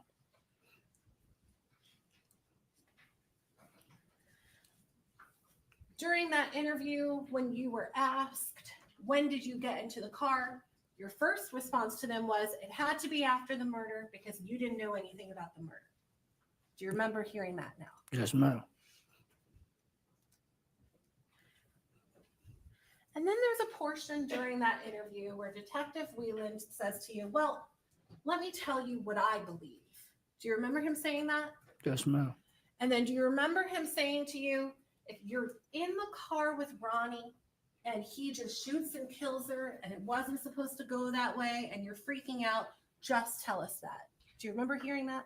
Yes, ma'am. Okay. And then after the detective tells you that, your response to him is, that's what happened. Correct? Yes, ma'am.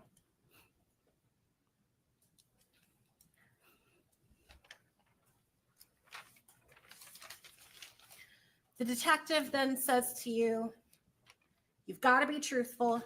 You got to say that's what happened. And your response to him was, everything y'all are saying, that's what happened. Correct? Yes, ma'am. And I can go on, but let me just maybe briefen this up a bit. The detectives then ask you, give them the story, tell them what happened. And your response to them over and over and over is, everything you all are saying, that's what happened. Correct? Yes, ma'am. They then give you some more details talking about starting at Jackson Heights, going to the store, and then you say, yeah, we started at Jackson Heights, then we went to the store, then we went to the dead end. Correct? Yes, ma'am.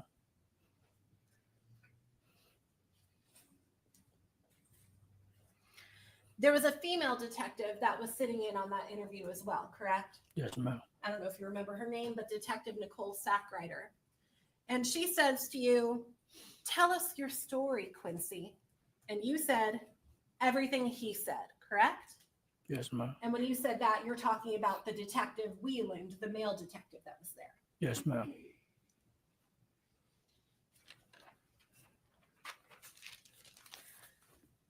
Let me cut to the end. One of the last things that I said to you before that interview ends is that if things hadn't gone the way they went, where you told the detectives what you told them, that they were going to seek a murder charge against you, correct? Yes, ma'am. And ever since that interview, it has been your testimony that Ronnie Walker is the one responsible for shooting Nilexia Alexander, correct? Yes, ma'am. Since that time, you have given a couple of different sworn statements, correct? Yes, ma'am. One of those sworn statements was a statement directly to State Attorney John Terry, correct? Yes, ma'am. And you were sworn to tell the truth during that statement, correct? Yes, ma'am. Another one of those statements I think we've already talked about was your deposition that occurred a couple of weeks ago at the jail, correct? Yes, ma'am. And during that deposition, you were also sworn to tell the truth, correct? Yes, ma'am.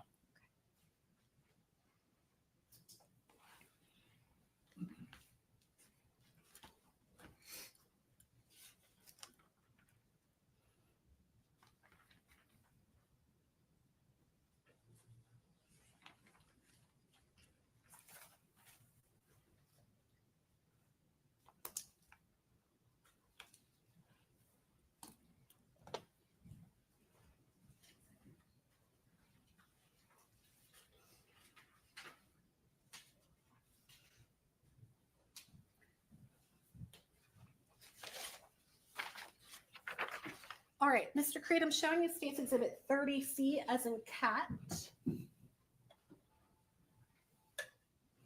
I'll zoom in a little bit. This is a text message, and the contents of the message say, "Cuz, it's me, Q." Q is a nickname that you have, correct? Yes, ma'am. You go by that name. Your family knows you by that name, right? Yes, ma'am. This is a text message that you sent, correct? I didn't send it, but didn't send I asked her, the little girl, to send. And when you're saying that, you're talking about the young girl that died, Nilexia. Yes, ma'am. Okay. And so this is a message that was sent from Nilexia Alexander through her phone. Yes, ma'am.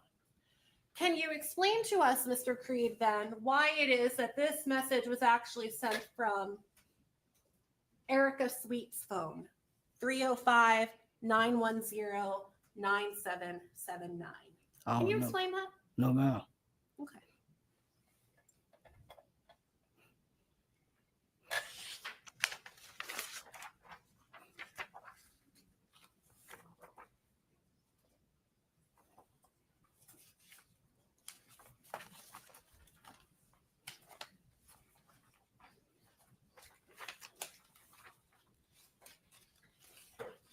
Your testimony was that all of the phone calls that were made to your cousin were made from Nilexia Alexander, correct? Yes, ma'am. And they were made from her phone, correct? Yes, ma'am. Showing you State's Exhibit 30D as in dog.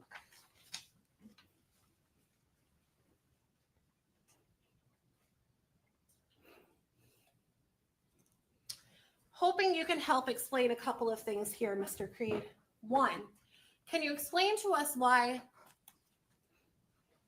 all of these phone calls to your cousin made on May 6th going into May 7th were made from Erica Sweet's phone? Can you explain that? So, like, I'm sorry? they were from my phone? These calls were made from Erica Sweet's phone to your cousin. Can you explain how that happened? No, ma'am. Can you explain to us, Mr. Creed, if Nilexia Alexander is the one that is making these calls on your behalf, how is it that these phone calls are being made on May 6, 2022, at times after we know she is dead? Can you explain that? Was they from my phone or from whose phone they were from? These are phone calls made from Erica Sweet's phone to your cousin. You have an explanation for that? No, ma'am. Because I couldn't have did it. So they were from Erica Sweet phone. Do you have an explanation as to how your cousin's being repeatedly called from Erica Sweet's phone after Nilexia is dead? No, ma'am. Okay.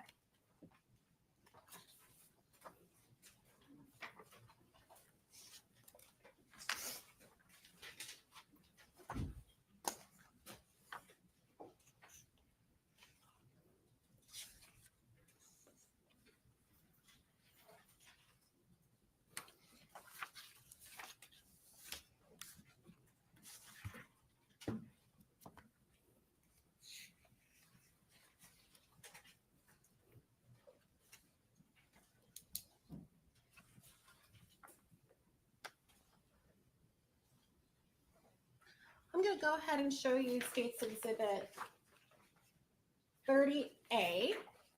And these are phone records from your phone. So we're at the point now where we're talking about your phone. And I'm going to zoom in to that top couple of rows right there. That 813-447-6234 number. That is Nilexia Alexander's phone number.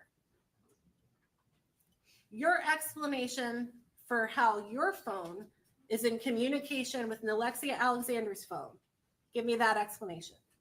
I told the detective that I found out through the jail that I got a friend, female friend, but that was Alexia's friend. And So somehow there's a coincidence that a person that you know, and how old are you, Mr. Creed? I'm 48 right now. 48 years old. Okay. A person that you know also happens to know 14-year-old Nilexia Alexander. And by coincidence, that person got a hold of your phone and contacted Nilexia Alexander multiple times through the end of April of 2022. Is that your explanation? Yes, ma'am.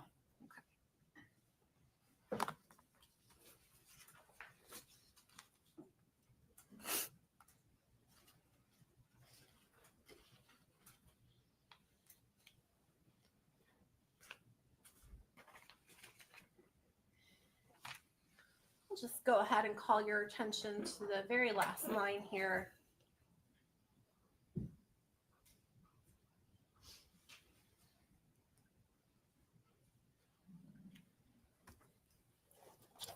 To a phone call made on May 1st, 2022 at 2:51:42 a.m. to Nilexia Alexander.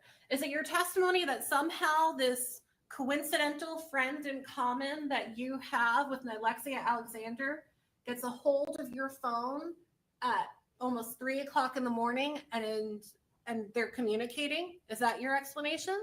Yes, ma'am.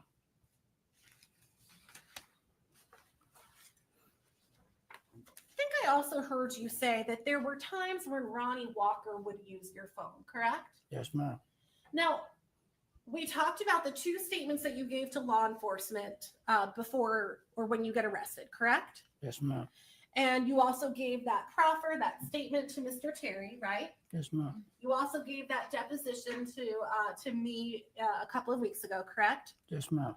Would you agree with me that not one single time in any one of those statements have you ever said Ronnie Walker would use your phone? You've never said that. Because y'all never did ask me that. Okay. And that wasn't information that you thought that the detectives might need to know? I didn't know, ma'am. That wasn't information that you thought Mr. Terry would need to know? I never did got ice, so it wasn't. You didn't think that was information that you should give him? At the time, I didn't know, ma'am. And that wasn't information that you thought was important to bring up in your deposition with me, correct? That wasn't any information that you thought was important to bring up to me, correct? You didn't never ask me, ma'am. I didn't know to tell you that. I got it. So for the first time that you ever said that Ronnie Walker used your phone, first time you've ever said that to anybody here, was today when Mr. Terry went to go talk to you privately right before your testimony. Is that correct? Yes, ma'am. Have a moment, Your Honor. Yes, ma'am.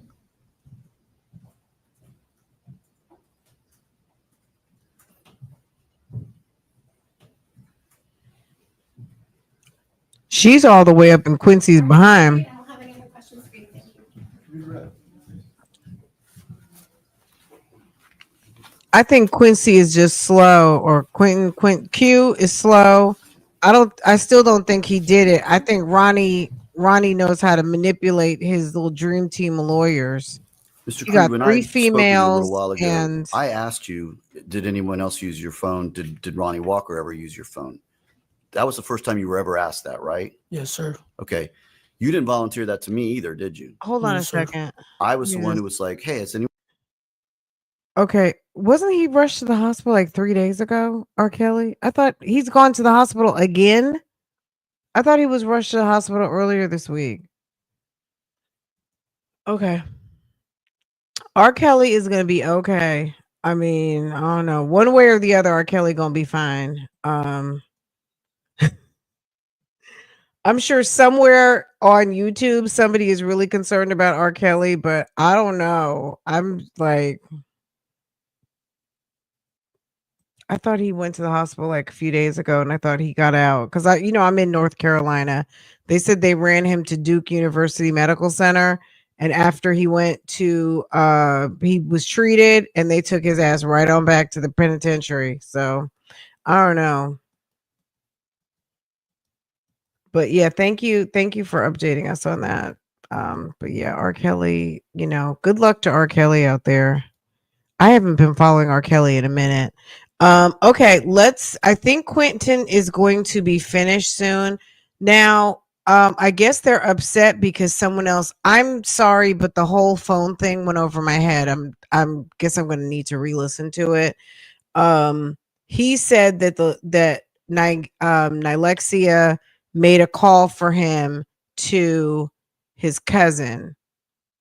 Now, what that has to do with anything, I'm not really sure. Now Erica, Rodney's girlfriend, I guess, was making some sort of calls. I'm not really sure. Did anybody catch that?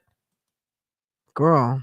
Silverback is probably really like, oh my God, Robert.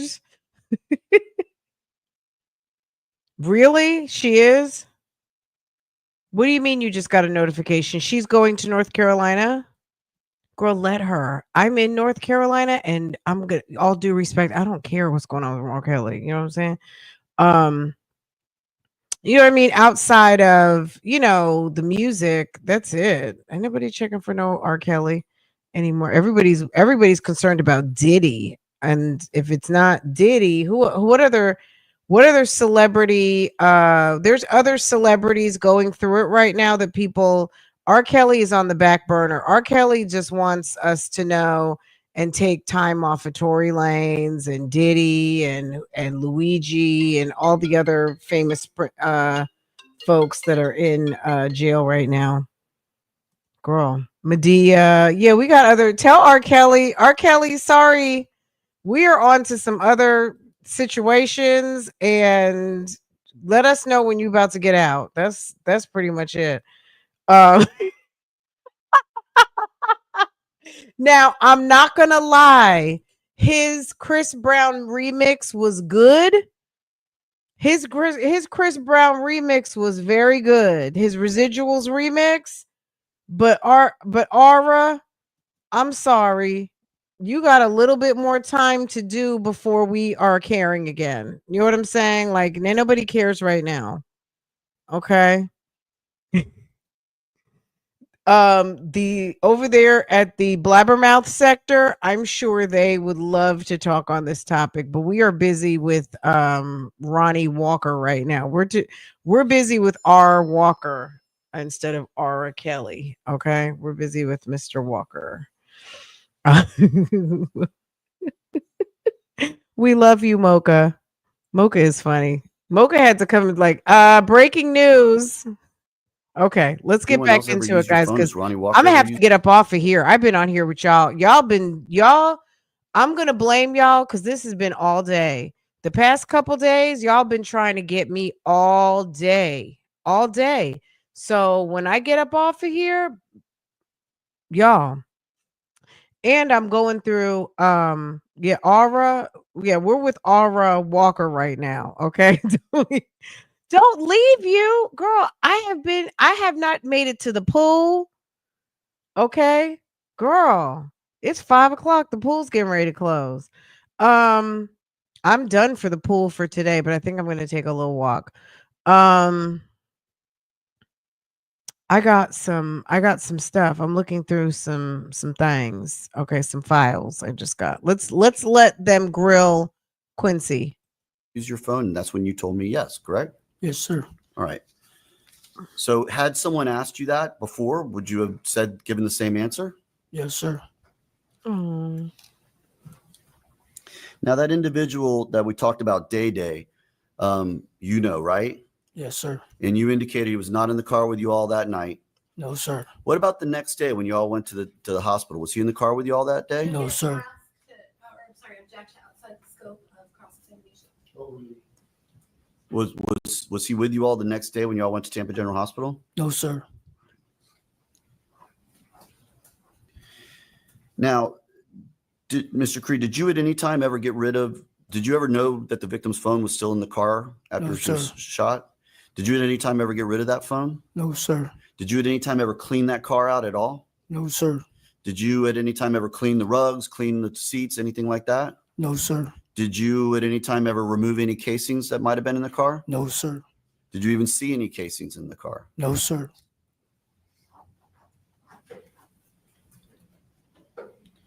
And Mr. Creed, you understand that the reason you're facing these 30 years is that you lied for Ronnie Walker. You understand that, right?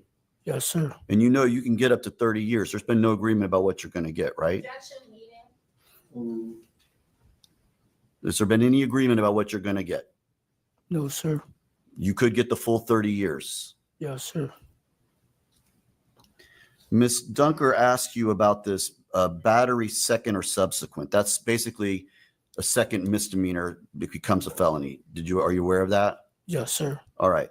And it was pled to time served. Did you ever talk to me about that, or was there any sort of agreement between us about what you would get on that case? No, sir.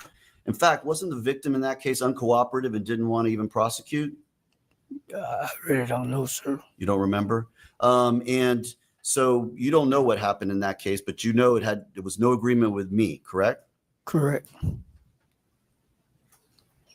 And at the time, that basically misdemeanor battery that's now felony because it's a second one, at the time that was holding you in jail. Is that right? Yes, sir. Okay. And when you pled to time served, that was almost a year basically that you had served for that.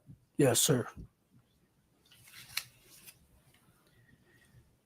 Now, Miss Dunker spent a long time talking about all the questions that Miss Detective Whelan was trying to get you to talk about. You were reluctant to talk, weren't you? Yes, sir. You didn't want to talk about what happened because, as you've indicated earlier, you were scared. Is that right? Yes, sir. Why didn't you want to give volunteer information? Because I was scared he was going to do something to me when he found out. Okay.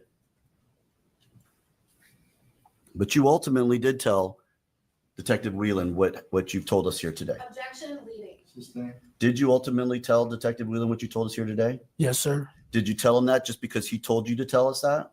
No, sir. Did you tell us what you told us because it's what he said, or is it because what really happened? It's because that would really happen. And when Detective Whelan was telling you that this is what happened, it was what happened. Is that right? Yes, sir.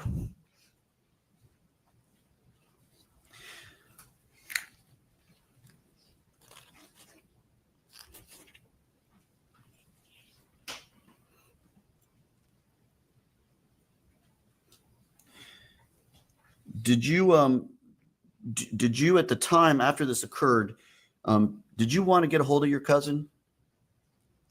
Yes, sir. Did you kind of want to get away from the situation that you were in? Yes, sir. Were you trying to reach your cousin? Yes, sir. Do you recall if you used the phone that was in the car, Erica Sweet's phone, to call your cousin? No, sir. You don't recall if you did or not? Not physically. Okay. Do you know if Ronnie Walker helped you try and call your cousin? No, sir. All right. Was Erica Sweet's phone in the car? Do you remember? I don't know about that. As far as this neighborhood, where you all live, it's what called Belmont Heights. Is that right? Yes, sir. Do a lot of people know each other? Yes, sir. All the people around the neighborhood kind of know each other, know other people who know other people, kind of thing. It's a small kind of community. Yes, sir. Okay. So does it seem strange to you that you loaned a phone to a friend who actually knew Nilexia if she lived in the neighborhood? Yes, sir. That seems strange to you? Yes, sir. Okay. It seems strange to you that she may know that your cousin, that the friend of yours daughter may know Nilexia if they live in the same neighborhood? Yes, sir. Okay. Did you know Nilexia? No, sir. Did you ever call Nilexia? No, sir.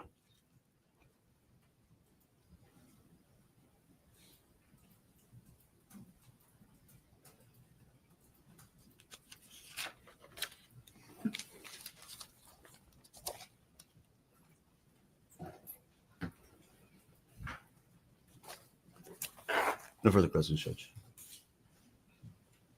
Ladies and gentlemen, we're going to take about a 5 or 10 minute break for the court, and we'll see you when we get back. All rise for the jury.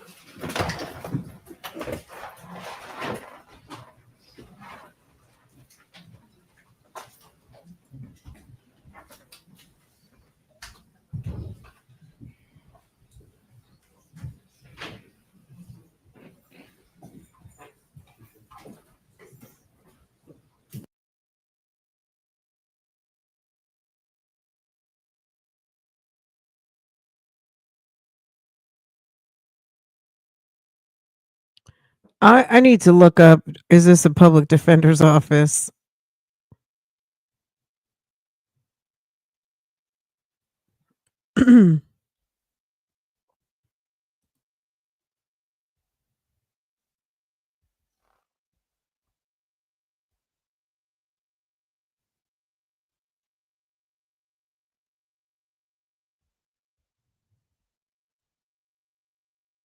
I need to see when Ronnie goes on the stand. That's what I need to know. Quentin, do you know that if you lie today, we gonna send you away? We gonna give you the full. We're gonna give you 30 years.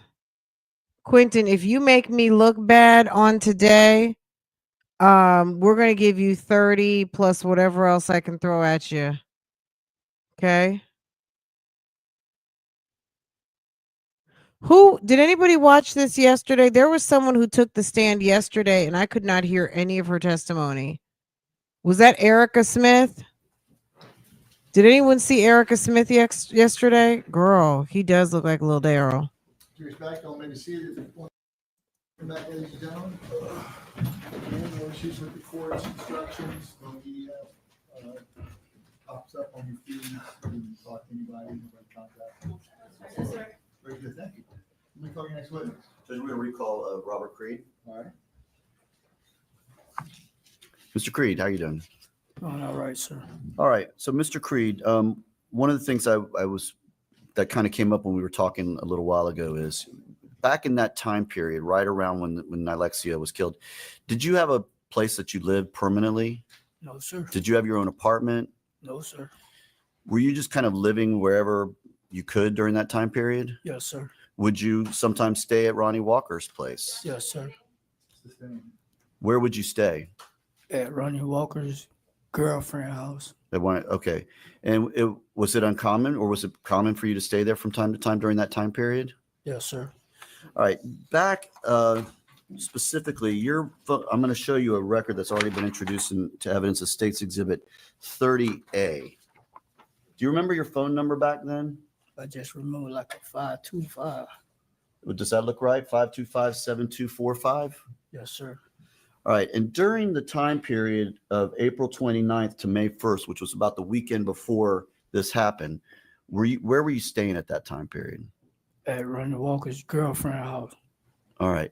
So during this time period, the only time periods where Nilexia's phone number comes up on your phone, during that time period, you were staying at Erica Sweet's place? Yes, sir. All right. No further questions. Cross-examination.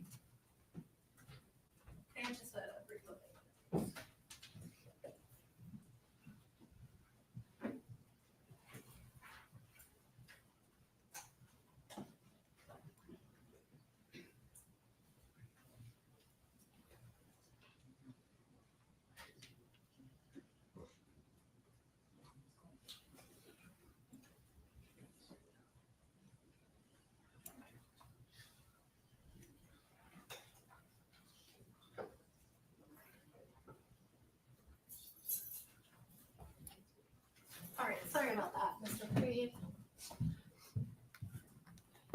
Is it your testimony now today that you recall the specific dates or the specific weekend of April 30th going into the early part of May?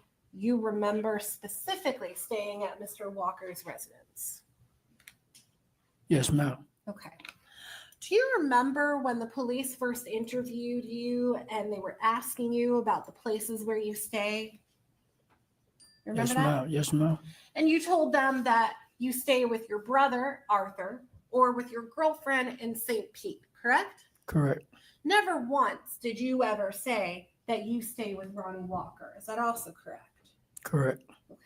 And in fact, the only time you've ever said that you stay with Ronnie Walker was today talking with Mr. Terry, correct? Correct.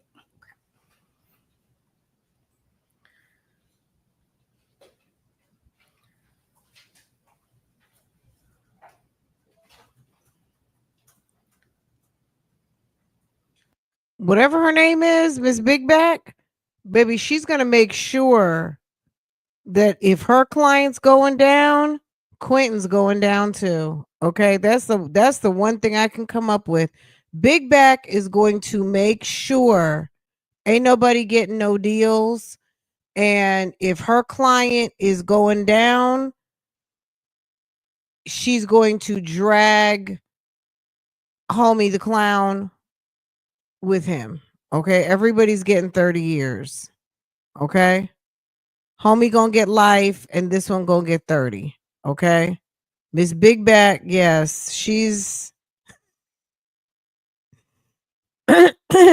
okay.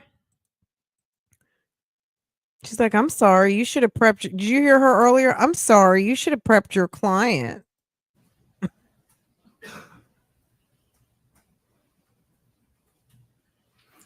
And during that deposition that you gave just a couple of weeks ago, page 18,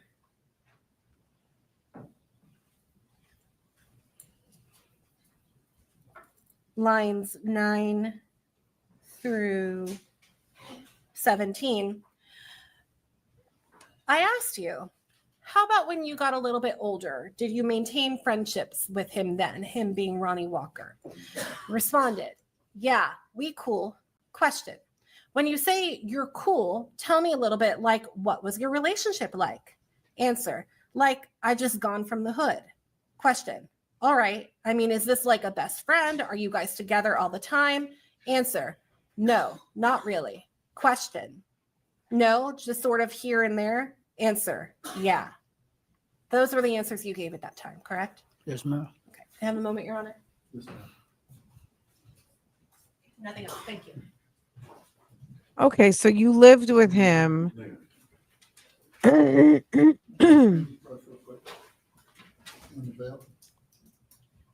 Okay, I get that they're catching him in a lie, but I'm trying to understand. I mean, clearly he's lying, but what is it that they're so pissed about that he's lying about? That's what I want to know. That he lied about his relationship with what's his name? That they were actually closer than they say they were. So are they running a play? I don't know. I feel like that girl Erica testified, but maybe I was half asleep.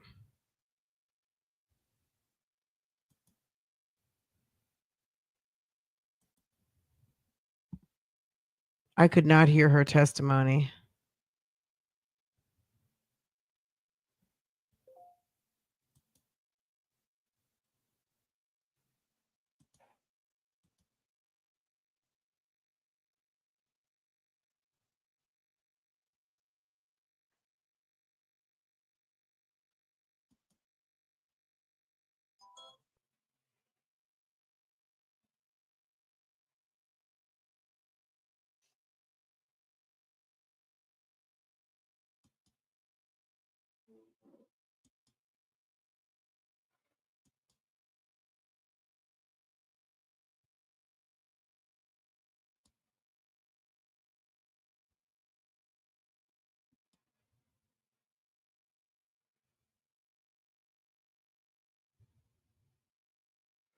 Okay, salt and pepper.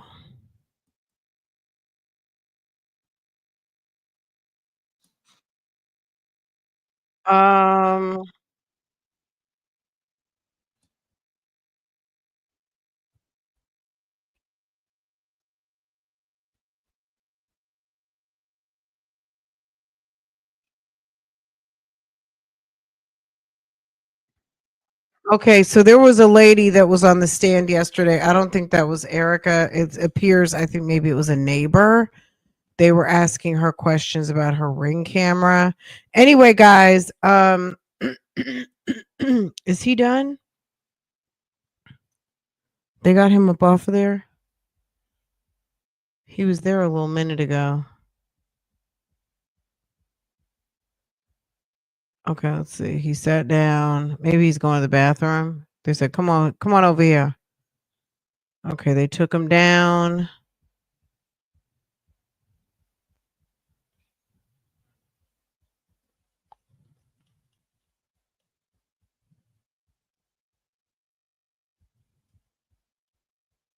I take it in that short time. This time the state would call David White. Okay, guys, I'm gonna let y'all go. Like I said, I'm watching this on 10 Tampa Bay. So if you guys want to check out 10 Tampa, judges up there talking to the bailiff about home projects. Stop it. Look at people being messy in the comments. Hold on a second. She said at 5:42:44. The judge is constantly talking to either, I don't know if that's his bailiff or his judicial assistant, but the judge and this guy are very chatty. That's true.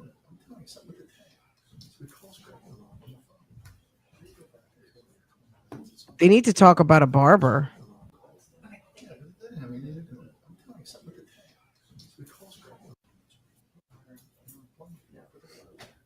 Thank you, Judge. I'm sorry. I don't know why it took me so long to find that.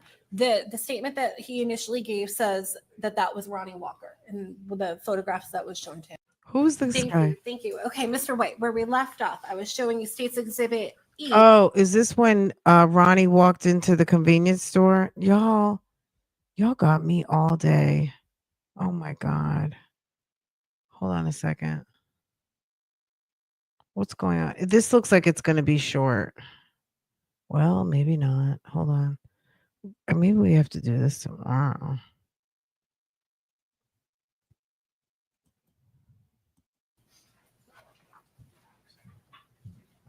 Well, she has on her corporate shoes. You see her little corporate pumps? Okay, sis.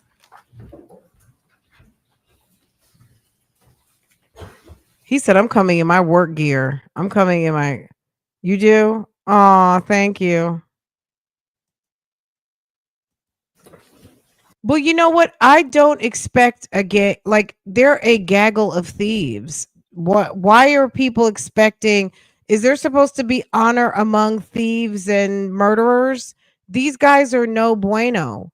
Why do we expect Quincy to be a choir boy now? You know what I'm saying? Like, isn't that kind of weird? Thank you. He's a criminal. He's got 20, not this dude, but I'm talking about the one that was just up on the stand. He's got 21 felony convictions. So is he you know what I'm saying? Like, why are you expecting someone to do something they don't do? He's a 21-time convicted felon, and he lied about a detail. Why is that a shocker? I don't even understand why the lawyers are mad. Like, he's a liar. Can you please state your full name for the record? David Antonio White. Okay. David Antonio White. Why did he say it like that? David Antonio White. Please state your full name for the record. David Antonio White. Okay. David Antonio White. Okay. Sir, are you currently employed? Yes. Where do you work? No, I'm not employed. I just walk around with safety vests and safety shirts just because that's my fashion. Self-employed. My company is WRS Property Services. Okay. Now, sir, do you know Ronnie Walker? Yes. How do you know him? We're childhood friends. Okay. Do you see Ronnie Walker in the courtroom today?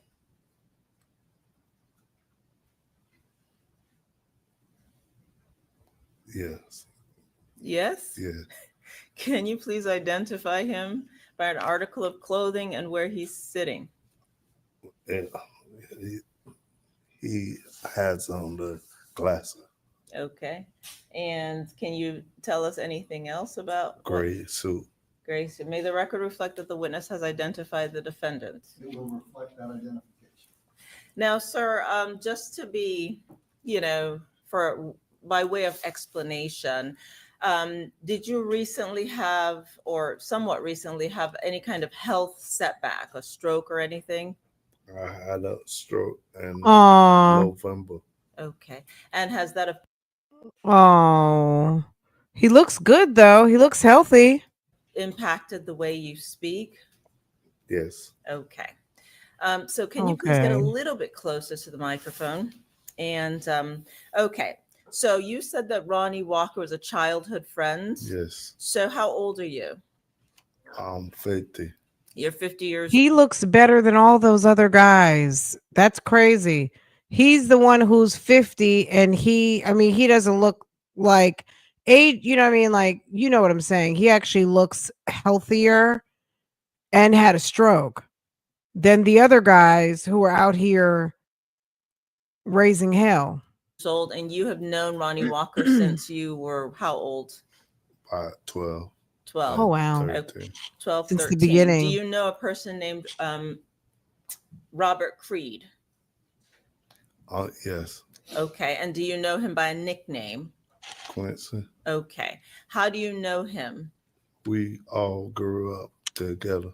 And when you say we all, are you speaking of yourself, Ronnie Walker, and Robert Creed? Yes. Okay. So when you say you all grew up together, about how old were you when you began to hang out together and spend time together?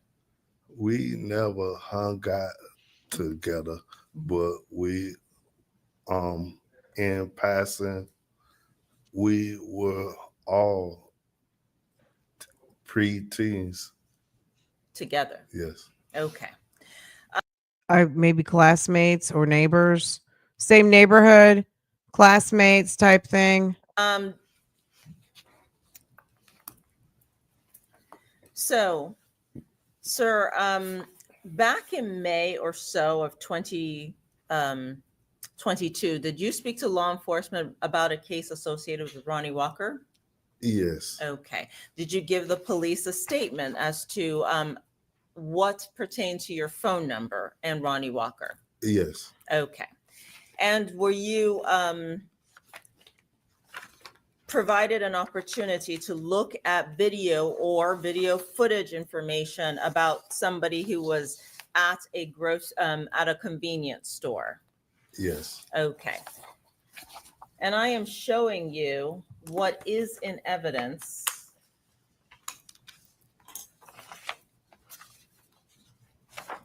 as E1. Have you seen this previously? Yes. Okay. E2, have you seen this? You something this. Yes. Yes. E3, different angle, but have you seen this previously? Or images from this video? Yes. Okay. Did the police show you these images in May or so, or that time frame of 2022? Yes.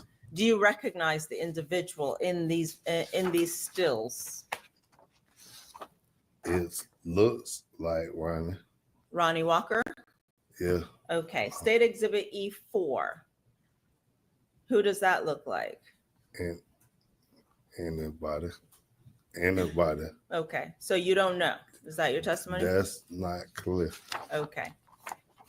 Did you at any point previously indicate that you recognized that to law enforcement, that looked like Ronnie Walker? I said it looked like I'm on for sure. Okay. It looks like.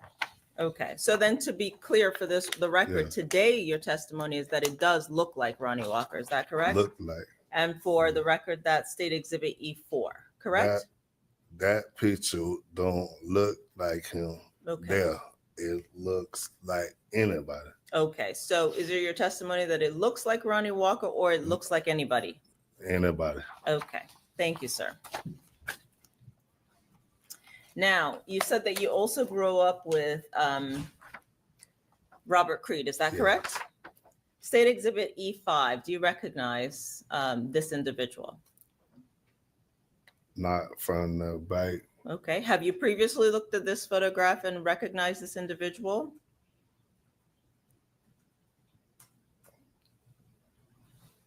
I say that looks like a taller version of Quincy. Is that what you said to the police? Yes. Okay. So your testimony today is that when the police showed you this photograph back in 2022, you said it looked like a taller version of Yes. Quincy? Okay. And Quincy being Robert Creed, is that correct? Yes. Okay. On May the 6th of 2022, were you in a four-door Ford vehicle with Ronnie Walker? No. On May the 6th of 2022, around 3 p.m., were you with Ronnie Walker and Robert Creed? No, Were you with either one of them? no. Were you in a vehicle? I never were in a vehicle with them. Either one. I beg your pardon? I never rode in a vehicle with them. Either one of them. Well, what was your name back in, what's a nickname that you go by? Data.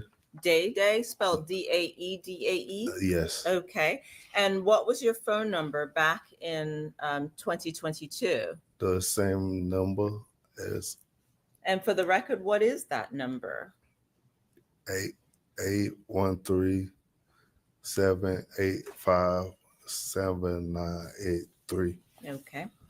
So Your Honor, They're may I trying to get the first working man showing you involved in what this has been mess. pre-marked as 30B5. Can you look at it and tell me if you recognize your nickname and your phone number? Yes. Okay, thank you. Your Honor, at this time, the state would move into evidence state exhibit 30B5.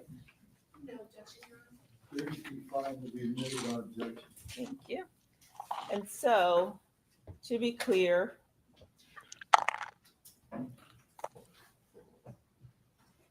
this number right here, Day, Yes. is a phone related to the defendant contacting you. Does that seem correct? Yes. Okay.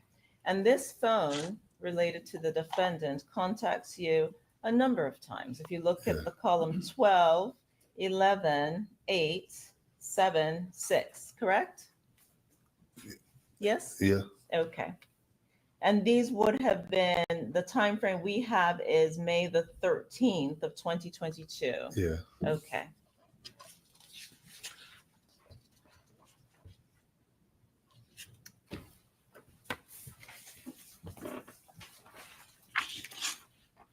This individual right here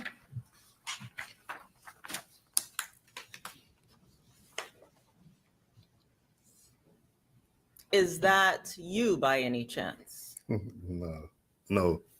What was your size back in 2022? I was bigger than I'm presently. Well, may I ask, what's your size? 250. How tall are you? 5'11". Okay. And did you at any point previously indicate that this was Robert Creed? I always said it looks like a taller version Of Robert Creed? Yeah. Okay. Thank you, sir.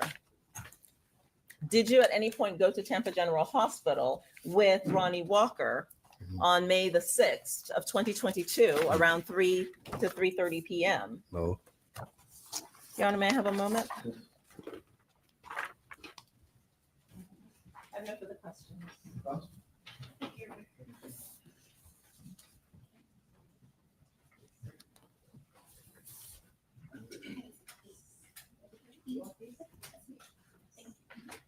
Why did they call? You think they were trying to implicate him? So, Ronnie Walker seems like he's full of plays. I wonder if he knew this guy. He knew this guy from the neighborhood. He knew that maybe they had a similar build, and thought he was going to run his number, call his number a bunch, and get him get him in the loop.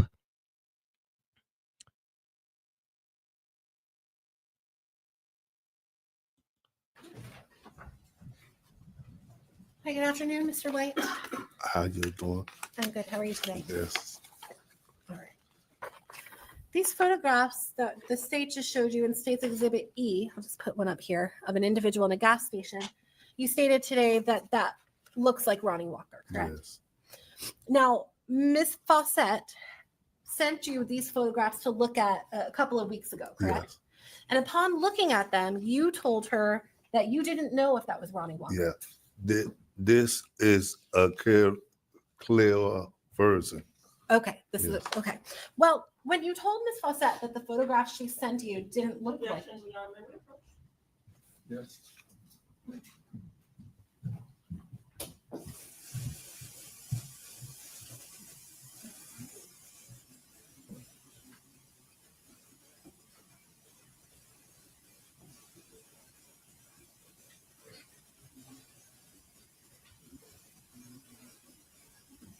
I think this is someone who can, I think Ronnie Walker's trying to say it wasn't him.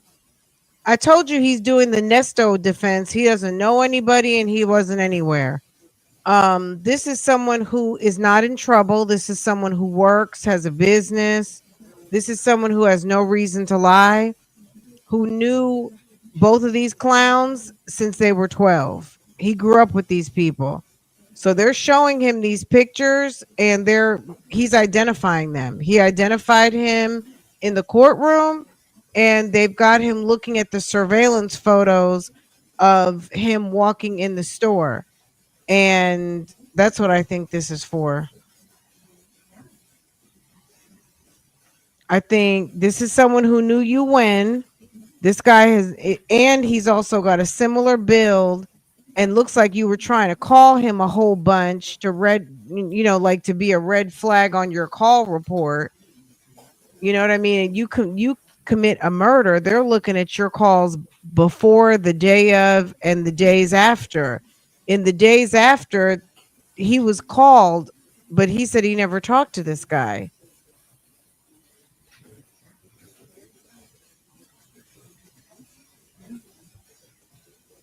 Okay, that's what it seems like they're trying to do. They're trying to, loop somebody else in, throw people off. I think they're going to be like, I think it's coming up. They're just going to be like, okay. Well, that's how these criminals do, Alekia. Okay, that's how they do. Oh, I'm going to let y'all go in a minute. I need to stretch. Oh my God, I need to stretch.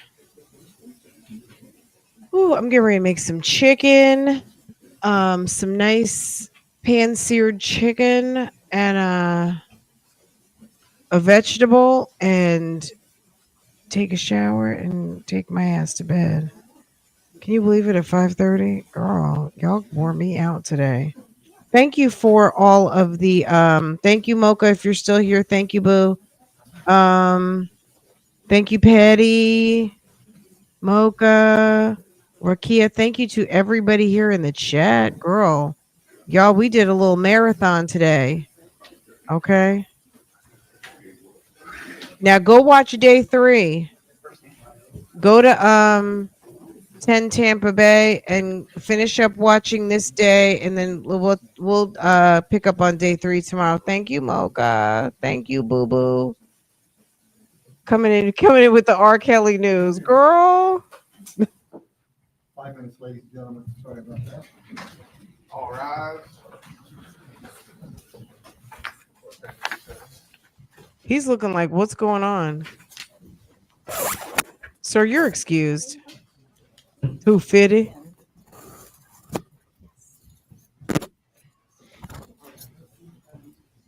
Sir, you're excused. We don't.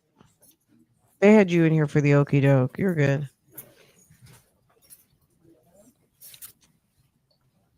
Change your phone number. That's what I would do.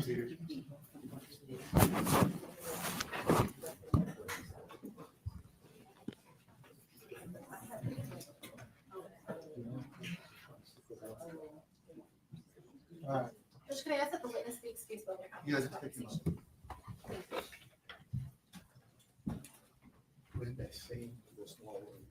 I've heard the arguments. Is there anything?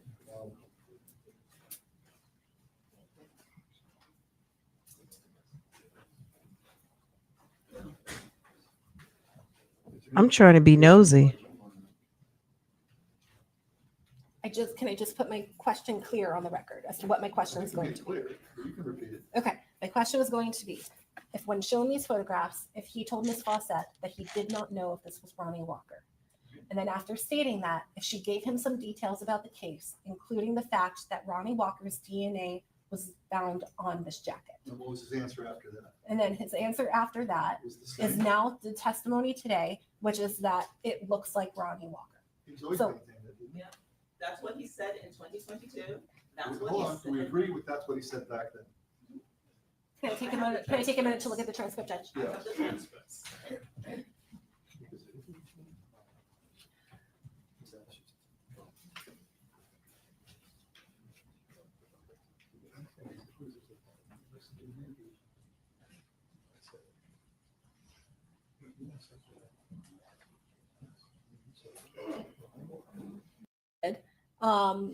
It was very difficult because we did it through Zoom to accommodate the witness, and the audio did not come across very well, but I do have a recording of that. I don't think I obviously was not there when he spoke with Miss Fawcett, but what he told us is that he told Miss Fawcett that he could not say if that was Ronnie Walker in the photographs. Judge, I was actually present for that, but that is not how I took it. Honestly, he said the same thing he said today. He said it looks like him. He said, I think she wanted me to say it was him, but all I said was it looks like him. And then she says, why say so? Well, it seems like she got angry with me because I wouldn't say it was him. I just said it looks like him, which is exactly what he said today. In the fact that he said he looks like him, and that he was angry, and maybe he thought maybe she didn't want him to say it was him, but he didn't. He said it looks like him. But I don't want to get into any of that, right? Like, all I want to do is just say that his prior statement when he saw these photographs was that he could not say if that was Ronnie Walker. He then learned some additional information, including. That's not what they say took place at the deposition. No, and it's not what happened in this Fawcett either. Well, It turns her into a witness. Now we're gonna have to call her to say he came in and said it looks like him. And that's what he said, that it looks like him. And he said the same thing that he said today, which is that could have been anyone, as it pertains to the person in the black jacket. And if he tries to say what she said, that's hearsay anyway. Well, not if it's an effect on a listener, but again, I'm not trying to. No effect on him, because he still says it just looks like him. I think the statements are different. I think that the statement that going from I can't say if that's Ronnie Walker to saying today under oath that looks like Ronnie Walker, I think that those are different statements. Saying that looks like Ronnie Walker is tantamount to saying I can't say if that is Ronnie Walker. And, Your Honor, for the record, he said in 2022 to law enforcement, which defense counsel has, he specifically, and we have the transcripts of it, they show him the Thornton's video. He said, do you know who that is? Yeah, it looks like Ronnie Walker. Ronnie. What it looks like, Ronnie Walker. Damn, like Ronnie. She has the same transcripts I have. She's listening to the same audio. And what evidence do you have that he said something different later on? What he told me at the deposition, which he was under oath, Mr. Terry did swear him in. So that was the only. Who else was at the deposition? Mr. Terry, myself, Miss Bradley. And you all disagree with what was said, and that transcript's not worthy of. It's certainly not worthy of a transcript, Judge. It's propensity for confusion for the jury outweighs any admissibility or something like that. I understand the court's ruling. Otherwise, we have to call all three of you as witnesses, because you're the only ones there that are alive. We zoomed our way to unreliability once again, which is amazing. I guess I will not be doing any witnesses any more favors. Ronnie got himself a lawyer that is trying to do. She is on her job. Okay. Miss Big Back, baby, she is on her job. Anyway, guys, I'm gonna let you guys go. This is a very interesting. They seem to have interesting sidebars. Ronnie's lawyer, Miss Big Back, is arguing every single thing. Okay, and I mean, look, that's her client. Okay, all right, you guys, I gotta go. I could be here for another 3 hours, and my butt is not going to be happy. So let me go, and I will see you guys later. Tomorrow's my unofficial day off. I don't know. You guys, 5 hours?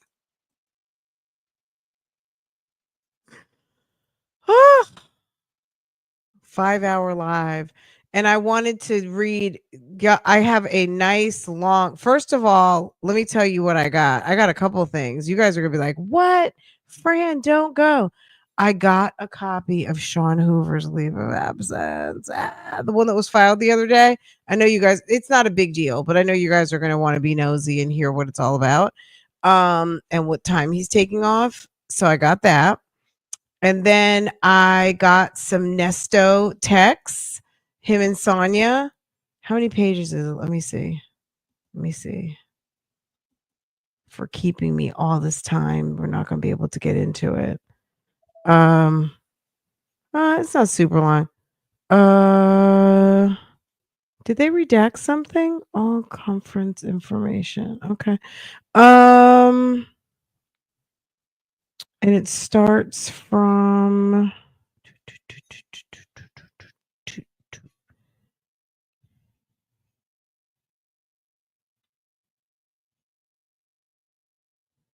Does it start from the day? I don't know. It's like 7 pages of text. We'll get to it.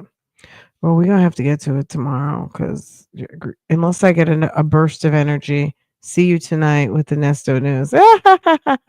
Okay, after a 5-hour live. Okay, make sure everybody hits the like button for me. We know you want to come back. I do, but it's been too long. It's like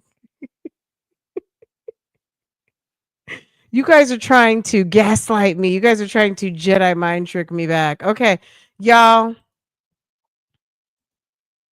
Have a good evening. Let me go make some dinner.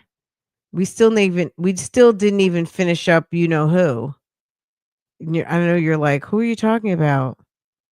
Okay. We know how that story ends anyway. We read the good part. If we get back to it, we get back to it. We've got to press forward. There's important cases to go through. Okay, guys, love you guys. Mean it. This was fun. I enjoyed looking at this case today, and we'll get back to business. And I'll see you guys later. Bye, guys.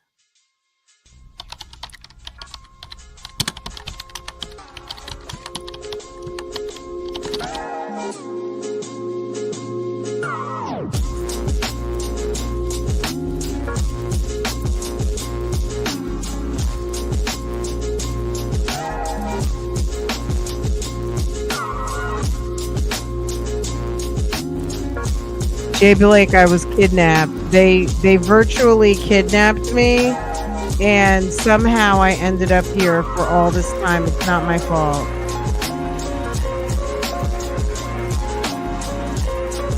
But I'm supposed to give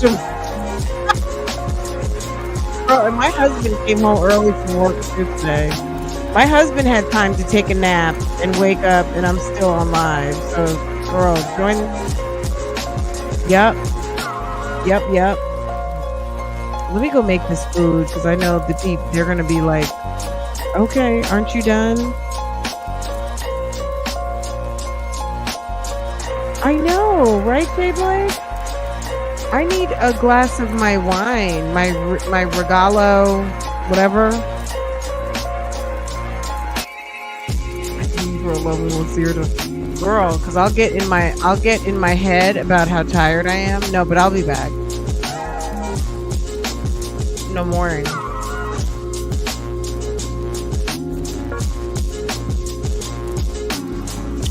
don't think I have pickleball.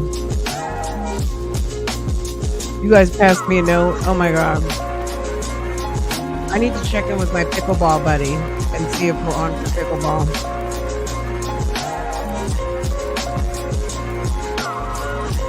Bye, Bougie Gang. I love you guys. See you later.